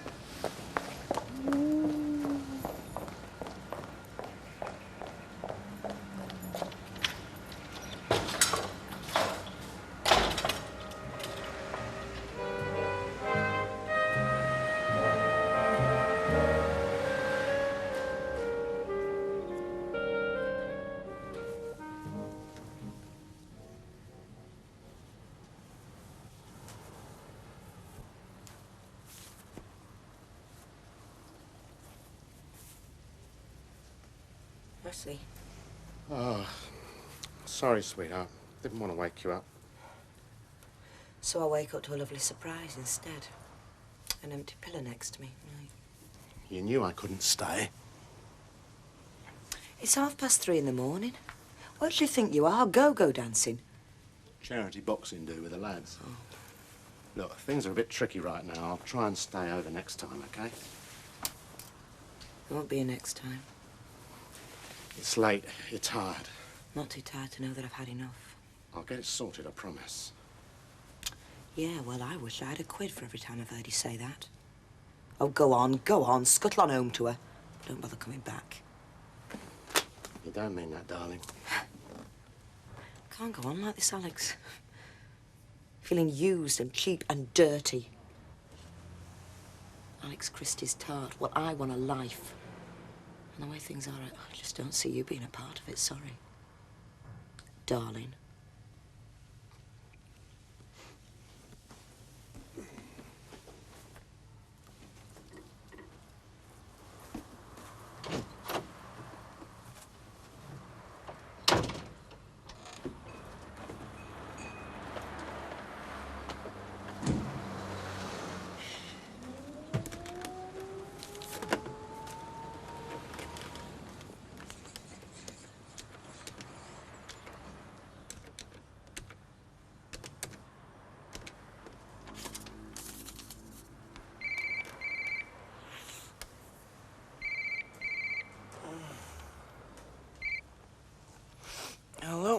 Hello, this is your friendly good morning wake-up call.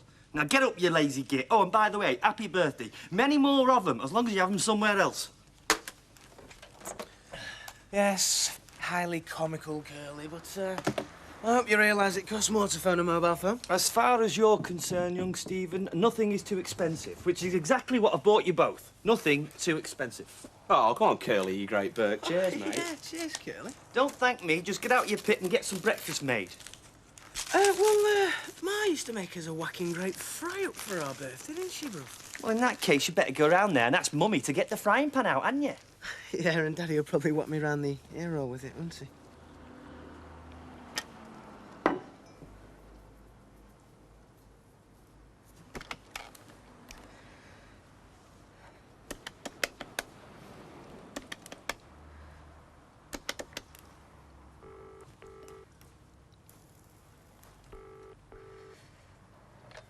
Look, I know it's early, but... Hello?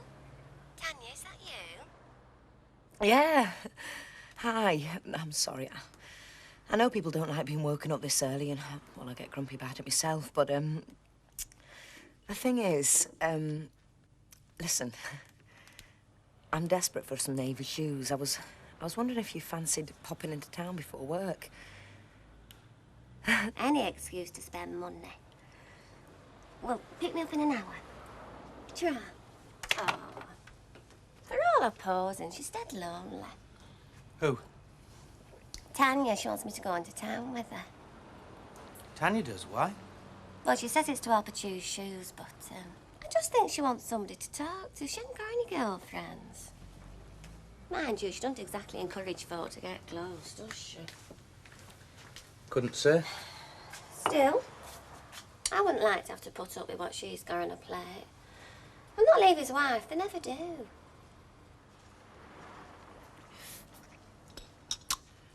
Kippers. Well, the same to you. No, I mean kippers. I would never have kippers. I could murder a kipper, so I could.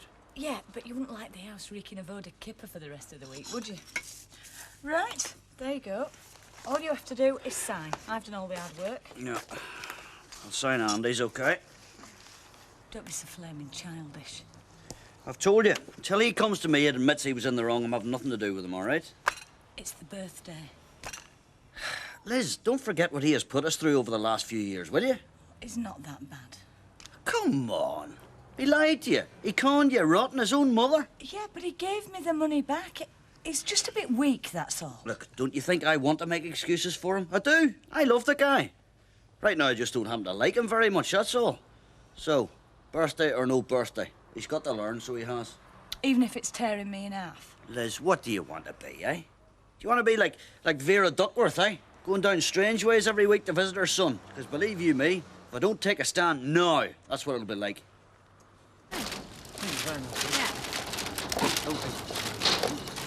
Miss Osborne, and with what delicacies can I tempt you this fine morning? Raw liver, dill, pickles, a lump of coal. Reg. Tush, tush, Maureen. It's a well-known fact that mamas-to-be have some strange cravings, which we aim to oblige. Right now, Reg, the only craving I've got is to buy my groceries in peace. Sorry. Just trying to lighten the weary moment. I'm so sorry. My husband's sense of humour is rather heavy-handed, but he really doesn't mean any harm. I know, love. I tend to overreact to everything these days. I feel a bit like a dandelion clock. One puff and I'm flying off in all directions. Oh, it is wonderful, though, all the same. You know, a new life growing inside of you. Do you know, if I'd have married Reg when he first asked me all those years ago, we'd be parents now. Maybe even grandparents. Wasn't it an option with your first husband, having a family? Didn't like babies. That should have rang alarm bells if anything did. Oh, at least you know Ken loves children. I mean, he works with them every day. Well, I'll just go and see if Reg needs a hand.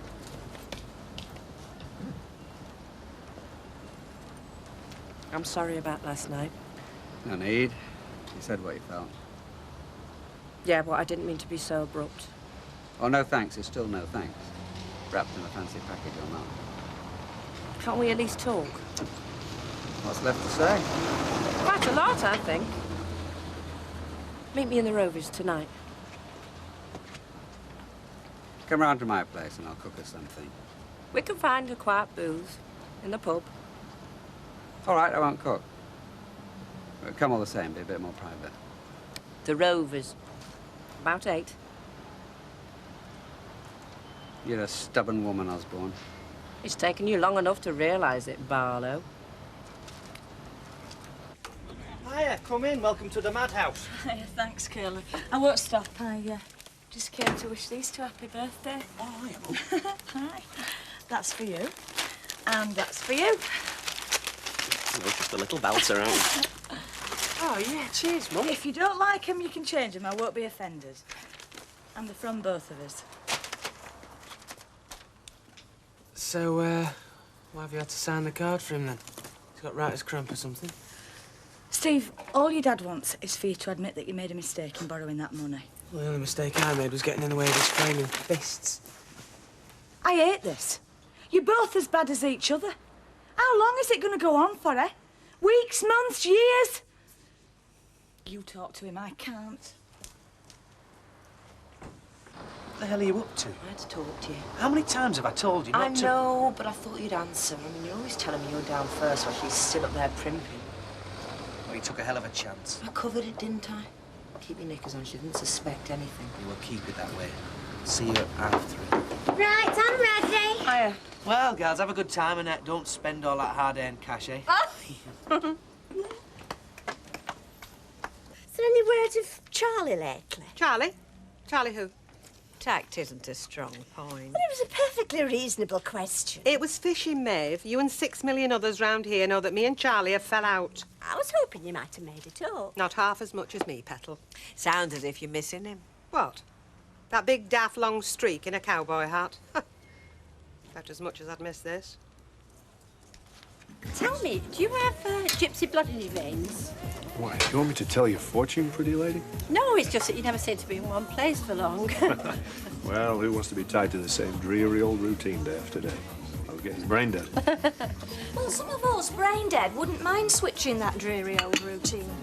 But having 3 kids has a funny effect on freedom. Oh, well, so does having one husband. The times when I wouldn't mind taking off into the wild blue yonder. Oh, with your little spotted hanky. With half a dozen suitcases, do you mind? When this lady travels, she don't travel light. Oh, yeah. Hey, listen. Let me just take a look, really. Wow, there's a lot happening here. I can see adventure. I can see a journey across water. Oh, I can see great wealth. Yes, you know, I can see a con when it pokes me in the eye. Try it. I'm just surprised he didn't see you falling for a tall, dark, handsome lorry driver while he was at it. Give over his potty about bears. Besides, I'm a married woman. Unfortunately. I'm right glad you suggested this. Good. There's no sense pretending that we haven't got up each other's noses in the past, because we have. But much nicer to be friends than enemies, don't you think? Yeah, if you say so. Especially with us working together. I haven't really got a close girlfriend either. Except Beth, but she's more like my mother. Well, when I say like her, I don't mean that she's like my mother, because she's nothing like her. What I mean is that I really admire Beth, don't you?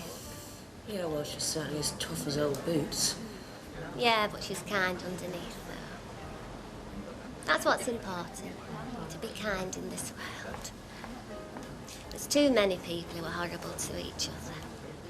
I don't know why. Maybe they're unhappy.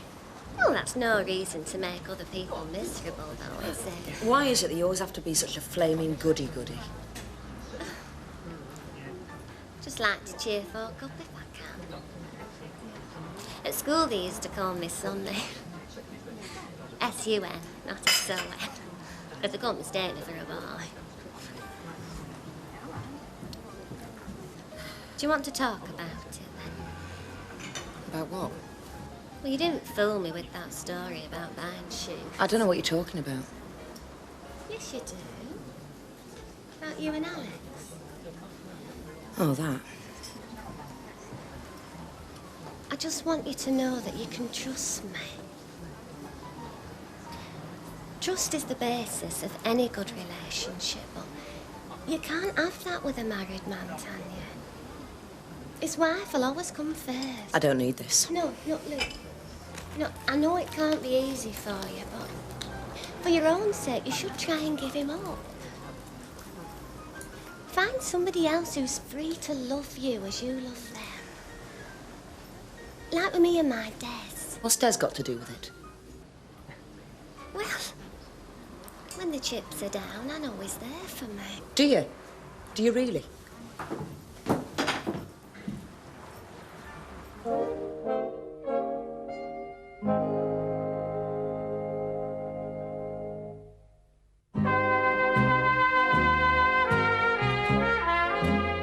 No, we do not have sun-dried tomatoes. You'll find the tin ones, third shelf down there on the left. All right.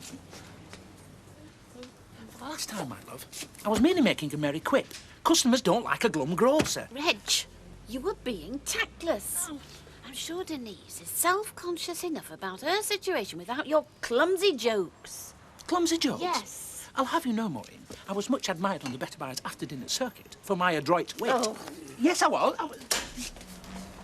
Ah! Mr. Charles Whelan of that ilk. Yeah, what can I do for you? Well, it's more what I can do for you, Reggie. You still in the market for some lager français? Just 1 minute, I'll just... Thank you. I seem to remember big promises about a wide range of delicatessen when you first moved in here. Yes, it's just a case, Mavis, of educating the Weatherfield public palate. They're not exactly chattering classes round here, you know. That'll be £4.39, all right? Right, thank you. Bet was mentioning you earlier. She'd be pleased you're back. As I hope everyone is, darling. Well, you interested? So you put your foot down finally, have you, good man? What? Well, I seem to recall you stopped bringing your stuff in here because Madame Gilroy objected. That's not entirely true. Anything for a quiet life, eh? Say no more. But, you know, sometimes, my friend, it behoves us chaps to show the fairer sex who is boss. Know what I mean? And in future, Reg, you will keep your adroit wit to yourself. See what you mean, Reg? If I'd have known you were going shopping, I'd have come with. Oh, it's more of a cosy chat, really. Swapping notes on your love lives, eh? Just as well I didn't come. I haven't got one. Oh, he'll be back, you'll see. He'll not be able to keep away. He's managing pretty well so far. Yes, gentlemen. A birthday drink for these two layabouts, and I'm in the chair. Oh, in that case, we'll have a bottle of champagne. You'll have a pint and like it. So, how old are you now? 20. Oh. Well, funnily enough, Raquel, I'm the same. Oh, Yeah. right, because you... Oh, aren't I daft? Answers on a postcard, please. All right, son. Happy birthday. You take a pint? No, you're all right. Curly's getting them. Now's your chance. Hello, Dad. Do you want one? No, you're all right. Tanya, will you get us a pint, please, Louie? Yeah, thanks, love. Well, it's obviously going to take a lot more than that.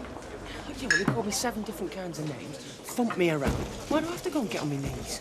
For me mum, Pighead. So, you two having a party? No, just a quiet night out. Now we're no longer teenagers, eh, bruv? Where you going? Listen, I'll be back in a minute. Don't drink my pint. All right, thanks. Small scotch, please, mine hostess. Oh, and tell Charlie I'll have the cash for him. Charlie? Yes. Looking extremely fit. Life on the open road obviously agrees with him. Or is it being back in your welcoming arms? Don't ask questions, just do it. I don't know, use your imagination. Like you do when you tell the bird you're a big cheese property developer. Yeah, that'll do. All right, cheers, Rob. See you.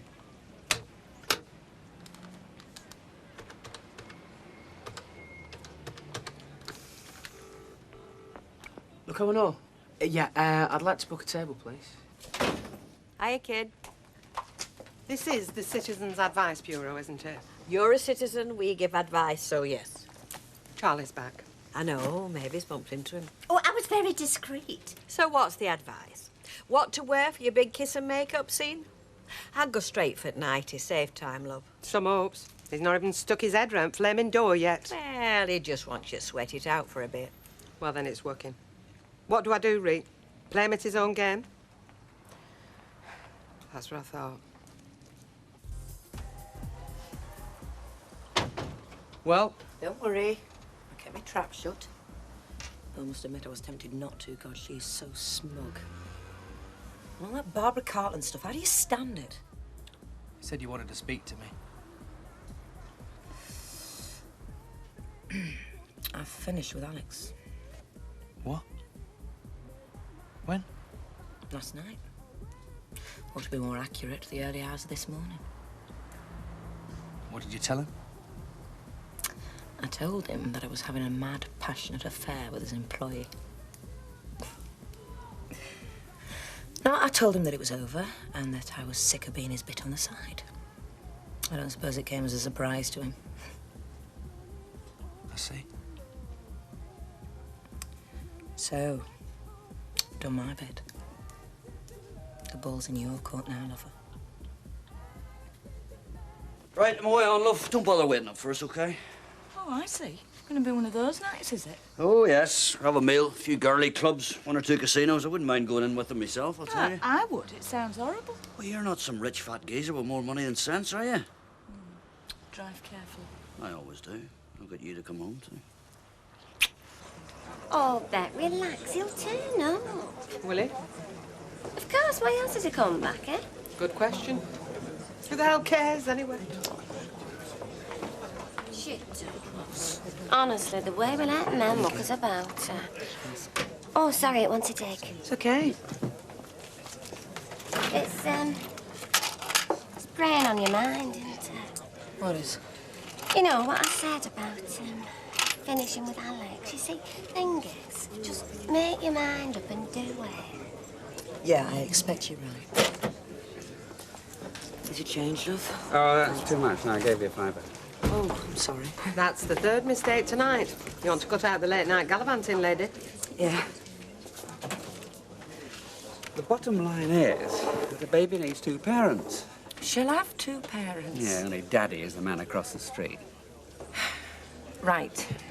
Ken, I don't want you out my life. So what do you want? An occasional babysitter? More than that. But less than marriage. OK, you say I'm asking for the wrong reasons. Don't agree, but tell me what would be the right reasons. Well, for one thing, if you loved me. But I care about you. Yeah, it's all right, Ken. I'm not in love with you either. We're not kids. Surely we've got more important priorities than popping hormones. One question. Would you have asked me if I wasn't pregnant? Possibly. No, probably. I still wouldn't have said yes. But why? Is it the age thing? That's never bothered me, you know that. Well, what then? We like each other, we get on well together, we got a child on the way. I mean, surely that's enough. Not for me. Look, I've walked away from 2 marriages because I won't compromise. I'm not going to start now. I should go home. Oh, can I have a bottle of sparkling wine, please, Bet? Now, I know it's blasphemy to a dutiful little housefly like you, but repeat after me. To hell with the ironing. To hell with the ironing. Louder. To hell with the ironing. You know, I don't know, you carry on to Charlie about having no flipping freedom. Oh, thank you, darling. Then your Auntie Alma gives you the key to the cage and you go all dutiful on me. Charlie? Charlie Whelan? Poor lad, you're not giving me his breakfast anymore. My novelty worn off, has it? Yeah, that. The whole flaming street's seen him apart from me. I don't know what fella my lad's playing at, but he's picked the wrong one here to make a mug-off kid. So where are we going then, eh? I mean, come on, what's the big mystery? It isn't a mystery. We are going for the mother of all nostrils. Oh, well, I hope it's not far, because I'm starving. Just a couple of miles now. Couple of miles? Oh, well, I've had that. What are you doing? Well, I'm going to get the nearest bus to the nearest chippy, Steve. Coolly, look, transport is a remedy.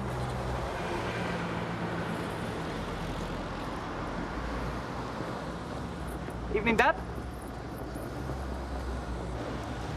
Hey, how are we on? Waiting for a client. Yeah, Mr. Cheshire. Evening. What's going on here? Tell you what's going on. It's your Flash Brothers idea of a gag, so it is. Oh, aye.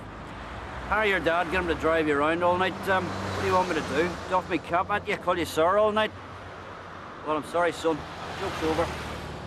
Oh, and, sorry to spoil your evening, Mr. Cheshire. But...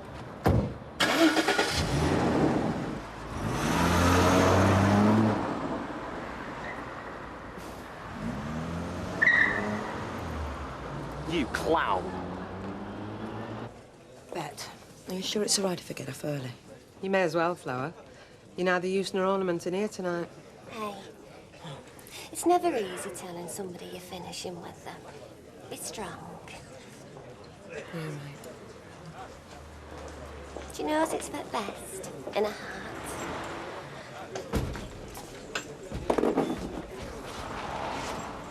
You okay, Carl? Oh, I think you're right. No. That's good. Another?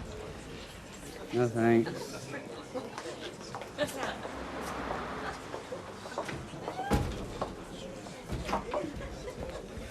Play him at his own game, you said. Actually, you said. I must say, he's taking his time showing up. Well, he'll be wasting it now if he does. You mean you're going to tell him to mosey along, partner? Only not so politely. Hey, girls, if Charlie Whelan shows his ugly mug in your place again, tell him Bet would like to see him.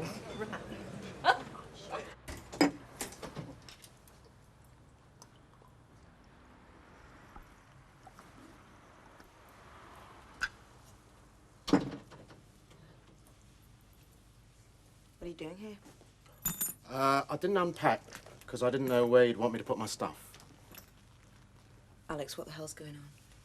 You were right. We can't go on like this. So I did it. I left. I told Val I want out.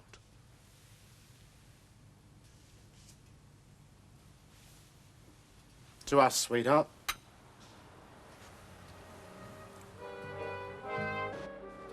Just let me make a couple of calls and they won't be sending out the search parties for me. Calls who to? Well, I know they won't be too. Come on, you don't really think I'm going to be phoning Val the morning after I walked out? Well, I never thought you'd walk out on her. You didn't? No. Now she tells me. Des, it's Alex. Yeah, I hope I haven't... Yeah, and good morning to you. I hope I haven't got you up. Yeah, what it is, I wanted to warn you I won't be around today. I don't just mean the shop. I mean not available to anybody. Completely incommunicado. Yeah, well, I always said we'd manage better without you. Yeah, well, now's your chance to prove it. Oh, and listen, if Val calls asking for me, tell her you don't know where I am. You haven't even heard from me, OK? All right, then. Cheers, Dom. Thanks, mate. Do the same for you one day. Bye. Just one more. I'll make some coffee. Great. Morning. Morning. Morning. What happened last night? Oh, he's told you all about it, has he?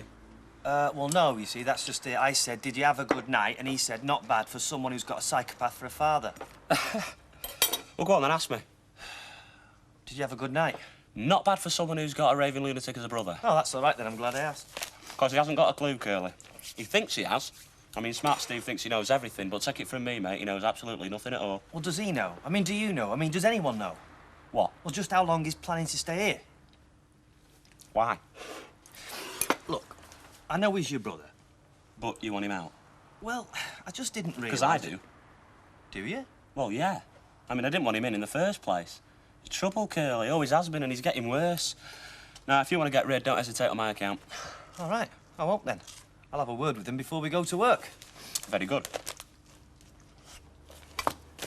So, what did happen last night? You know, I'd been booked to chauffeur this fella around for the night. Yeah? Well, when I clapped eyes on him, I thought to myself, I'm not taking this guy anywhere at all. Why? What's he done? Well, he hadn't done anything. It's just I recognised him, you know.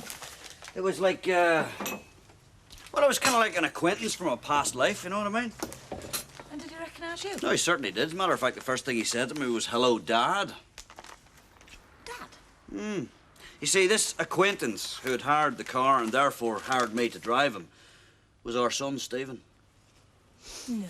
Yeah, he had. What, he'd hired you to drive him about? Yeah, certainly. Oh, he hadn't used his own name like he called himself Mr. Cheshire. You know, I mean, that would have spoiled the gag, you know what I mean? Andy was along with him, but he didn't know any more about it than me, I don't think.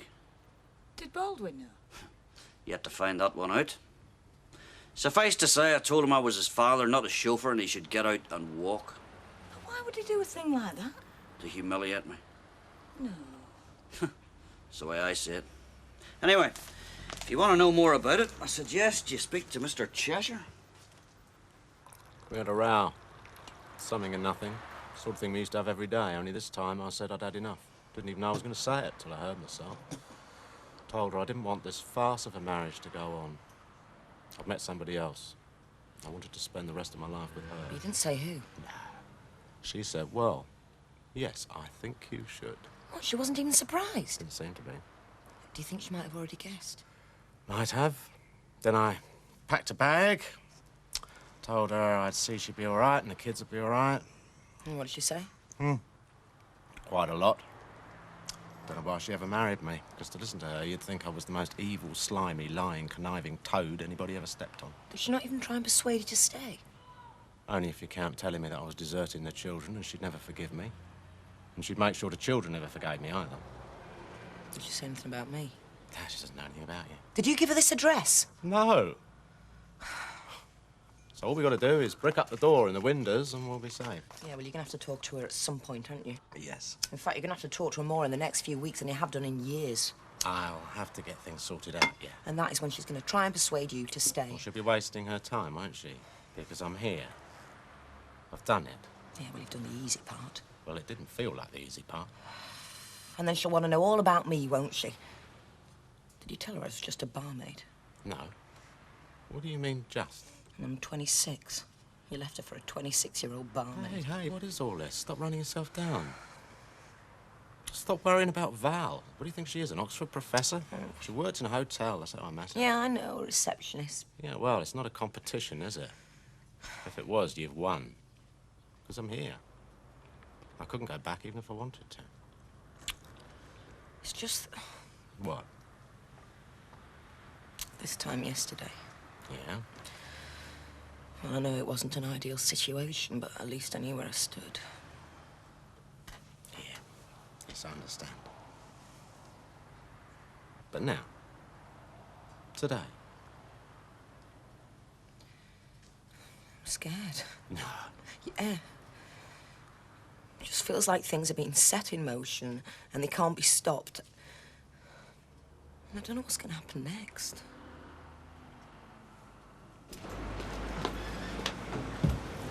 Hiya. Oh, hiya. It's a nice setup you've got here. You know about it? No. Well, if you know anybody who does, just send them along then. No, the reason I've come across is I was just thinking, you know, it must be very awkward for you camping out in my front room like you are doing. When do you want me out? Ah, why God. No, come on, you've obviously been talking to my brother, right? No. No, you rotten liar, Kurt. Thank you, I hope I am. No, listen, I'm going in a second. What, you mean you were thinking of going anyway? Yes, I was thinking of going anyway, if that makes you any happier. Ah, well, that works out for everybody all round. It's just that, well, me and Andy, we've got a regional management meeting after we close this evening, so we're going to be late. Yeah. So when you've moved your stuff out, if you could just drop the key through the letterbox. Thanks. One thing this means, you can kick that poxy job of yours into touch any time you like. Today. If you like, yeah. And what will we do then? Go house hunting? Yeah. Find a nice little place, settle down, live happily ever after. It does happen. To me. Would you rather... Be honest with me, will you? If you've never been honest with me before, be honest with me now. What? Would you rather I hadn't left Val? No. No? No. I'm glad you've left her. I just wish this was all over. I wish we did have a house and we had moved in and all the mess that's going to happen was over and forgotten about. One day it will be. Yeah, one day.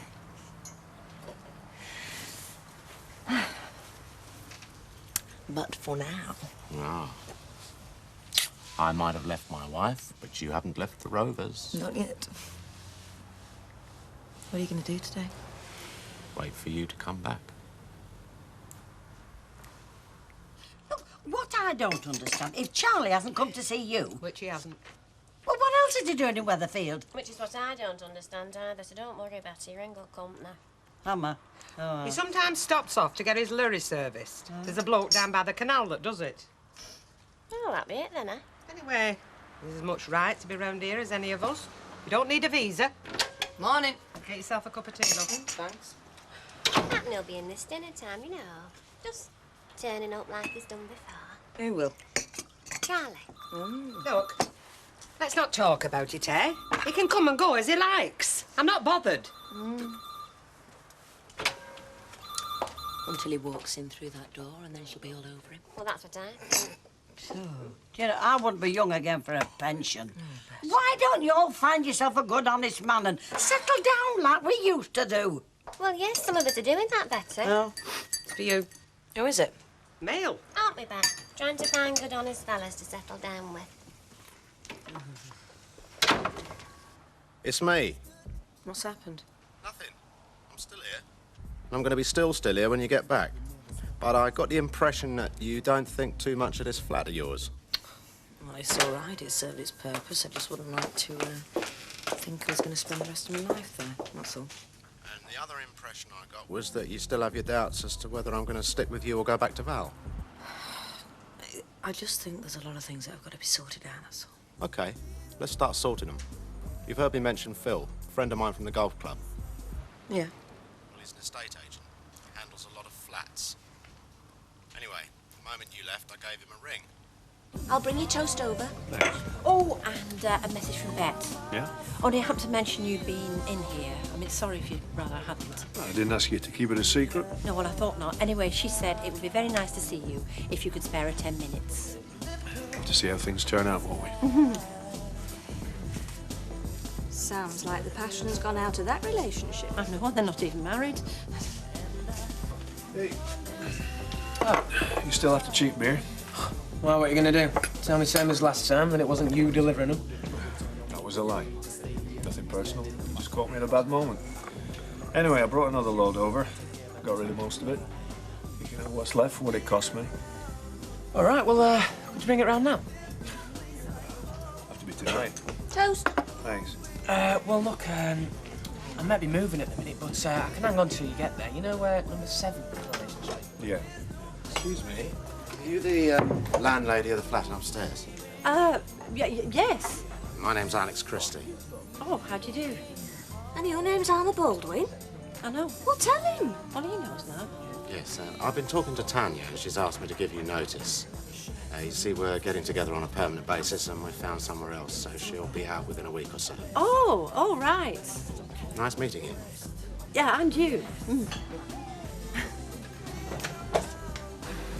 Well, I know. and is that all the notice she has to give you, a week? Well, I know it should have been a month. So why accept a week? Because I think, for the sake of certain persons not a million miles from here, the sooner he takes her away, the better.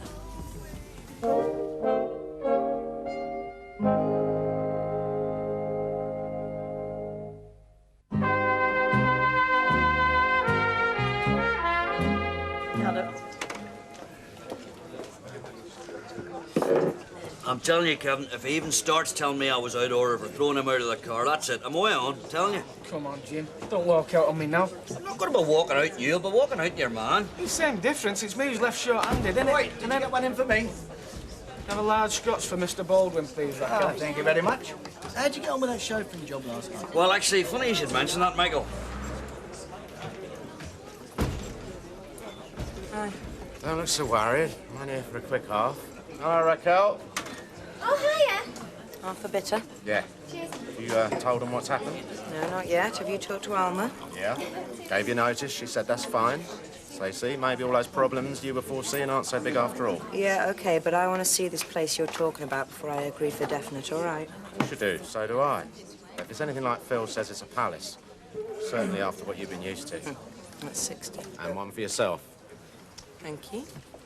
So he didn't pay you anything then? Look, I didn't give him the chance, and anyway, I wouldn't have taken his money, OK? Well, I would have. One full night at premium rates, that should have been. Look, I wasn't bothered about the premium rates, OK? Isn't it enough that I was humiliated by my own son? You can understand it from Jim's point of Thank view, you. can't you, Mike? Yeah, I suppose I can. No. You're only thinking about the money. You reckon I should have been buying and scraping so you could have got your profit. No, I'd have probably done the same under the circumstances. Hey? Would you? Yeah, of course I would. I mean, I wouldn't stand for that. I can't expect anyone else to, can I? Betty, got any sandwiches? Yes, love. And do me a favour, eh? Get tonight off. I can't do that. Well, try, otherwise I'm stuck in that flat watching the TV. I could have stayed at home and done that. Right, I'll ask Bet. Now, I'm off to have a word with my solicitor. Find out how you get one of them divorces I keep hearing so much about. I'll see you later. See you. Is it all right, love? I nip down to the shops for some salad, only we're running out. Of course you can. Only make sure you run all the way there and all the way back. Bet, I was wondering if I could have the night off. Why? Well, the thing is, you know that bloke I've been seeing? Well, he's left his wife and he wants to move in with me, and this is going to be our first proper night together. You are serious? Yeah. I hope so. Because there's not much to laugh about in that. Well, can I? I don't know. Let me think about it.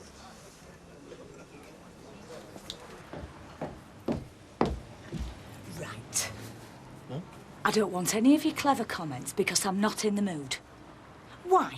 Just tell me, please, because I'd really like to know why you treated your dad the way you did last night. And what way was this? Trying to humiliate him. Make him your servant. All right, this is one of those fair trials, is it, where I'm guilty from the start? I said I don't want any of your I clever... wasn't trying to humiliate him. I was trying to show him a good night out. A good night out? Yes. What driving you about? No. It was our birthdays, right? Yeah. Well, I had all this money. So, I opened the door, and there he was with his suitcase. And I said, what are you doing? And he said, I've left her. And aren't there any single men that you could take, you know, that wasn't married with 2 little children? Betty, I didn't take him. No. You did turn him away with the sound of things. Well, she couldn't. And do you want to know why, Betty? Yeah. Because we love each other, that's why. Oh, well, you've no right to. Now, I'm going, otherwise I'm going to fall out with you. I would never agree with you if you spoke till you were blue in the face. Try, lovey. Try. See you, Betty. See you, Betty. So, is he going to marry you? Yeah, well, that's one of the things we're going to talk about. If I let you have the time off. Oh, go on, Bet, later. We can manage. Go on, then. Oh, thanks, Bet. Where are you going to be living? You stopping in flat? She gave her notice. Well, she didn't. No, he did it for her. Oh, well, that's great. He leaves his wife and we're out. 50 quid a week. Romantic, isn't he? Not only when it comes to money. Right, before she leaves, you get the inventory and you go over that flat with her, right?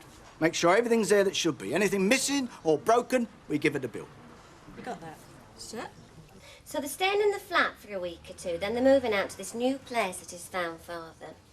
Oh, I am pleased for her. I mean, I know he's married, so people are bound to criticise, but... Well, when love strikes, what can you do, eh? Yeah, what can you do? I persuaded Bet to let her have tonight off, then they can spend some time together. And they planned all this, did they? What do you mean? Talked about it, planned it, decided just when he should tell his wife. Oh, no. And she'd give her notice in, and he'd find him somewhere to live. No one's a bit like that. He just turned up. It was the last thing she expected. How do you know? Well, because it's what she said. He just turned up on the doorstep. I don't think she ever really believed that he'd leave his wife, not in a million years. But he has. Yeah.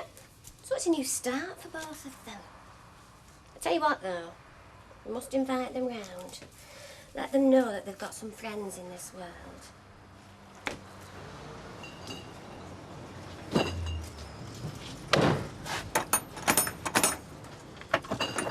Home delivered. Right, we best get them inside then, eh? Seems like a good idea. How you doing? Hi, all right. So, what's all this then? Oh, it's a bit of private enterprise, you know. Oh, well, I'm all in favour of that. Here, come on, I'll give Good you man. What we're trying to do is get this country to play a more active part in the European community. I'm with you. Good man.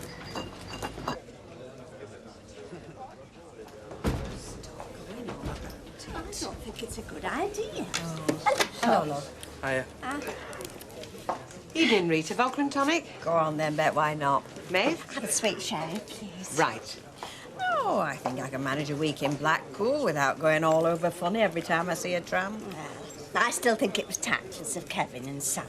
No, it isn't. We've discussed all that and we think it'll be good for me. 2.48, please. Thanks, love.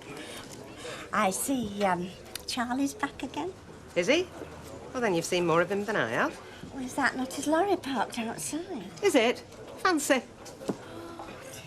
Say that again about being tactless. Apparently, this is according to him. All he wanted was for the three of you to go out together. Hiring you to drive was just a joke. So why didn't he say all that? Well, he said he tried to, but you just went mad. Nah, don't buy it.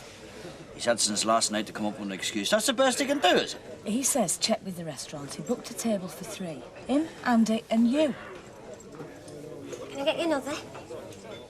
No, I'm going home. Oh, OK. I'll, see you later, then. Knowing Val, she'll want her day in court, and the sooner the better. Citing me as the other woman. No way around that. Not if we want to get this over and done with. Well, I can hardly deny it, can I? Then there'll be a financial settlement, something else that can't be avoided. Do you know, I can hardly believe this is all happening. You will, when we get out of this place. Get properly established. Main thing is, keep telling yourself the worst is over. Well, he can't be lucky again. Yeah, that's what I thought last time. No, he can't be. This man, he's bluffing. It's a shame in him. I will. Running flush. Oh. You can tell the risk cards, eh? What's going on? Oh, hi, Curly, come in. Big deal at Dodge City by the looks of things, mate. You two work a long day, eh? We do indeed. You are supposed to be moving out, not holding parties. I am. But not before we get the chance to win our money back. So whose deal is it? Mine.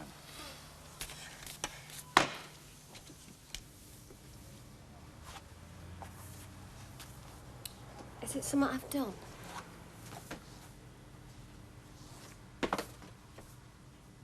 Something happened at work?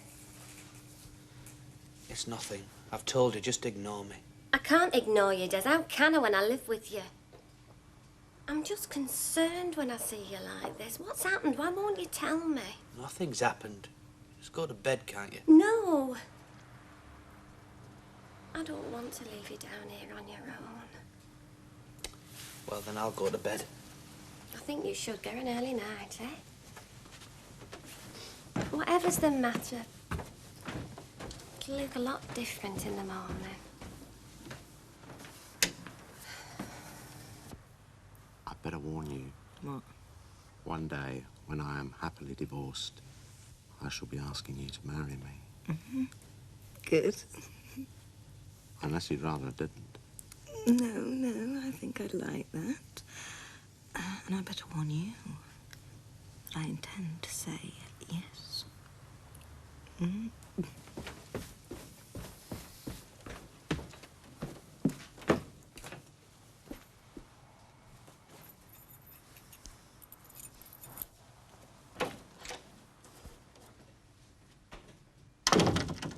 Des?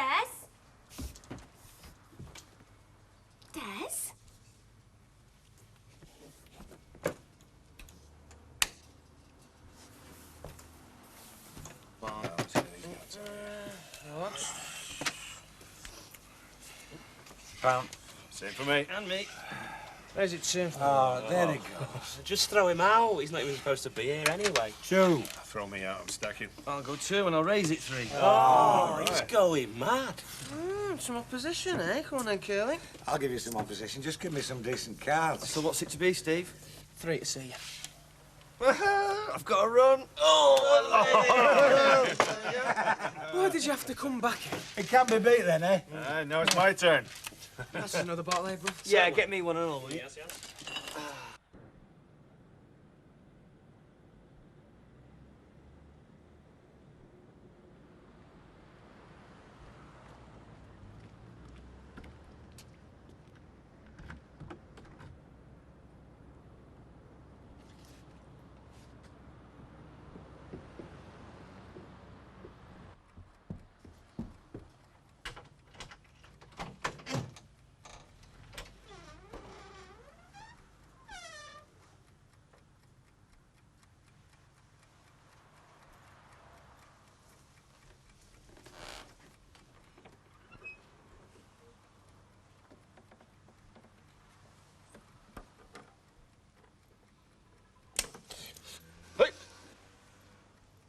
hell? Des! Go on, then, tell him. What's going on? What are you doing? Are you going to tell him, or shall I?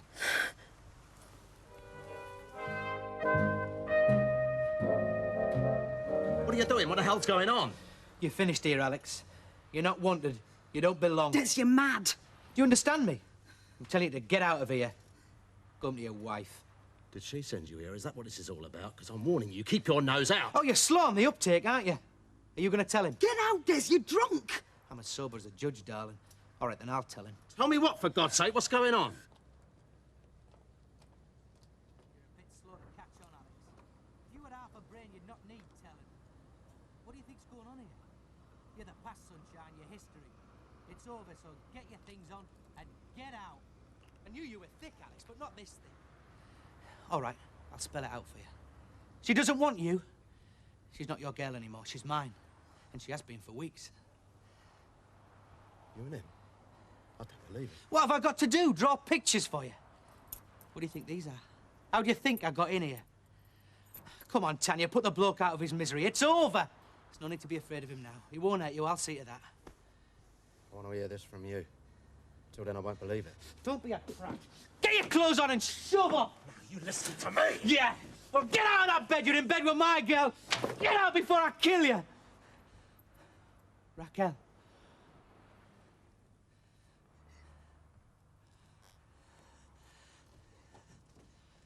Fiver to see them. A fiver to see. Oh, the game, oh, man, I've got now. Very wise. Well, what did you have? Well, let me tell him, wasn't it? Oh, whose deal is it? Nobody's, eh, lads? Come on, game's over. Oh, just when I'm getting the feel of the cards as well. Oh, come on, let's call it a night. We've got work tomorrow, me and Andy. Today, as it happens, Curly. Yeah, me and I'll wait to my bed. You just hate to see me winning, don't you? Oh, you won, have you? Well, not much. About 40 quid. Hey, most of that was mine. Must be lucky in love, Charlie. Could be. Knew there was some reason. Yeah, but do you feel lucky enough to go banging on the back door of the Rovers? 1 o'clock in the morning. Nobody's that lucky. All right. All right. Who is it? Let me in. Raquel? God almighty! What's happened? Oh, it's Tess. And it's with her now. Oh. Oh. Here's your tie. Put it on in the car. What have you got to say, Tanya? Tanya, I'm talking. I was lonely. Don't blame me. I used to sit here waiting for the phone to ring. You lousy trollop. Leave her alone. After what we had together. Yeah, well, don't touch her. Keep your hands off her. You go and see to your own girlfriend, Barnes. She looked to me as though she needs you. Yeah, well, this is my girl and your history, mate, so push off. I reckon you make a good pair, you and her. You're both filth. I swear I'll knock your head off. Try it. Come on! Stop it! Stop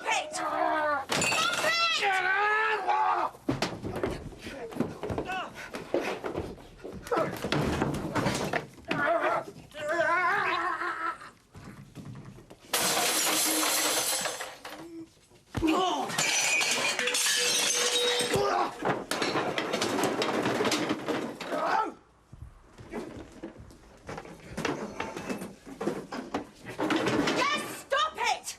Oh, come on, Alex, please! This is ridiculous! Stop it! Alex!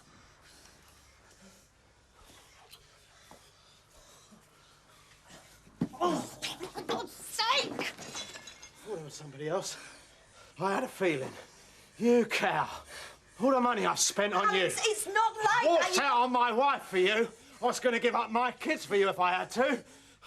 Must have been balmy. Alex, listen, I can explain it. You're rubbish, that's all. Just rubbish. Yeah, well, you think you can go flinging your money about anywhere, don't you, and buying me? Well, you can't buy me. Nobody has to buy you, I'm darling, not because you hand yourself out on a plate to anybody who happens to be around. Well, I won't be around again. Well, that's fine by me. I was going to marry you, for God's sake. Thanks, mate. Did me a big favour. Yeah, well, clear off. That reminds me, you're fired. Don't bother turning up at the shop. You're finished. Get out! You're welcome to her. Get out! I'm going. You know something? I think I'm well rid. Come on. Get that down. He got out of bed. Just got out of bed and I knew something were on his mind, but he got up, got dressed, and I heard him go out. So I just slung my coat on and followed him. To Tanya's. He had a key there. Did he now?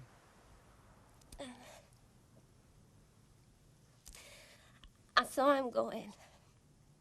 He left the door open. So I went in, up to the flat. And there was Tanya in bed with Alex Christie, her boyfriend, in bed with her. And Des shouting, saying that he was her boyfriend, not Alex. What a mess. I really thought that he loved me. I thought this time everything was right and we're getting married. How can I be so stupid? Am I thick of what? No, love. No. You don't look for the bad in people. That's all that's wrong with you. And you're a woman. You get hurt.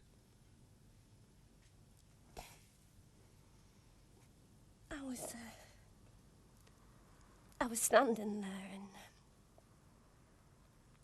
I heard him saying, bragging to her boyfriend how he'd been having an affair with her. For months, he said. What was he trying to do? What the hell was he trying to achieve? He was yelling at Alex and telling him to leave, and saying that she was his, not Alex's. It's okay. Oh. It's okay. Oh.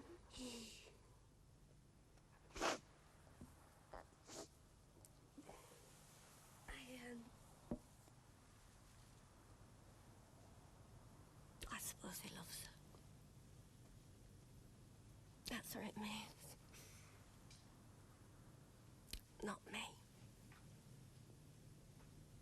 He never loved me. He loves her.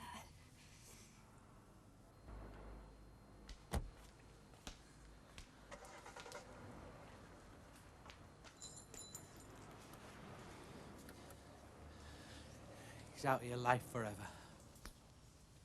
It's what we wanted. We're both free. Do that, don't moan me about. I know it must have been a bit of a shake. You must have got the shock of your life when I walked in. What the hell did you think you were doing? I had to do it. I couldn't bear the thought of him upstairs with you. I had to sort him out. Get him out of your life once and for all. Oh, yeah, well, you've done that all right. What the hell was your idea of bringing Raquel along? No, I didn't know she was there. She must have followed me. Look, I'm sorry she found out the way she did, but it's over, okay? People have been hurt, and I'm sorry about that.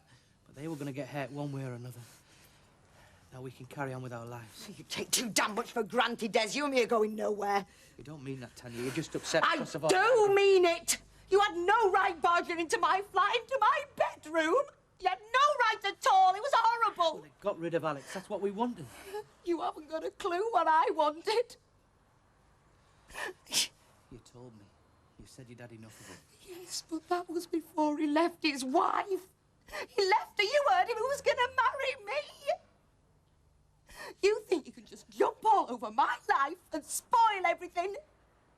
You think I'm going to hold your hand and walk off to the sunset with you? Well, you've got another thing coming. I did it for you, Tanya. You know how I feel about you. You're everything I want. Well, you're not what I want. All I want from you is goodbye. Go on, I'm sick of you. And don't talk to me about love, because I've had enough of love to last me a lifetime. Tanya. Just go! Go, Des! You're no good to me. You've got no job, you've got no money, you've got no future, you've got no brains. You stupid Des. Just do me a big favour and get out of my life.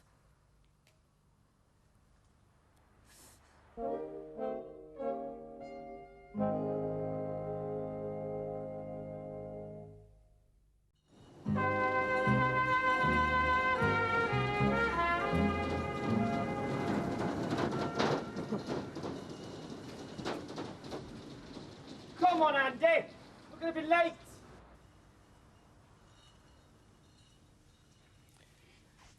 What are you doing up? Go on, get back to bed, love. I can't sleep. Oh, Bet, what am I going to do? Well, that depends. The thing is, what do you want to do? What do I want to do? I want to lie down on the floor and curl up and die. Well, you can't. The brewery's very particular about people doing that on licensed premises. That reminds me, are you going to be working today or what? In the bar? Oh, Bet, I couldn't go out there. I don't even think I can stay around here. I couldn't bear seeing him and Tanya. You won't have to see him. Des is barred, as of right now. And Tanya, well, if she shows her face at all, which would surprise me, she's picking her cards up. You sacking her? Oh, Bet, she's done nothing to you. She's upset a valued member of my staff, which upsets me. So, as long as you're working behind my bar, you won't be bothered with either of them, okay? I don't know what, it just... I feel pointless. What does it matter what I do? I mean, what's the use? Life goes on. Sun goes up, sun goes down. You have to get on with it. It's all you can do. And eventually, you wake up one morning, you've got over it. No. Not this. This is something I'll never get over. You get so you can live with it. It comes to the same thing. Takes time, I grant you. But that's one thing you've got. Wish I had as much. Morning. Oh, do you know, it's lovely out there. It's too nice to work. Hello, Raquel. Is something the matter, love?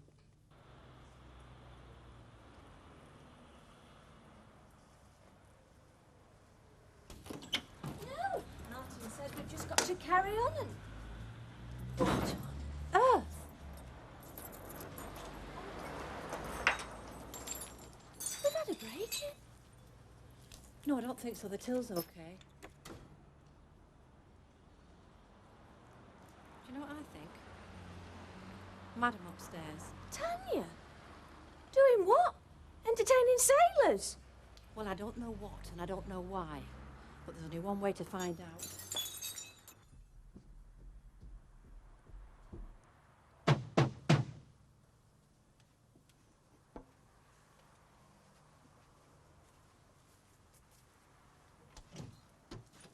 What's been going on in the cafe with the chairs flung all over the place? I forgot about that. You forgot? Well, I wouldn't have thought it was that easy. Yeah, well, there's been a lot of things happening around here last night. Oh, yes, such as? Well, it wasn't my fault. It was Des Barnes. He came round here and he picked a fight with Alex. Oh, my Lord. So that's what's happened at the cafe. If there's anything broken, then it's nothing to do with me. You can get them to pay for it. Oh, what about Raquel? I mean, what if she finds out? It's too late. She was here as well. I suppose she had to find out at some time. Well, I hope you are really pleased with yourself. I don't know why you're having a go at me. I didn't ask Des to come round here. I didn't ask him to come messing up my life. The sooner you're out of here, the better I'll like it. I don't go for what you do, and I do not want you doing it in this flat. Listen. Listen. It's all over with me and Des, and with Alex too. He walked out on me last night. So the thing is, I won't be moving out just now. Oh, yes, you will. You gave me your notice. No, it wasn't me who said that. Alex said Look, that. as far as I'm concerned, he was talking for you, and I didn't hear you making any objection at the time. I've got nowhere to go. And I've probably got no job now either. Alma, this is the only home I've got. I want you out, and the sooner, the better.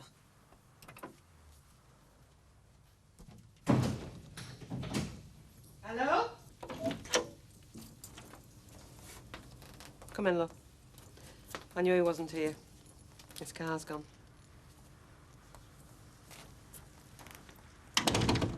Left lights on. I suppose he'll have gone to work. I don't know. I shouldn't think he's still got a job to go to. Alex was his boss, you see. Bye, I can say this for Des. When he decides to drop him... We were happy here. At least I thought we were. Come on, love. Start sorting your stuff out. Everything that's yours. Your home's the Rovers now. I don't know what I'd have done without you. Thanks. You're okay, cock. It's my motherly streak coming out. I never had the proper chance to practice it on kids of my own. Come on, Raquel. Don't just stand there. Get packing.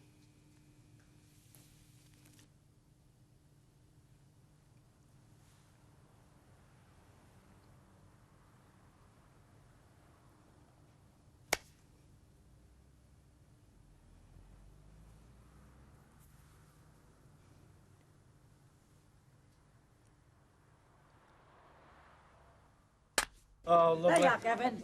Cheers, Betty. Okay, Starving kids. here. Okay. Right, Steve. Pint, please, Bet. And, Kevin, can I get you one? No thanks. Put one in the pump, Bet. I said no thanks. Come on, please yourself. Right, I'm here. Sorry it took me so long. Good girl. Oh, pint for Curly, please, Bet. Ah, cheers. Thanks, Steve. I'll get that. All right, mate, how are you?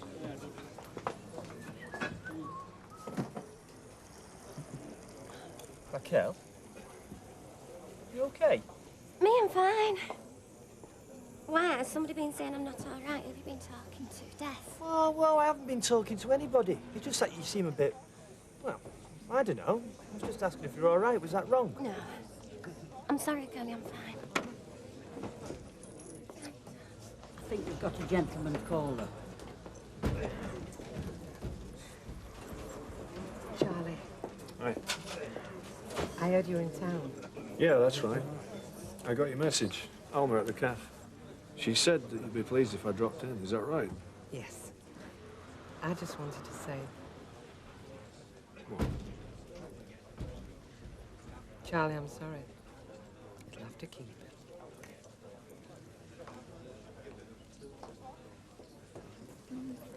I'm surprised to see you. I didn't think you'd have the face to come. You're not wanted in here. I don't need to tell you why. I'll work out what I owe you. I'll add a week's wages on instead of notice. I'll have it in the post for you by tonight. You haven't heard my side yet. It's not fair. At least give me 5 minutes. I'm entitled to that, haven't I? This isn't the place or the time. Please, Bet. Please. Come through to the house.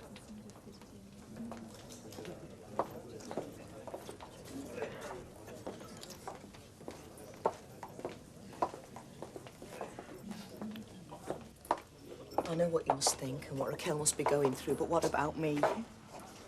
What about you?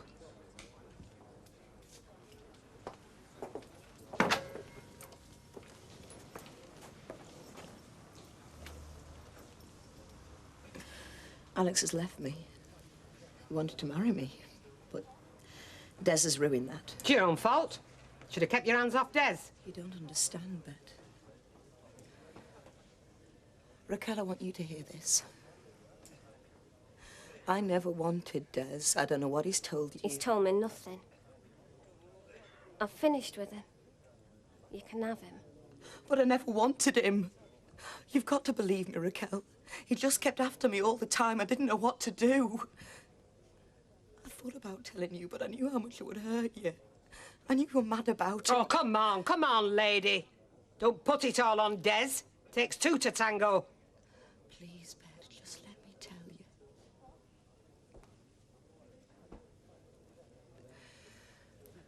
He started pestering me around that time that you went away, Raquel, for a few days. I think it was Birmingham. That were months ago. I know. That's how long I've had to put up with it. You see, he said that if I didn't do what he wanted me to, then he was going to ring Alex's wife. Alex is my boyfriend. Well, he was. What do you mean? Ring his wife? And tell her all about Alex and me. I knew that if she found out, I'd lose him, and I couldn't bear that. And then when I did what he wanted me to, he said that all he had to do was tell Alex. It was horrible. And then last night, well, you saw what happened. And now Alex hates me. And I've lost him. And it's all because of Des. Are you saying he was blackmailing you? Because I can't believe Des would be that rotten. I can. After last night, I can. Did he hit you? Des? No. No, he never hit me. He wouldn't do that. Yeah. Well, he hit me this morning because I wouldn't.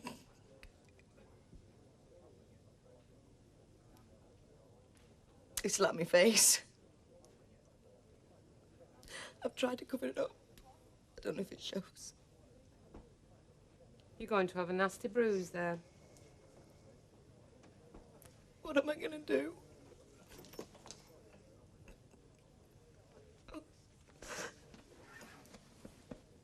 Alex never wants to see me again.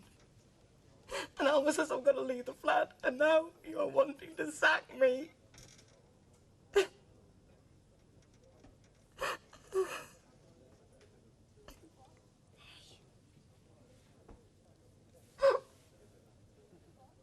It's all right. It's all right. Nobody's blaming you.